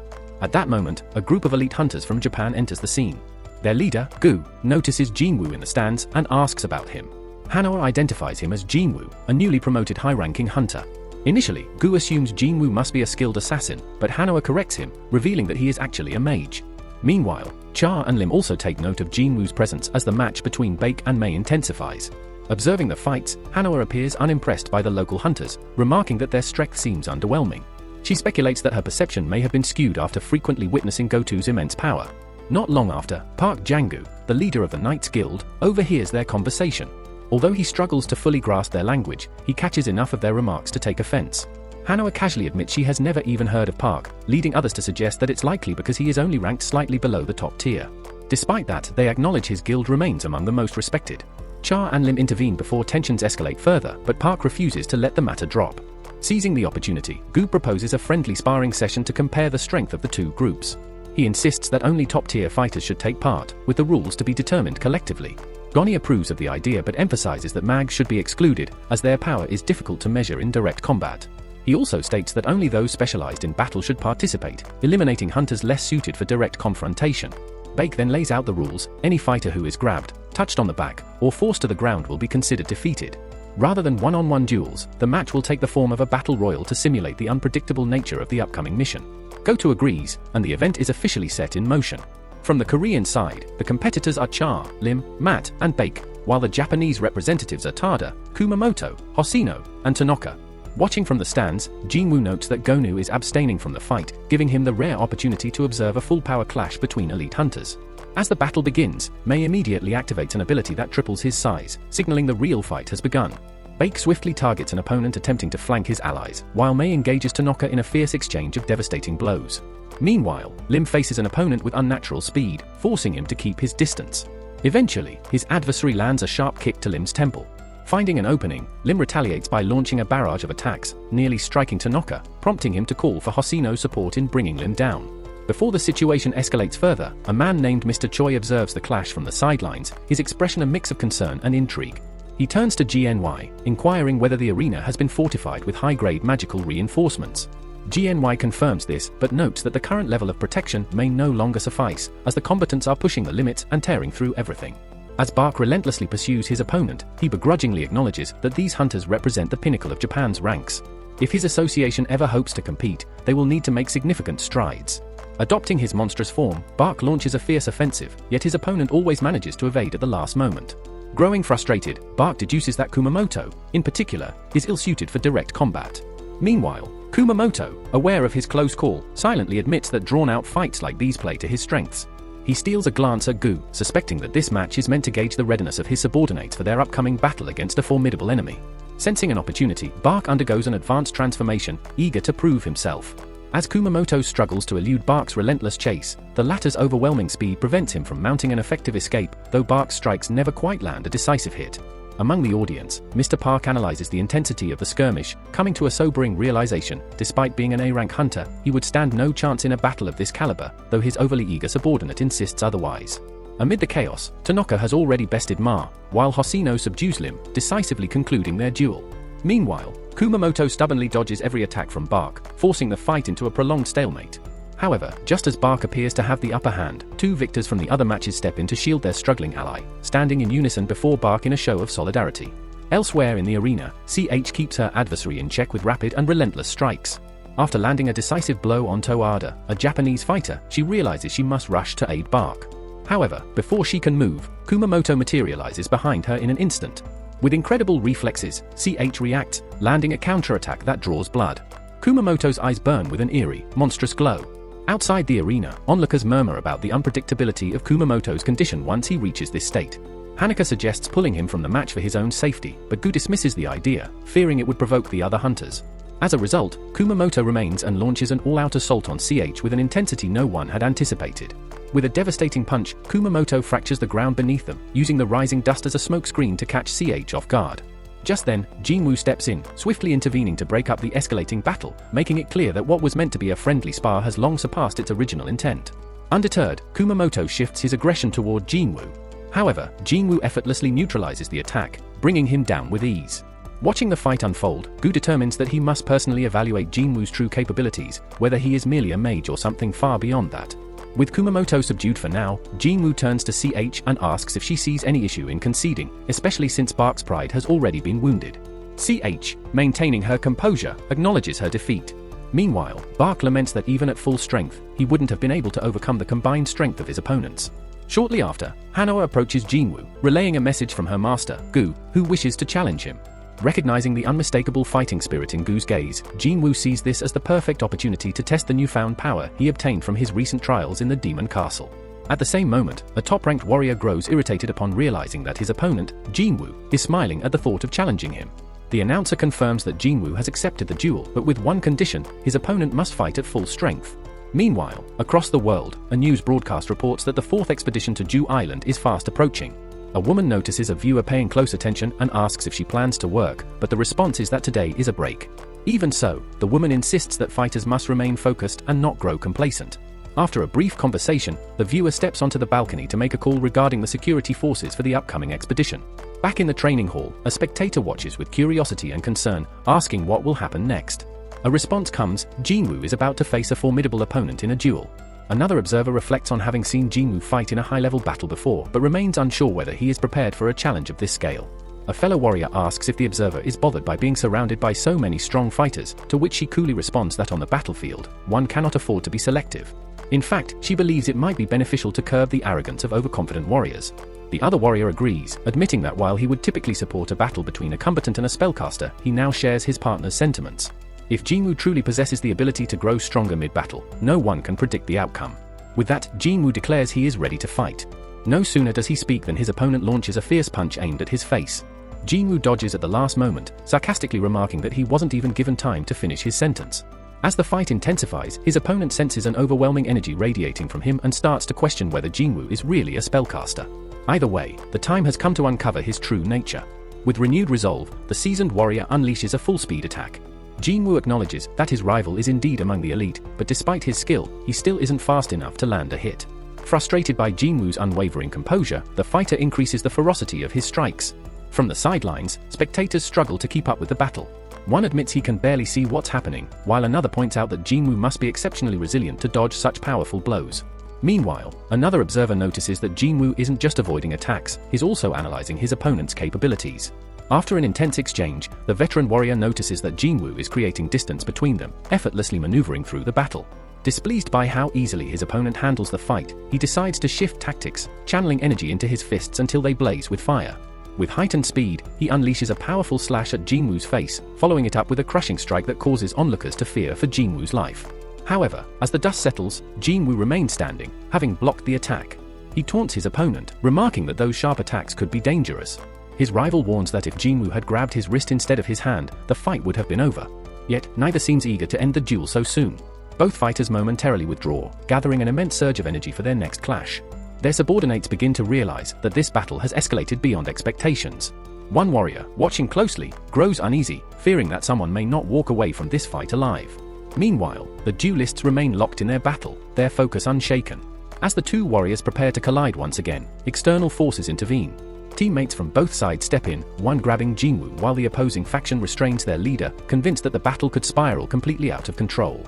Finally, orders are given to bring the fight to a halt. Once the confrontation ends, a spectator jokingly remarks that despite facing a mighty adversary, Jinwoo escaped with barely a scratch. Jinwoo reflects that although the duel carried significant risks, he has now gained critical insight into the abilities of those around him, and, more importantly, has managed to slip unseen forces into the shadows of 5 individuals. As the Japanese guild readies to leave, Gunhee informs Goto that he will send details about all the hunters involved in the upcoming operation. Later, when alone, Gunhee notices Jinwoo approaching. Jinwoo casually inquires about the JJU Island raid. Meanwhile, Go contacts a man named Ruji, mentioning a remarkably strong hunter named Jinwoo who recently underwent a significant awakening, now ranked as S-class. Ruji finds it unusual that such a powerful hunter isn't listed for the operation, a detail that also surprises Go. Similarly, CHA notes to Mr. Choi that Jinwoo is absent from the mission. Mr. Choi assumes Jinwoo has his own reasons but insists that the matter is worth discussing. At that moment, Beck realizes that even Bang isn't present. In the end, Mr. Choi concludes that, with 15 S-class hunters still available to the association, victory is assured. As night falls, Jinwoo returns home to a warm reception, where his mother and sister welcome him with a prepared meal. Smiling, he announces his return. During dinner, he reflects on how his mother finally awakened from a 4-year-long coma and acknowledges that she needs him. For this reason, he chooses not to join the JJU Island operation. Meanwhile, on the island, the Ant Queen laments that her offspring have begun consuming one another due to a critical food shortage, a situation that cannot persist. She understands that to leave the island, she must produce an even stronger heir capable of leading the swarm. Just then, a creature emerges from an egg, undergoing a rapid mutation. Its form shifts, gaining humanoid features with 2 arms and 2 legs. The queen urges the newborn to become stronger, and in response, it lets out a chilling, unnatural scream, sending a surge of energy rippling through the air. Back in the city, the next day's news broadcast delivers a shocking update: the flying ants are evolving at an astonishing rate. While previous raids on JJU Island only encountered land-based ants, these new creatures display humanoid attributes and now possess wings. As Beyond strolls through the streets, he passes children imitating elite hunters, a sign of how deeply the situation has gripped the public's imagination. Near a crowded cafe, Leo tries to convince Hansa to avoid joining the defense force, reminding her that she remains an E-class hunter. Their conversation is interrupted when the city's announcement system broadcasts an urgent recruitment call for hunters to protect Korea. Meanwhile, JY unexpectedly crosses paths with Song Cheol, adding further intrigue to the unfolding day. As evening approaches, Gunhee eagerly anticipates the start of the raid on JJU Island. When dawn finally arrives, fleets of ships begin reaching the mission zone. A member of the Knights Guild turns to the Guild Master, questioning whether they truly have what it takes to battle the monstrous ants. Mr. Park responds that their true capabilities will only be revealed in combat, but reassures them that they were deployed as an emergency measure. Not far from them, the Fame Guild makes a dramatic entrance via helicopter. The guild leader, May, bids farewell to the Vice Master before setting off for battle. Meanwhile, as always, Ms. 1 effortlessly captures media attention, while Lim demands immediate retrieval to prevent further disorder. Across the attack fleets and among the coastal guard, tense expressions dominate the faces of the hunters. In a strategy meeting, the association's president receives an update from Gunhee, who confirms that all units are prepared. The president is visibly relieved to see so many volunteers ready to defend the nation. Just then, news arrives that an unexpected individual has reconsidered and will now participate in the offensive. At that moment, Beck is caught off guard as Bang makes an appearance. The two longtime comrades exchange a warm greeting, prepared for what lies ahead. At the island center, an elite Japanese squad splits into 4 teams, each securing a strategic position. As the hunters are airlifted into their mission zone, they notice a media crew deployed by the board to broadcast the battle live. Ma asks if the cameraman will be safe, and the man assures him that he's used to filming in hazardous conditions. With a hint of weary optimism, Ma expresses hope that this will be the final S-rank raid on the island. If the battles continue, the entire nation could be at risk. Beck silently agrees, contemplating the need for a national hero to emerge from this clash. Chinel informs Gun that the assault team is prepared to advance. With that, Gun announces the beginning of the fourth operation on Jew Island. Simultaneously, Goa commands his 4 diversion teams to go all out, unleashing a staggering wave of energy that leaves Beck, observing from the helicopter, visibly impressed. As chaos erupts, swarms of ants begin pouring from a nearby mound. Mr. Troy moves toward the aircraft's rear exit and unleashes a devastating attack, obliterating the creatures. However, the endless tide of insects forces him to push his limits. When he finally suppresses the threat, he asks if it's time to land. With the helicopter touching down, Beck confidently asserts that the Japanese forces can keep the ants occupied for an hour, enough time for the Koreans to eliminate the Queen. In the operations room, Ruji orders interference measures to begin. A powerful signal is deployed to disrupt the ants' ability to communicate an emergency warning to their queen. Amidst the battle, Toata warns that Kumamoto is in critical danger if he remains paralyzed. Shimizu suggests a more drastic approach, wiping out all the ants at once, while Ki shouts, demanding to know Tanaka's whereabouts. Moments later, Tanaka is seen in another section of the battlefield, gleefully smashing insects as if playing a game. Elsewhere on the island, a Japanese fighter observes thick smoke rising from Mr. Choi's fiery attack. He asks his companion if he believes he could challenge that master in combat, despite his own proficiency in ice-based techniques. Meanwhile, after sealing the entrance to the ant nest, Mr. Choi leads his team deeper inside. The labyrinthine tunnels pose a problem, and his squad questions which path to take.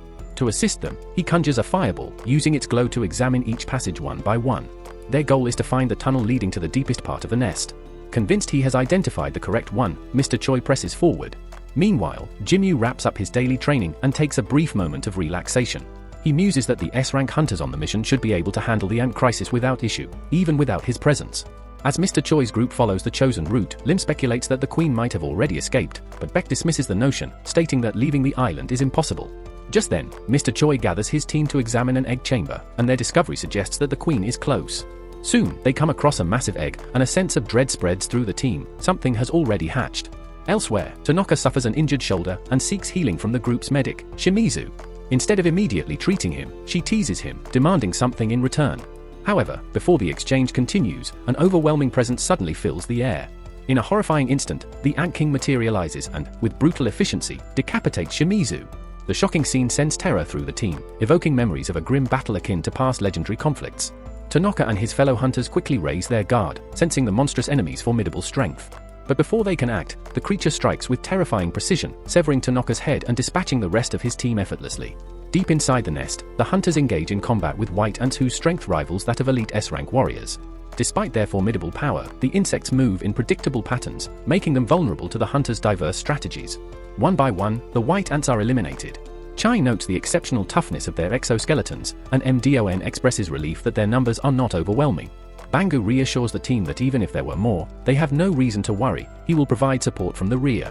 Beck is taken aback by Bangu's calm demeanor, especially considering his usual reluctance to engage in direct combat. In response, Bangu tells him to cut the sarcasm, reminding everyone that these ants remain alive even after decapitation.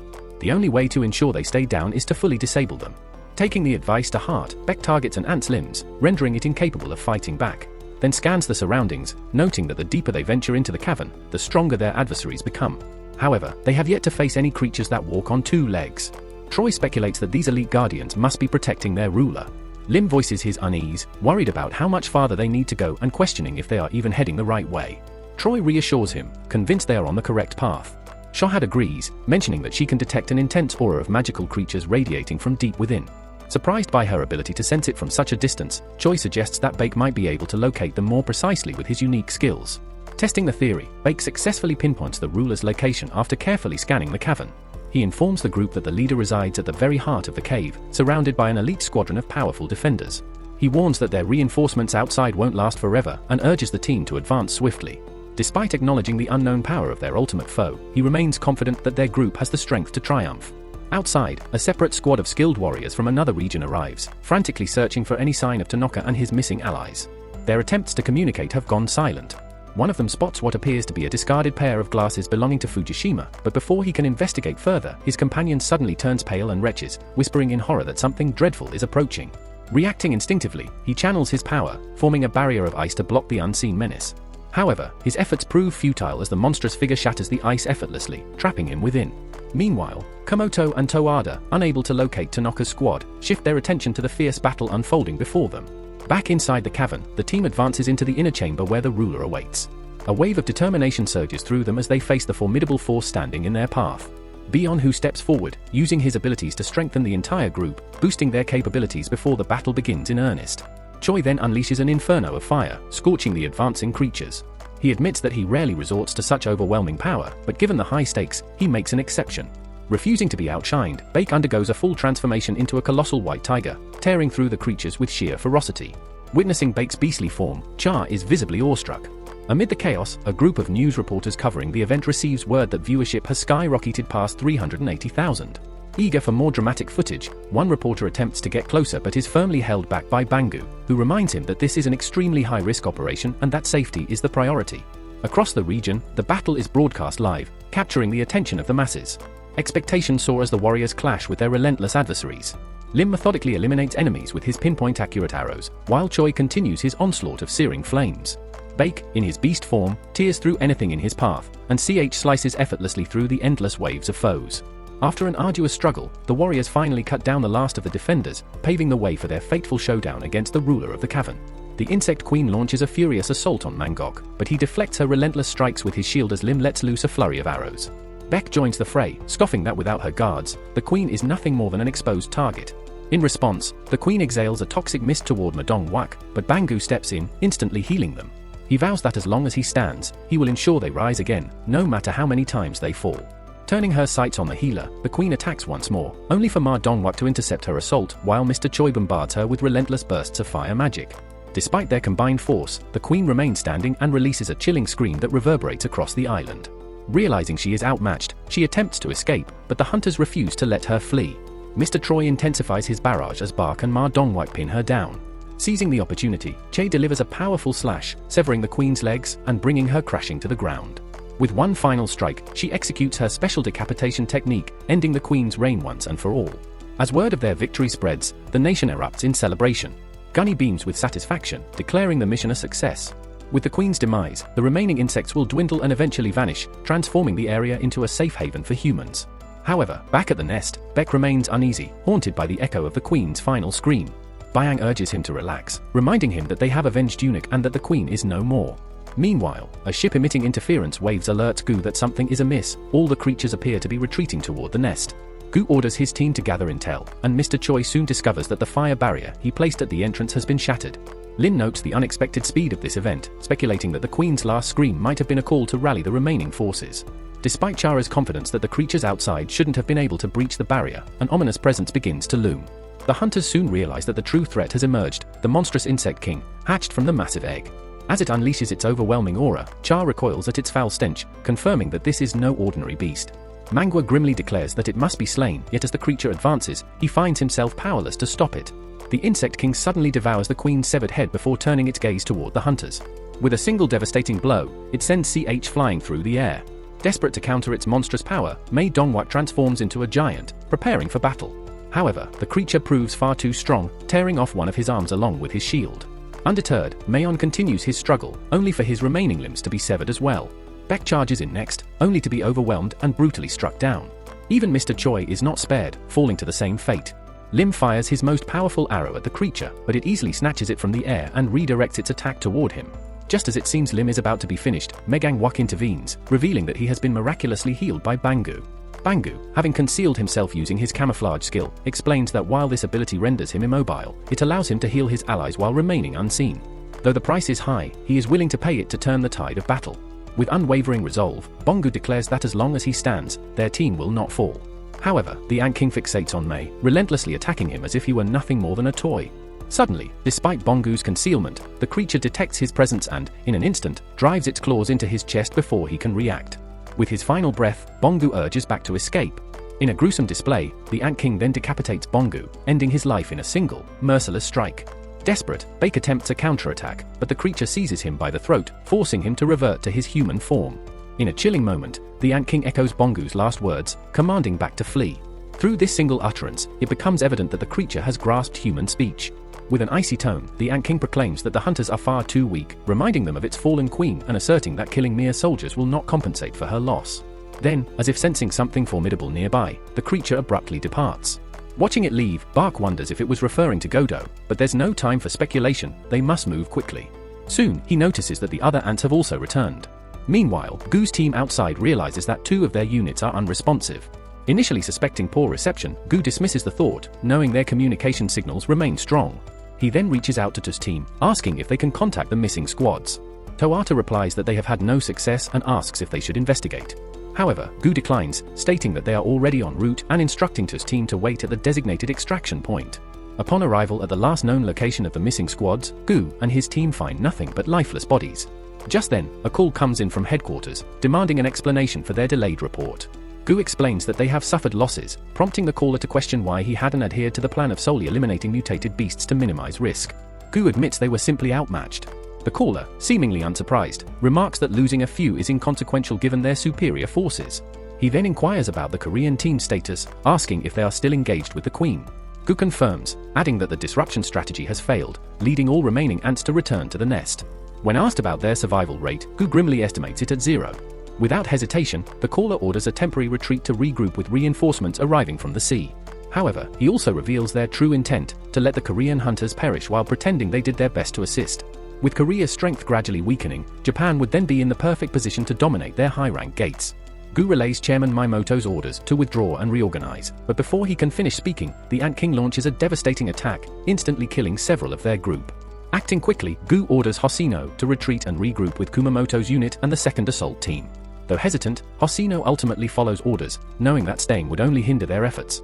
Then, the Ant King emerges, exuding an overwhelming presence. It speaks, asking whether Goo is the king. Stunned, Goo hesitates before confirming that he is. The creature then engulfs him in its immense aura, and as the energy surges around him, Goo is struck by a chilling realization: the sheer power radiating from the Ant King mirrors the overwhelming force he has seen in Jinwoo. Meanwhile, deep within the heart of the insect hive, the warriors find themselves in a brutal struggle against an unyielding swarm.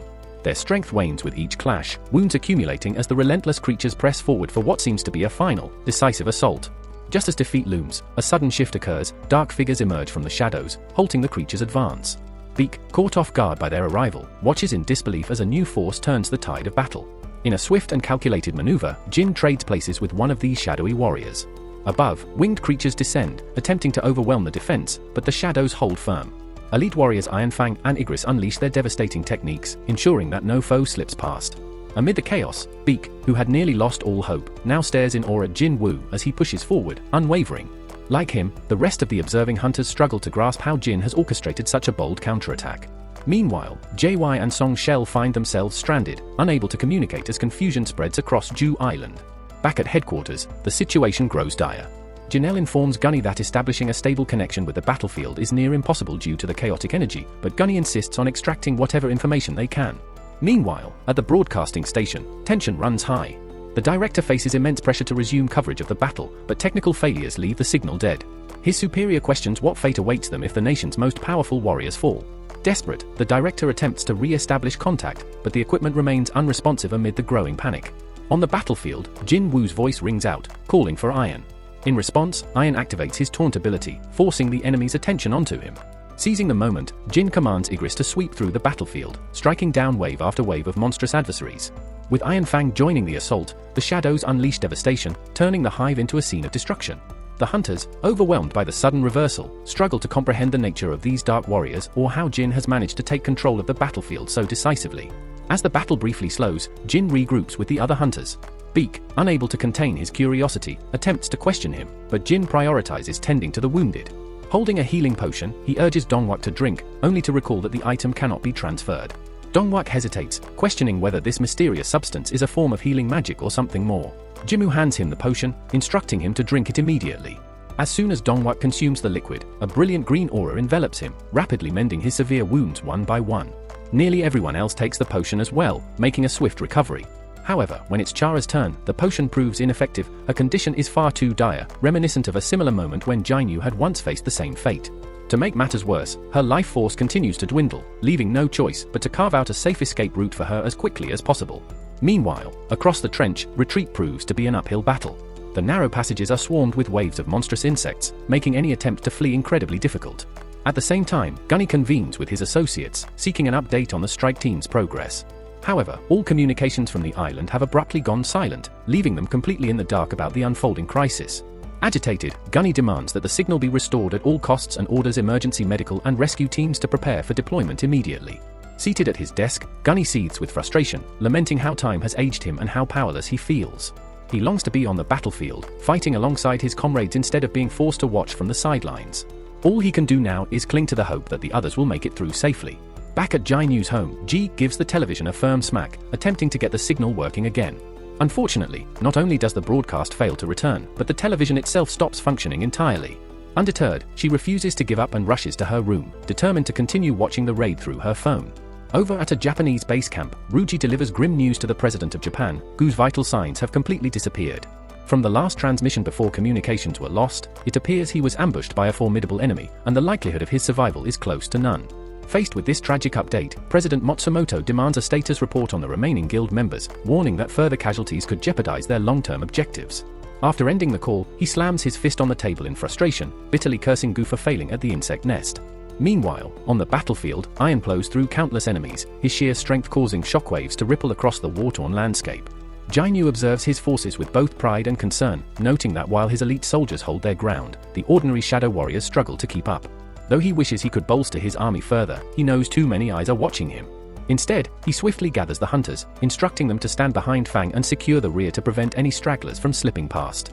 Above all, he stresses that what they're about to witness must remain a secret. Mr. Troy, almost as if sensing what is to come, cryptically suggests that something truly extraordinary is about to unfold. Just as Jai Nu's eyes begin to glow with an unsettling, eerie light, the battlefield shifts. The swarms of insects suddenly part, revealing a towering, evolved creature emerging from deep within the cavern. A sinister red energy pulses from its form, a silent declaration that it was the one who had ended Gu. Enraged, the monstrous being releases a surge of overwhelming mana, lamenting bitterly that there was no true king to challenge it. Outside, Jinwoo quickly deduces that this formidable insect is the reason he no longer senses the familiar shadow he had sent with Godo. With unwavering determination, he steps forward, making his presence known and prompting the beast to question whether he is truly the king of humans. Jinwoo, his voice laced with sarcasm, remarks on how unusual it is to be speaking with a talking insect. This observation unsettles the creature, which begins to recognize the immense power radiating from its opponent. With an eerie, bone-chilling screech, the monster sends waves of terror through the surrounding hunters, except for Jinwoo. His expression remains unreadable, treating the opponent as nothing more than another pest to be eliminated. As the intense standoff unfolds, the broadcasting team finally regains its signal. Realizing the urgency of the situation, headquarters is immediately alerted. The director quickly orders the feed to resume, but is reminded that a live, unedited broadcast leaves no room for filtering potential disasters. Yet, unwilling to miss the unfolding battle, the director insists on airing it immediately. After all, the entire nation has a right to witness the events that may determine its future. As the live transmission resumes, the Knights Guild support teams, along with the entire population, fix their eyes on the chaotic battlefield within the insect-infested nest.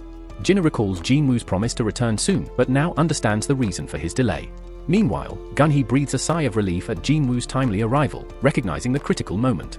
As all eyes in Korea turn to the battleground, the clash begins. The duel takes an abrupt turn when Jinwoo is caught off guard, a crushing punch lands squarely on his face, shaking the earth beneath him. Beak and Mr. Choi exchange glances, muttering that Jinwoo may have underestimated his opponent by getting too close for a magic user. The monstrous insect also appears skeptical of Jinwoo's claim to leadership.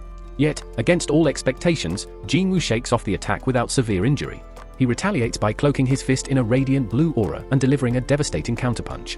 D, stunned, questions whether this young man is truly a magic user. However, the creature's exoskeleton proves incredibly durable, absorbing the impact without much damage. Jinwoo quickly realizes that its natural armor might be the key to its astonishing resilience. The battle intensifies into a vicious contest, with Jinwoo pressing the attack and the monstrous insect keeping pace blow for blow.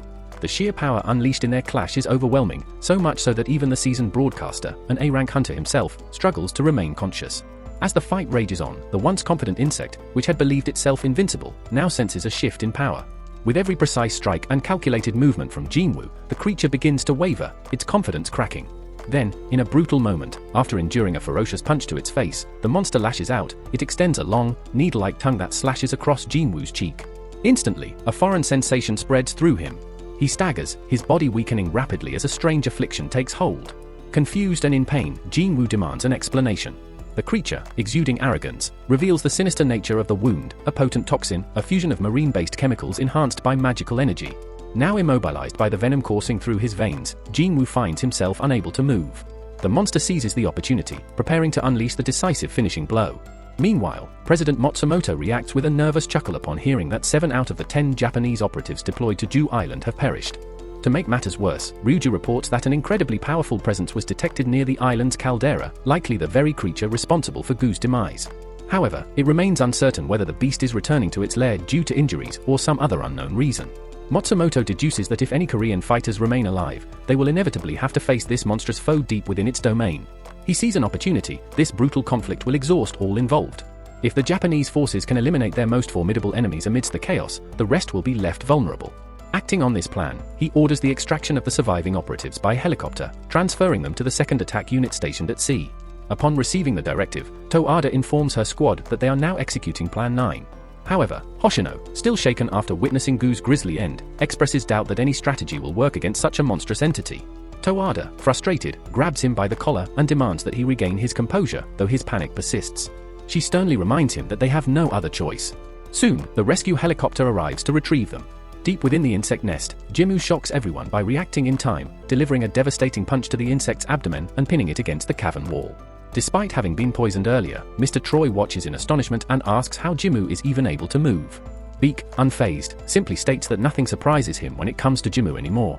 Jinwoo suspects the creature has been holding back, likely due to a hidden trump card. Meanwhile, his detoxification ability sustains his body, and his heightened senses allow him to detect his foe's nervous energy.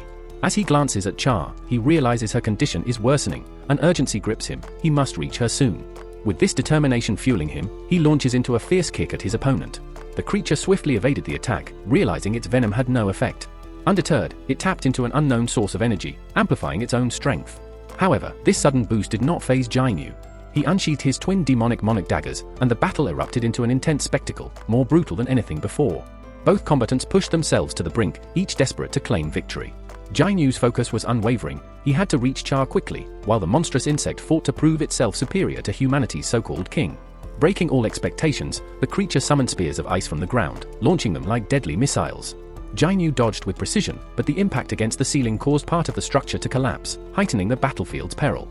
The insect soon realized that Jinwoo's speed matched its own, yet what unsettled it more was that Jinwoo seemed to grow faster with each moment. Within the swirling clash of red and blue energy, the sheer force of their attacks left even the most seasoned hunters in awe. Among them, B, an experienced S-rank warrior, admitted he had never witnessed such an extreme encounter. Time blurred as the battle turned into a chaotic yet deadly dance. Fueled by sheer determination, Jinwoo roared, landing a devastating strike. The creature retaliated with equal speed, mirroring his aggression. Then, in a pivotal moment, Jinwoo saw razor-sharp claws hurtling toward his eyes like a set of daggers. In that instant, his ability, Fatal Strike, instinctively evolved, transforming into a more powerful skill he later named Mutilation. This newfound strength allowed him to counter with ruthless precision, his infernal blade slicing deep into the mutant insect's limbs, spilling its green blood. Seizing his advantage, Jinwoo pressed forward with relentless slashes, cutting away at his foe's body. However, the creature's resilience was formidable. It regenerated rapidly, summoning an imposing ice wall to block the onslaught. Yet, as its pride crumbled, it abandoned its stubborn defiance and fled, no longer concerned with appearing weak. Jinwoo pursued relentlessly, executing a spinning strike from above that sent his enemy crashing to the ground. Without hesitation, he unleashed Mutilation over and over again, ensuring there was nothing left of his opponent but scattered remnants. The creature, struggling to comprehend the sheer might of its adversary, muttered in disbelief, questioning the identity of the human that had bested it. In a final, desperate attempt to survive, the monster unleashed a chaotic surge of energy, its glowing red eye signaling the awakening of the entire nest. Yet Jinwoo remained unmoved. With a knowing smirk, he summoned his elite forces, unleashing them upon the remaining swarm. Among them was Tank, the indomitable leader of the Ice Bears, alongside Kazal, the formidable wyvern of Baron. Then came Fang, his weapons now wreathed in hellfire, carving through the nest's walls as if they were paper. The once arrogant insect, convinced of its own invincibility, now faced an undeniable truth: it was powerless against Jinwoo. Attempting one final escape, the creature regenerated once more and took to the skies. But Jinwoo, his cold aura pressing down like an executioner's blade, struck it down instantly, leaving it even more vulnerable. Desperate, the insect crawled away, its body shattered but its will to survive unbroken. Jinwoo, however, had no intention of allowing it another chance. With his perfected mutilation technique, he delivered the final, merciless blow, making it clear that this battle was over. As the system confirmed his victory, announcing his level up, the remaining insects, witnessing the downfall of their strongest warrior, abandoned their futile resistance. But amidst the chaos, Jainu's attention snapped back to Char. Alarm filled him as he sensed her life force dwindling. Time was running out. Mr. Troy suggested that a rescue helicopter was waiting outside, but Jainu knew there was no time to wait. Without hesitation, he administered the elixir of life, the same potion that once saved his mother from an incurable affliction. Yet, to his horror, the potion had no effect. Chara's injuries were too severe. Bracing himself for the worst, Jainu prepared to accept the painful reality. Just as he did, however, an unfamiliar presence stirred behind him. Thanks for watching. Subscribe to not miss the next part.